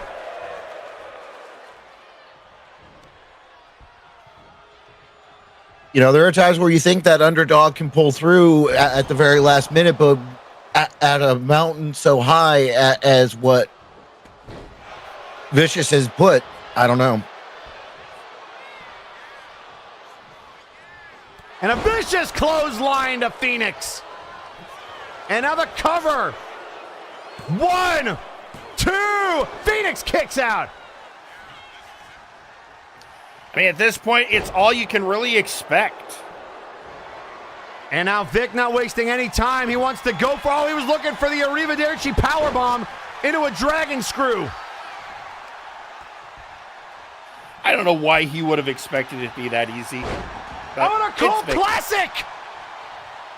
Phoenix with the Colt Classic out of nowhere! Another man who challenged Nero Napier for the world title, the Phoenix Driver! Out of nowhere, the cover to kick out!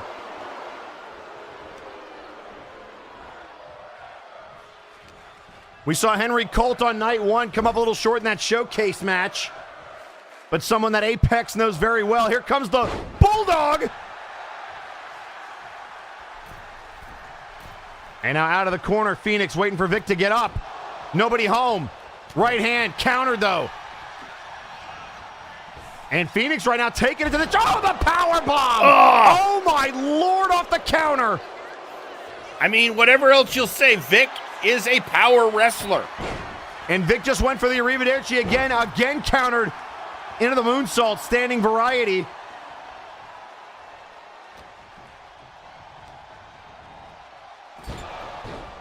And now hard whipped into the corner. We've seen that a couple of times. Again, your main event underway. Phoenix. Deadlift German into the turnbuckle.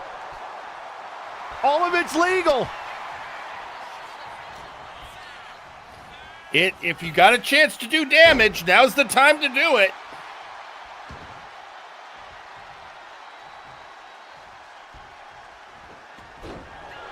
Missing the drop kick is Phoenix. Look, Vic moving a little bit slower. Look at the bruising on Vic. I mean, Phoenix knows they've got to come hard or they're not going to get the belt. I mean, they've been here before. Oh, look out here!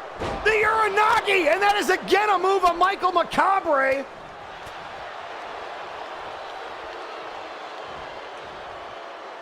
There is such a grave thing as mistake tempting into the fate. suplex. And one of the reasons why Vic despises Doom, he's never beaten Zerikis. Not in the C101. Oh, and there's a Jack Andrews spine buster. Pulling out all the classics. And a vicious clothesline.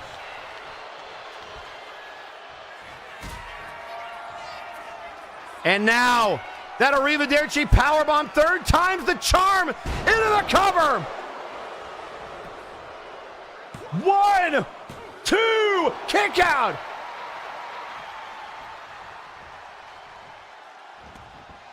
The Phoenix, Arrivederci not enough. Phoenix tried a barrel roll. It didn't do as much as they'd hoped. He barrel rolled right into a boot, but now trying to fight out of the corner. Vic trying to dodge. And a gut shot. And you're just waiting for that first shoe to drop.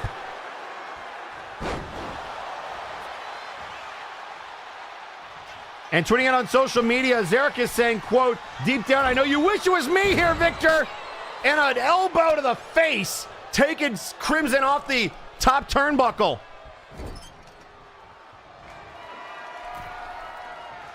And now up to the top, the boot.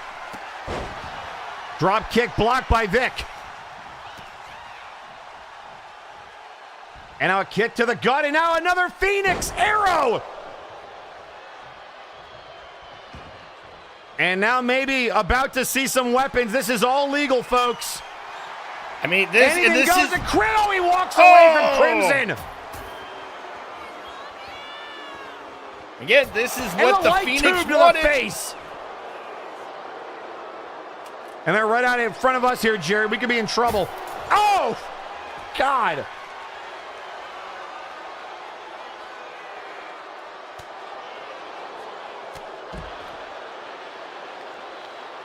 And Phoenix taking a beating. They really got to kick it into gear now. Poison Rana! Oh my God, I've never in my life seen Vic pull that out. He nearly killed himself. I mean, this is the third Multivania that Vic has headlined. And this crowd chanting for tables. Crimson throwing a trash can in and then grabbing a chair. Oh, and a boot to the midsection. Head first off the trash can.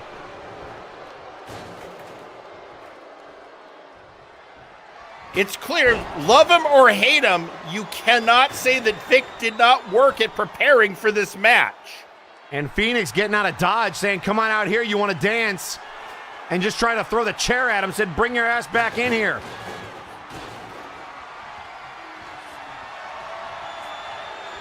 And telling Legs that they need to pay attention, but from behind, Crimson, oh, right across the skull. Vic too busy with Legs to pay attention. And now up over the top rope. I think that is the first real miscalculation I've seen this match.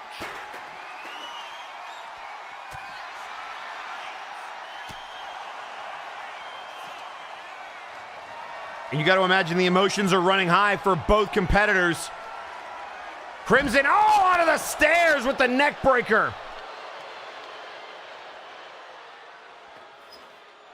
And now Crimson, oh, runs into a chair shot.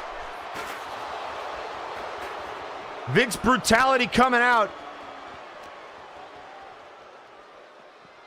Crimson wanted a street fight. Well, they're getting one. Look at the shark. Jerry, look at the sharks in the ring. It's just the carnage of this match. And, you know, you mentioned, you look at the bruises and scrapes on Vic. This has not been a gentle match for anyone.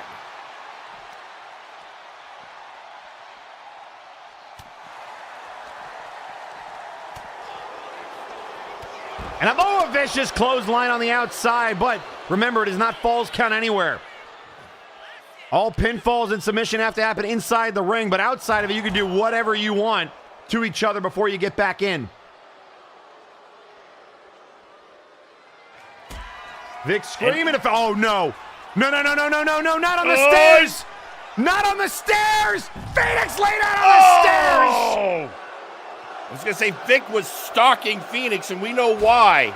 And no, not again. Not again. A second. Arrivederci on the outside.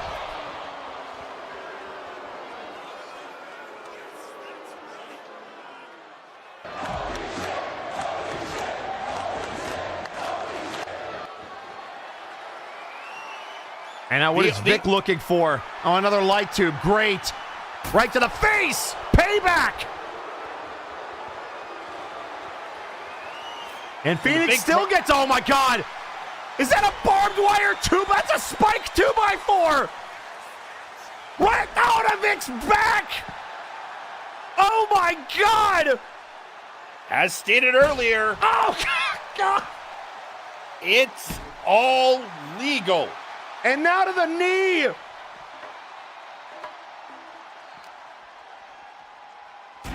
And now into the steps. Phoenix. Do it. Oh, and again. Now into the barricade. A spiked bad. How apropos after what he's done to Spike over the years. Back in the ring. Phoenix going to try to climb. Jerry, here we go. No, nobody home. Oh! Vic getting out of the way. I think Phoenix vision a little compromised by that light tube debris. And they've taken a couple of headshots.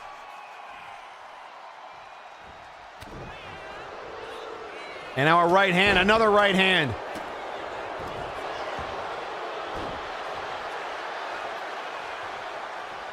And now the Hurricane Rana. And, oh, Vic countered.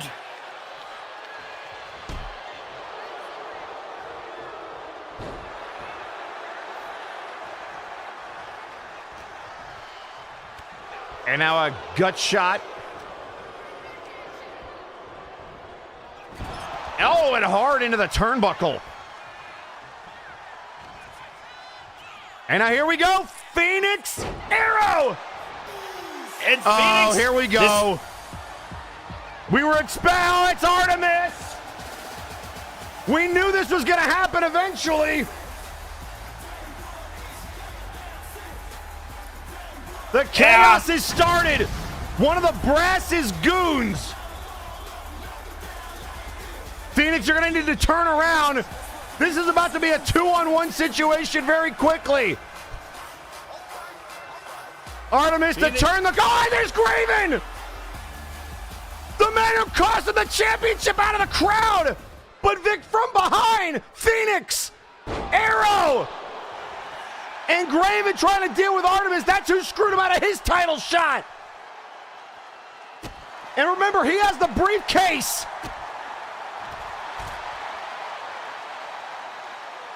Brawling back up the stage towards the ramp, trying to take Artemis out of commission. And now the Hurricane Rana. But the distraction let Vic get back in control. I mean, for Artemis, it's back and then. Artemis was just getting involved to sow chaos. But the distraction worked. Vic now with the upper hand as Graven and Artemis head to the back. Clothesline! Vicious clothesline! Oh, here we go!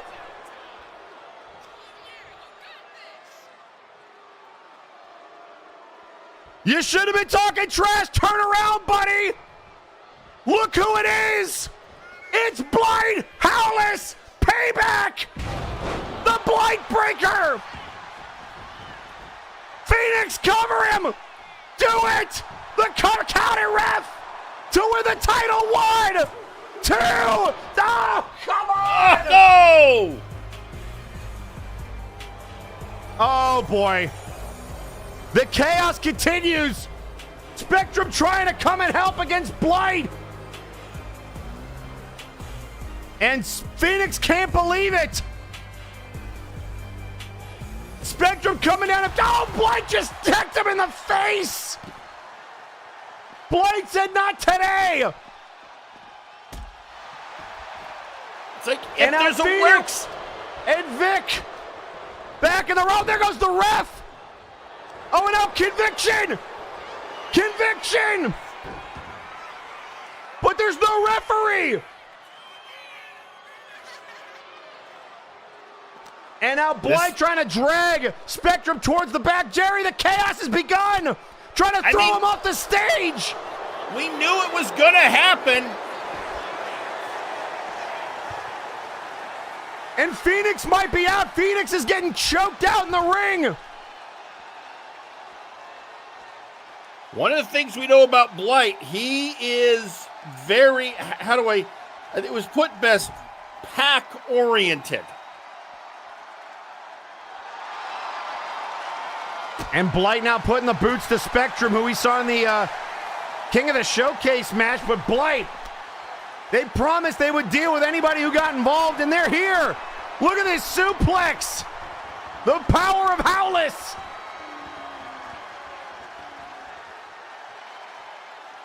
There is a reason he started his career undefeated. Yeah, but look at, I don't even think Phoenix is awake. But they got back up. Look who's back. The Geek off a suspension. 1, 2, 3, Vic.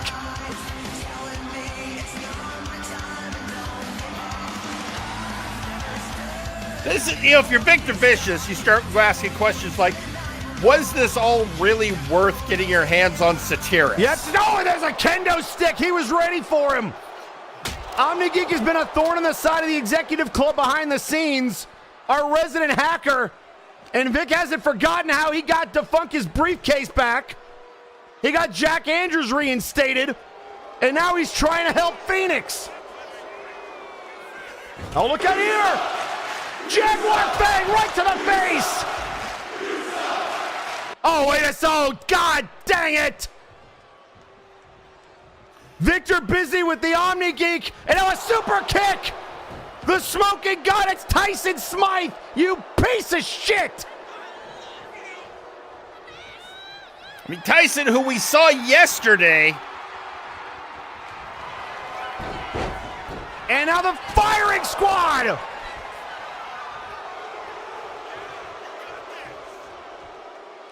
And Tyson, look how proud he is of himself.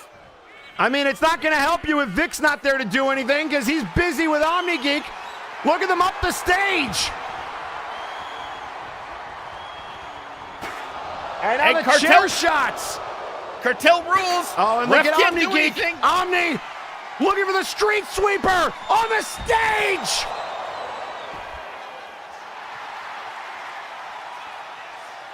And M twinning out, did you think Flo beating us was the end? Again, it's cartel rules. All of this is legal. And now a code red by Omni.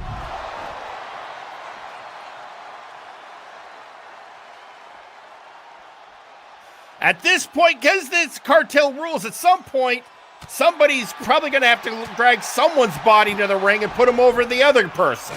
And now a super kick to Phoenix, the firing squad a second time. And right now, Omni keeping Vic away from the ring, but Tyson doing damage to Phoenix. And now all the way to the floor.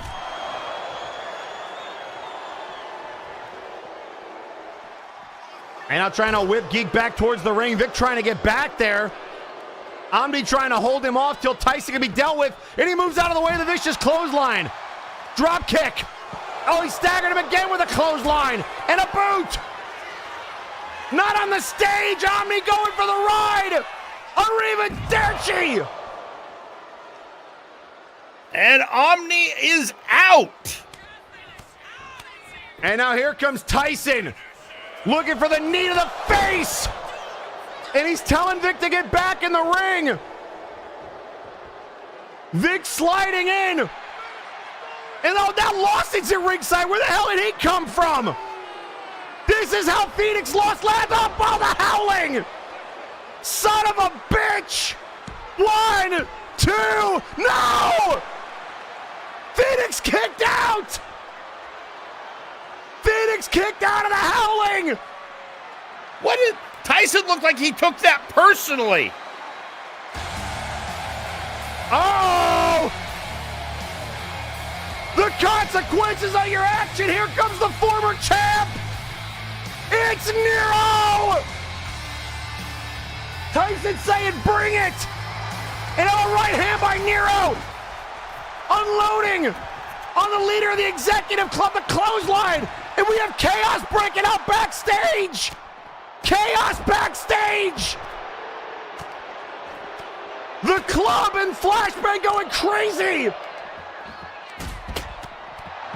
That's just, I mean, it is. That's Butler, Devil, Sheepy, and Slamphibian. We saw them dealing with the Abyssal Void earlier. Devil and Bastion handle the invasion. Oh yeah, get the Rotten Orange out through the window. And now Butler going after V. This is chaos. Artemis found himself backstage. Oh, look out, V with Butler all the way to the concrete. We got to get back to the ring. Nero with Tyson on his shoulders. Tying a boa through the table. Oh, the Phantom announcers are up in arms. Uh-oh. Oh, my God, the showdown. Here comes M. The man who used to be the biggest fan of Apex, he idolized Nero. This is pure cinema. M and Nero in the ring at the same time. This is going to end in pain. I'm not saying whose pain, but pain. And look at M is bringing a belt with him.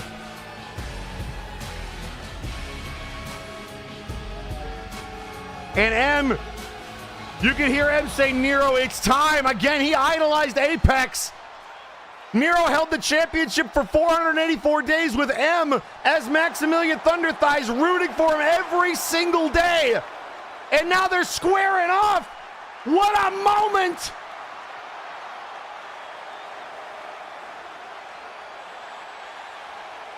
Oh, and Nero hit him with the defunk! Oh my God, the judgment of the smoking mirror! Nero tried to hit him with the you can't see me a defunk, and he hit him with smoking mirror's judgment! Wait, what's... Oh! Oh! We knew it was gonna happen eventually! The man that M lost to last night! It's time to get crazy! But where is he? He's looking for it. I don't see him. He knows the Latino heat is somewhere. He's checking the crowd. Where's he coming from? Oh, there he is. He's got a chair.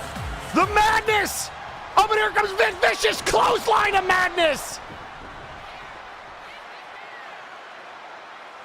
Vic just clotheslined the madness out of his boots. And now M is screaming at the madness saying this is not over.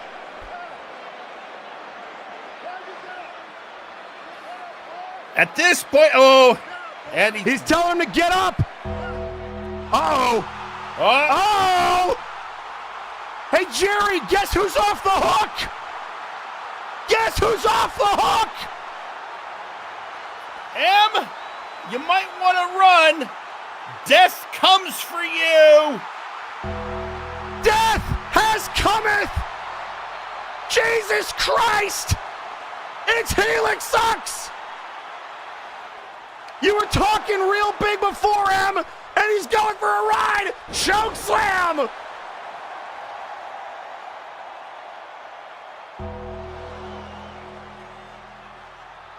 Helix wasn't happy being manipulated by the brass. And now diving for the chair, Phoenix can't even move.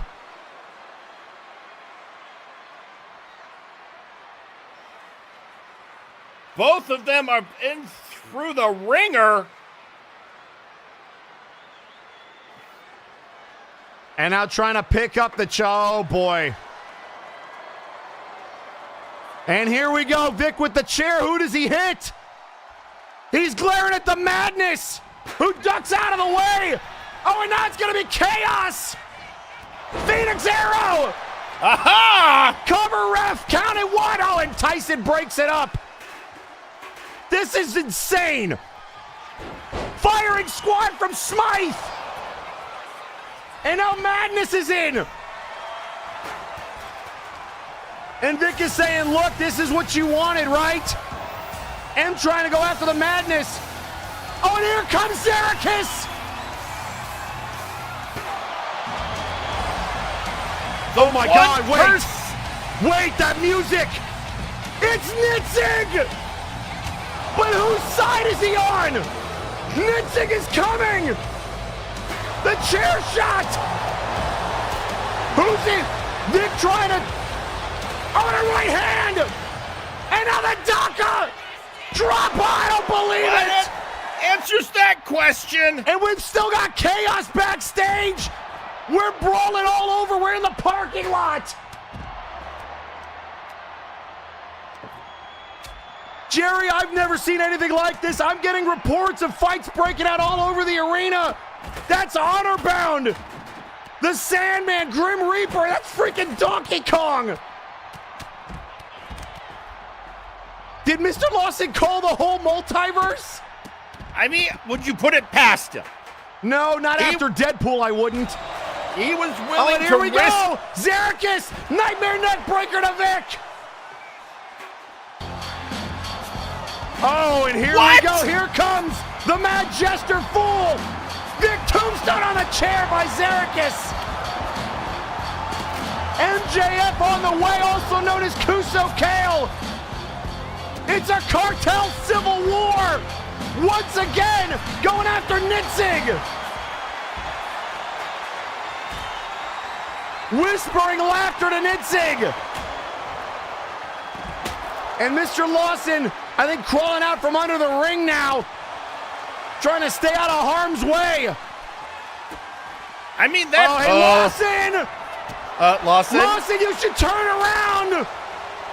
Somebody would like It's to have Jack a word Andrews. with you. Jack is gonna get his hands on Lawson! Lawson you know, I thought he could hide under the ring. It didn't work, Jerry. And with these rules, Lawson put himself in danger. Lawson should have stayed in the back, and now he's fair game into the barricade. And a drop kick. Kick his ass, Andrews. And Lawson, there's a reason. Buster. Oh, there's a reason. And there's still more chaos. Look at him. Is that Bowser? This is insanity. Apex. I'm watching Bowser and Satira's brawl on a Multivania. The seal is so broken, Jerry. That Spectrum demo, Jack Andrews and all of Apex.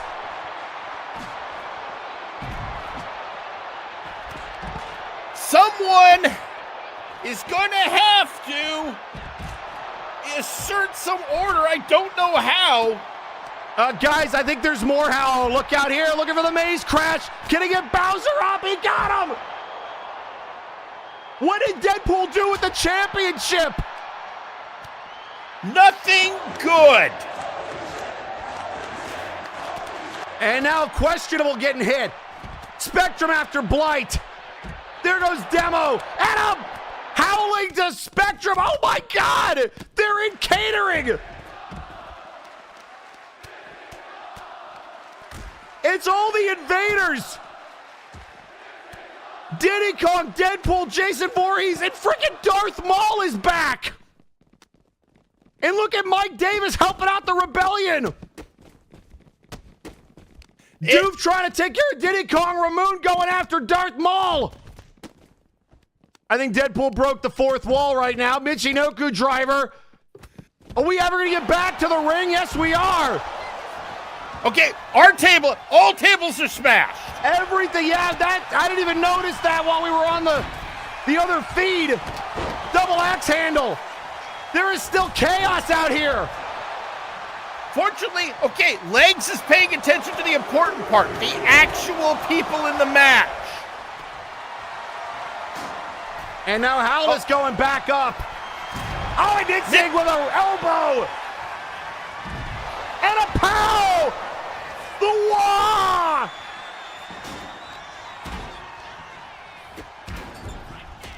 And now the elbows. Throwing Vic into the corner.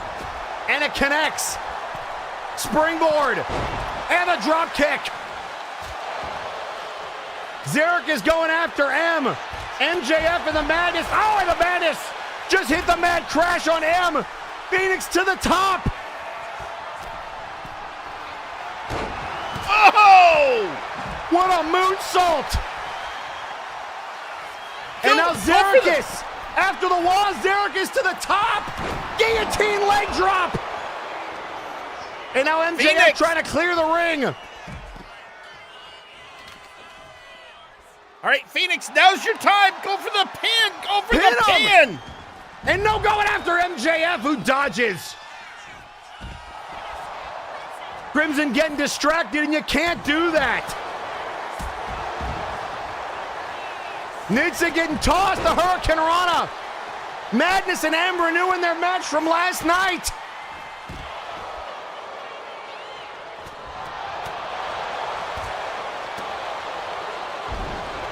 And now the neck breaker. Crimson looking at M. And now diving to the outside into the steel steps.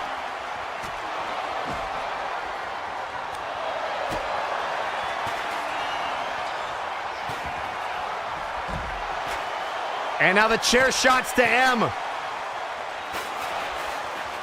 I get it. M has probably been talking the most shit of anyone in the executive club. So I get the desire to beat him down. Jerry, I've never seen anything like this in my whole life. The entire roster is fighting itself. I'm right there with you. And I've been in this business for decades. And this is the craziest thing I've ever seen. This is what you get with Cartel Rules. Looking for the Phoenix Arrow on Smythe. Welcome to Flashbang Civil War, everybody. And now MJF, Hurricane Rana. And tossing Xerxes on the back of his head. Madness said he would do anything it took to make sure Vic didn't retain. Look out! On the outside, Nitzig, Arrivederci! Madness, Xerxes, and Nitzig, three men that he has screwed out of this championship. The other one is his opponent here tonight, the Crimson Phoenix. And now diving after MJF. And Vic hits him in the back of the head. It's the damnedest thing I've ever seen, Jerry.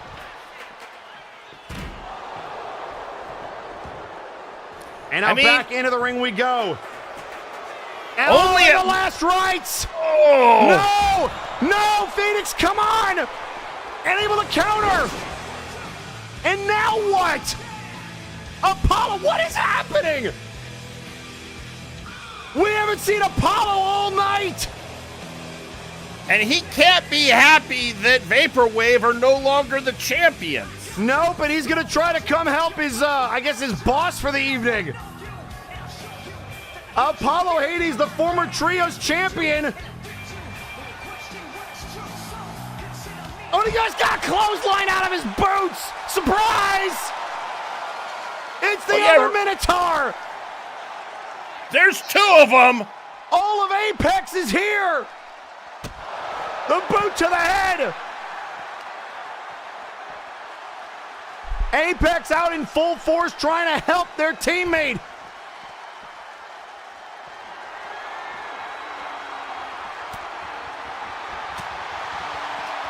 And now the right hand's up and down. Oh. Apollo, you may be hotter than him, but are you tougher? And now looking for the forgotten son on the stage.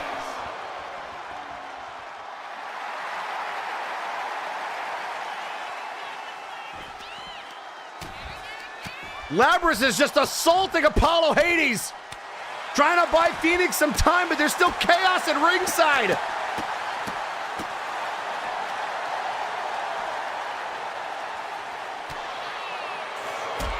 And now the elbow. Oh, look out here. Apollo with an Arrivederci on Labris.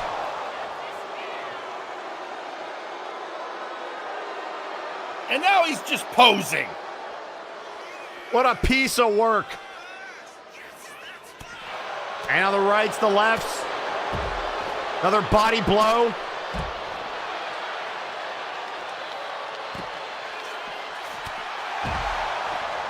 Oh, and a spear!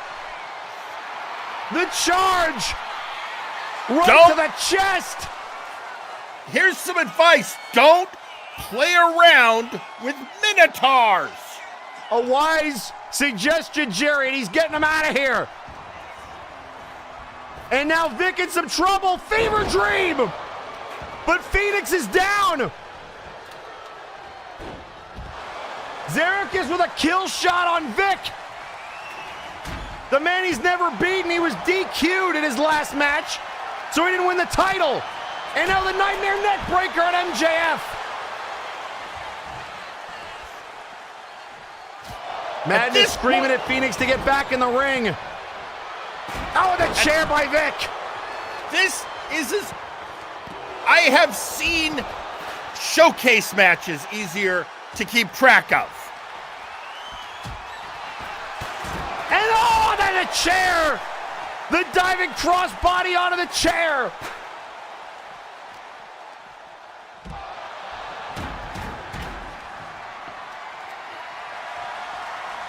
Crimson trying to finish it. Vic's past is coming back to haunt him. The gut shot. What is it going to take to end this reign?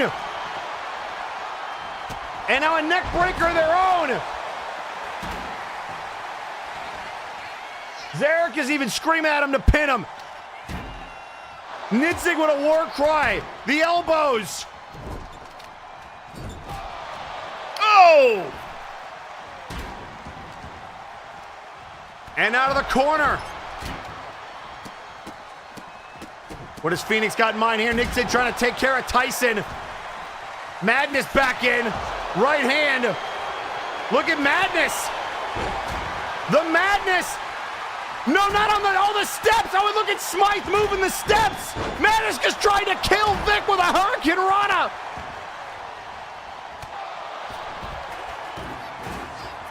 It's okay. You know what? Phoenix Arrow on the outside. I mean, I think Tyson just saved Vic's life. There could be an argument for at what cost. And now rolls through. Inzaguri.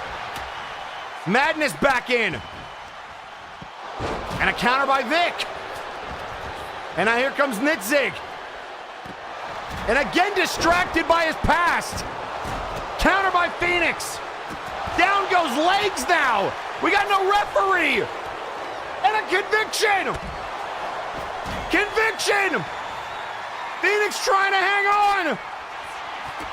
And now the elbows. Another pin. Ref count. 1, 2, 3. We have a champion. Ref. God dang it, Tyson. Madness just put the shirt on. Nitzig saying end it. Trying to buy them some time.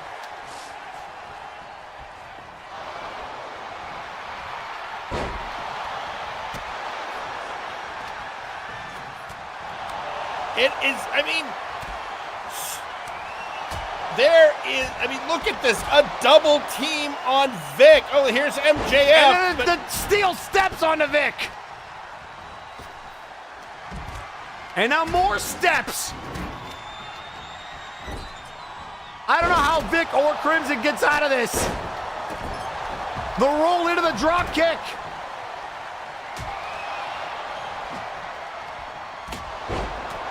Vic trying to fight the world with a cult classic. Vic getting out of the ring, which probably was the smartest thing he could have done right at that moment. I mean, he's been running from his past for years, and it's catching up with him. Moves out of the way of the clothesline. And now back in the ring he goes. And now it's just one-on-one.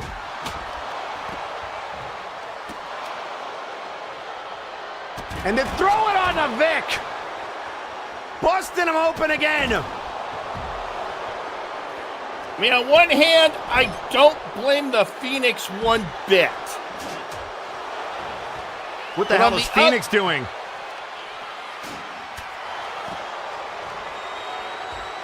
And now across the ring goes Vic. And oh no, MJF cut them off bombshell cards. I mean, this is the problem. You, at some point, have to stop doing damage and do a pin. And Oh, this the is when frustrated, vicious clothesline. I This think is this is just the anger coming out of both of these men. And now the FTK! Bombshell cards into the FTK! Oh, and then drops the legs! And now the tombstone on MJF!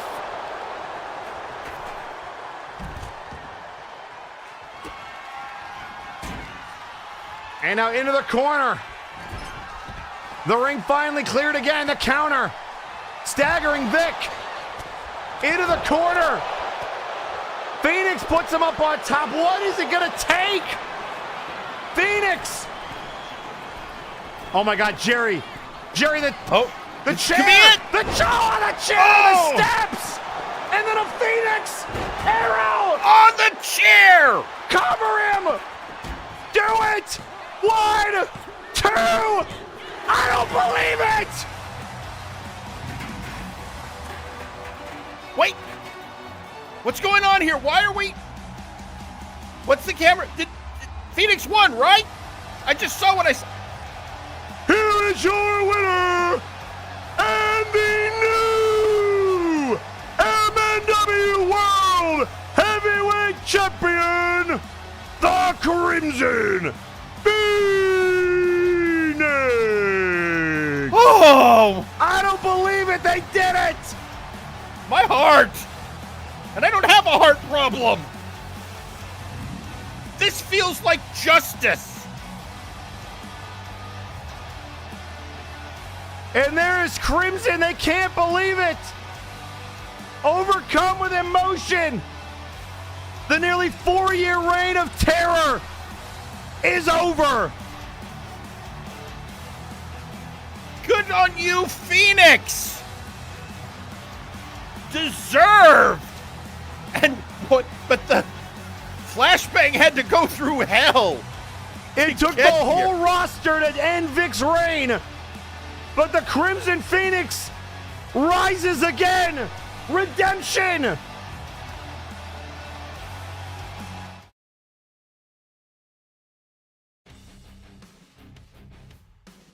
Jerry, I don't have words. We have a new champion for the first time in over 1,300 days. I mean, you could argue we have a whole slate of new champions, but this one, this is the one that has, finally, Flashbang has a 4th champion. And social media exploding. Graven saying, good job, Phoenix, but keep one eye open because I'm still here. Jerry, I'm stunned.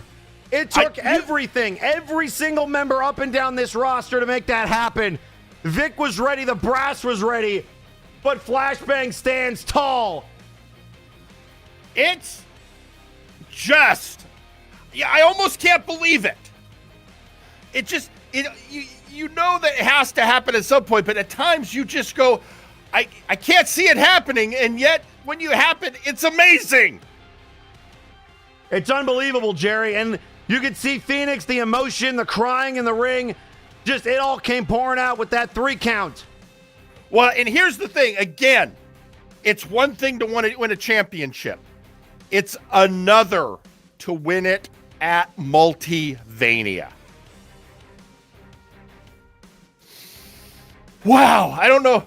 Boy, I don't know if I'm going to sleep tonight, Eric. You know, I might not sleep tonight. I might not ever sleep. I might be perpetually awake. I think I blacked out there for a second. Yeah, Pete. Whew. Well, Eric, I think, what else is there to say? Other than M saying, quote, whoops, sorry, Vic, all we can say is we are out of time. Ladies and gentlemen, that'll do it for Multivania. We've got new champions. We've got new stories. And it all comes at you on the next episodes of Warzone and Flashbang. For Jerry Aldini, Pete McPherson, my name is Eric Jan Erickson, and we will see you next time. Good night!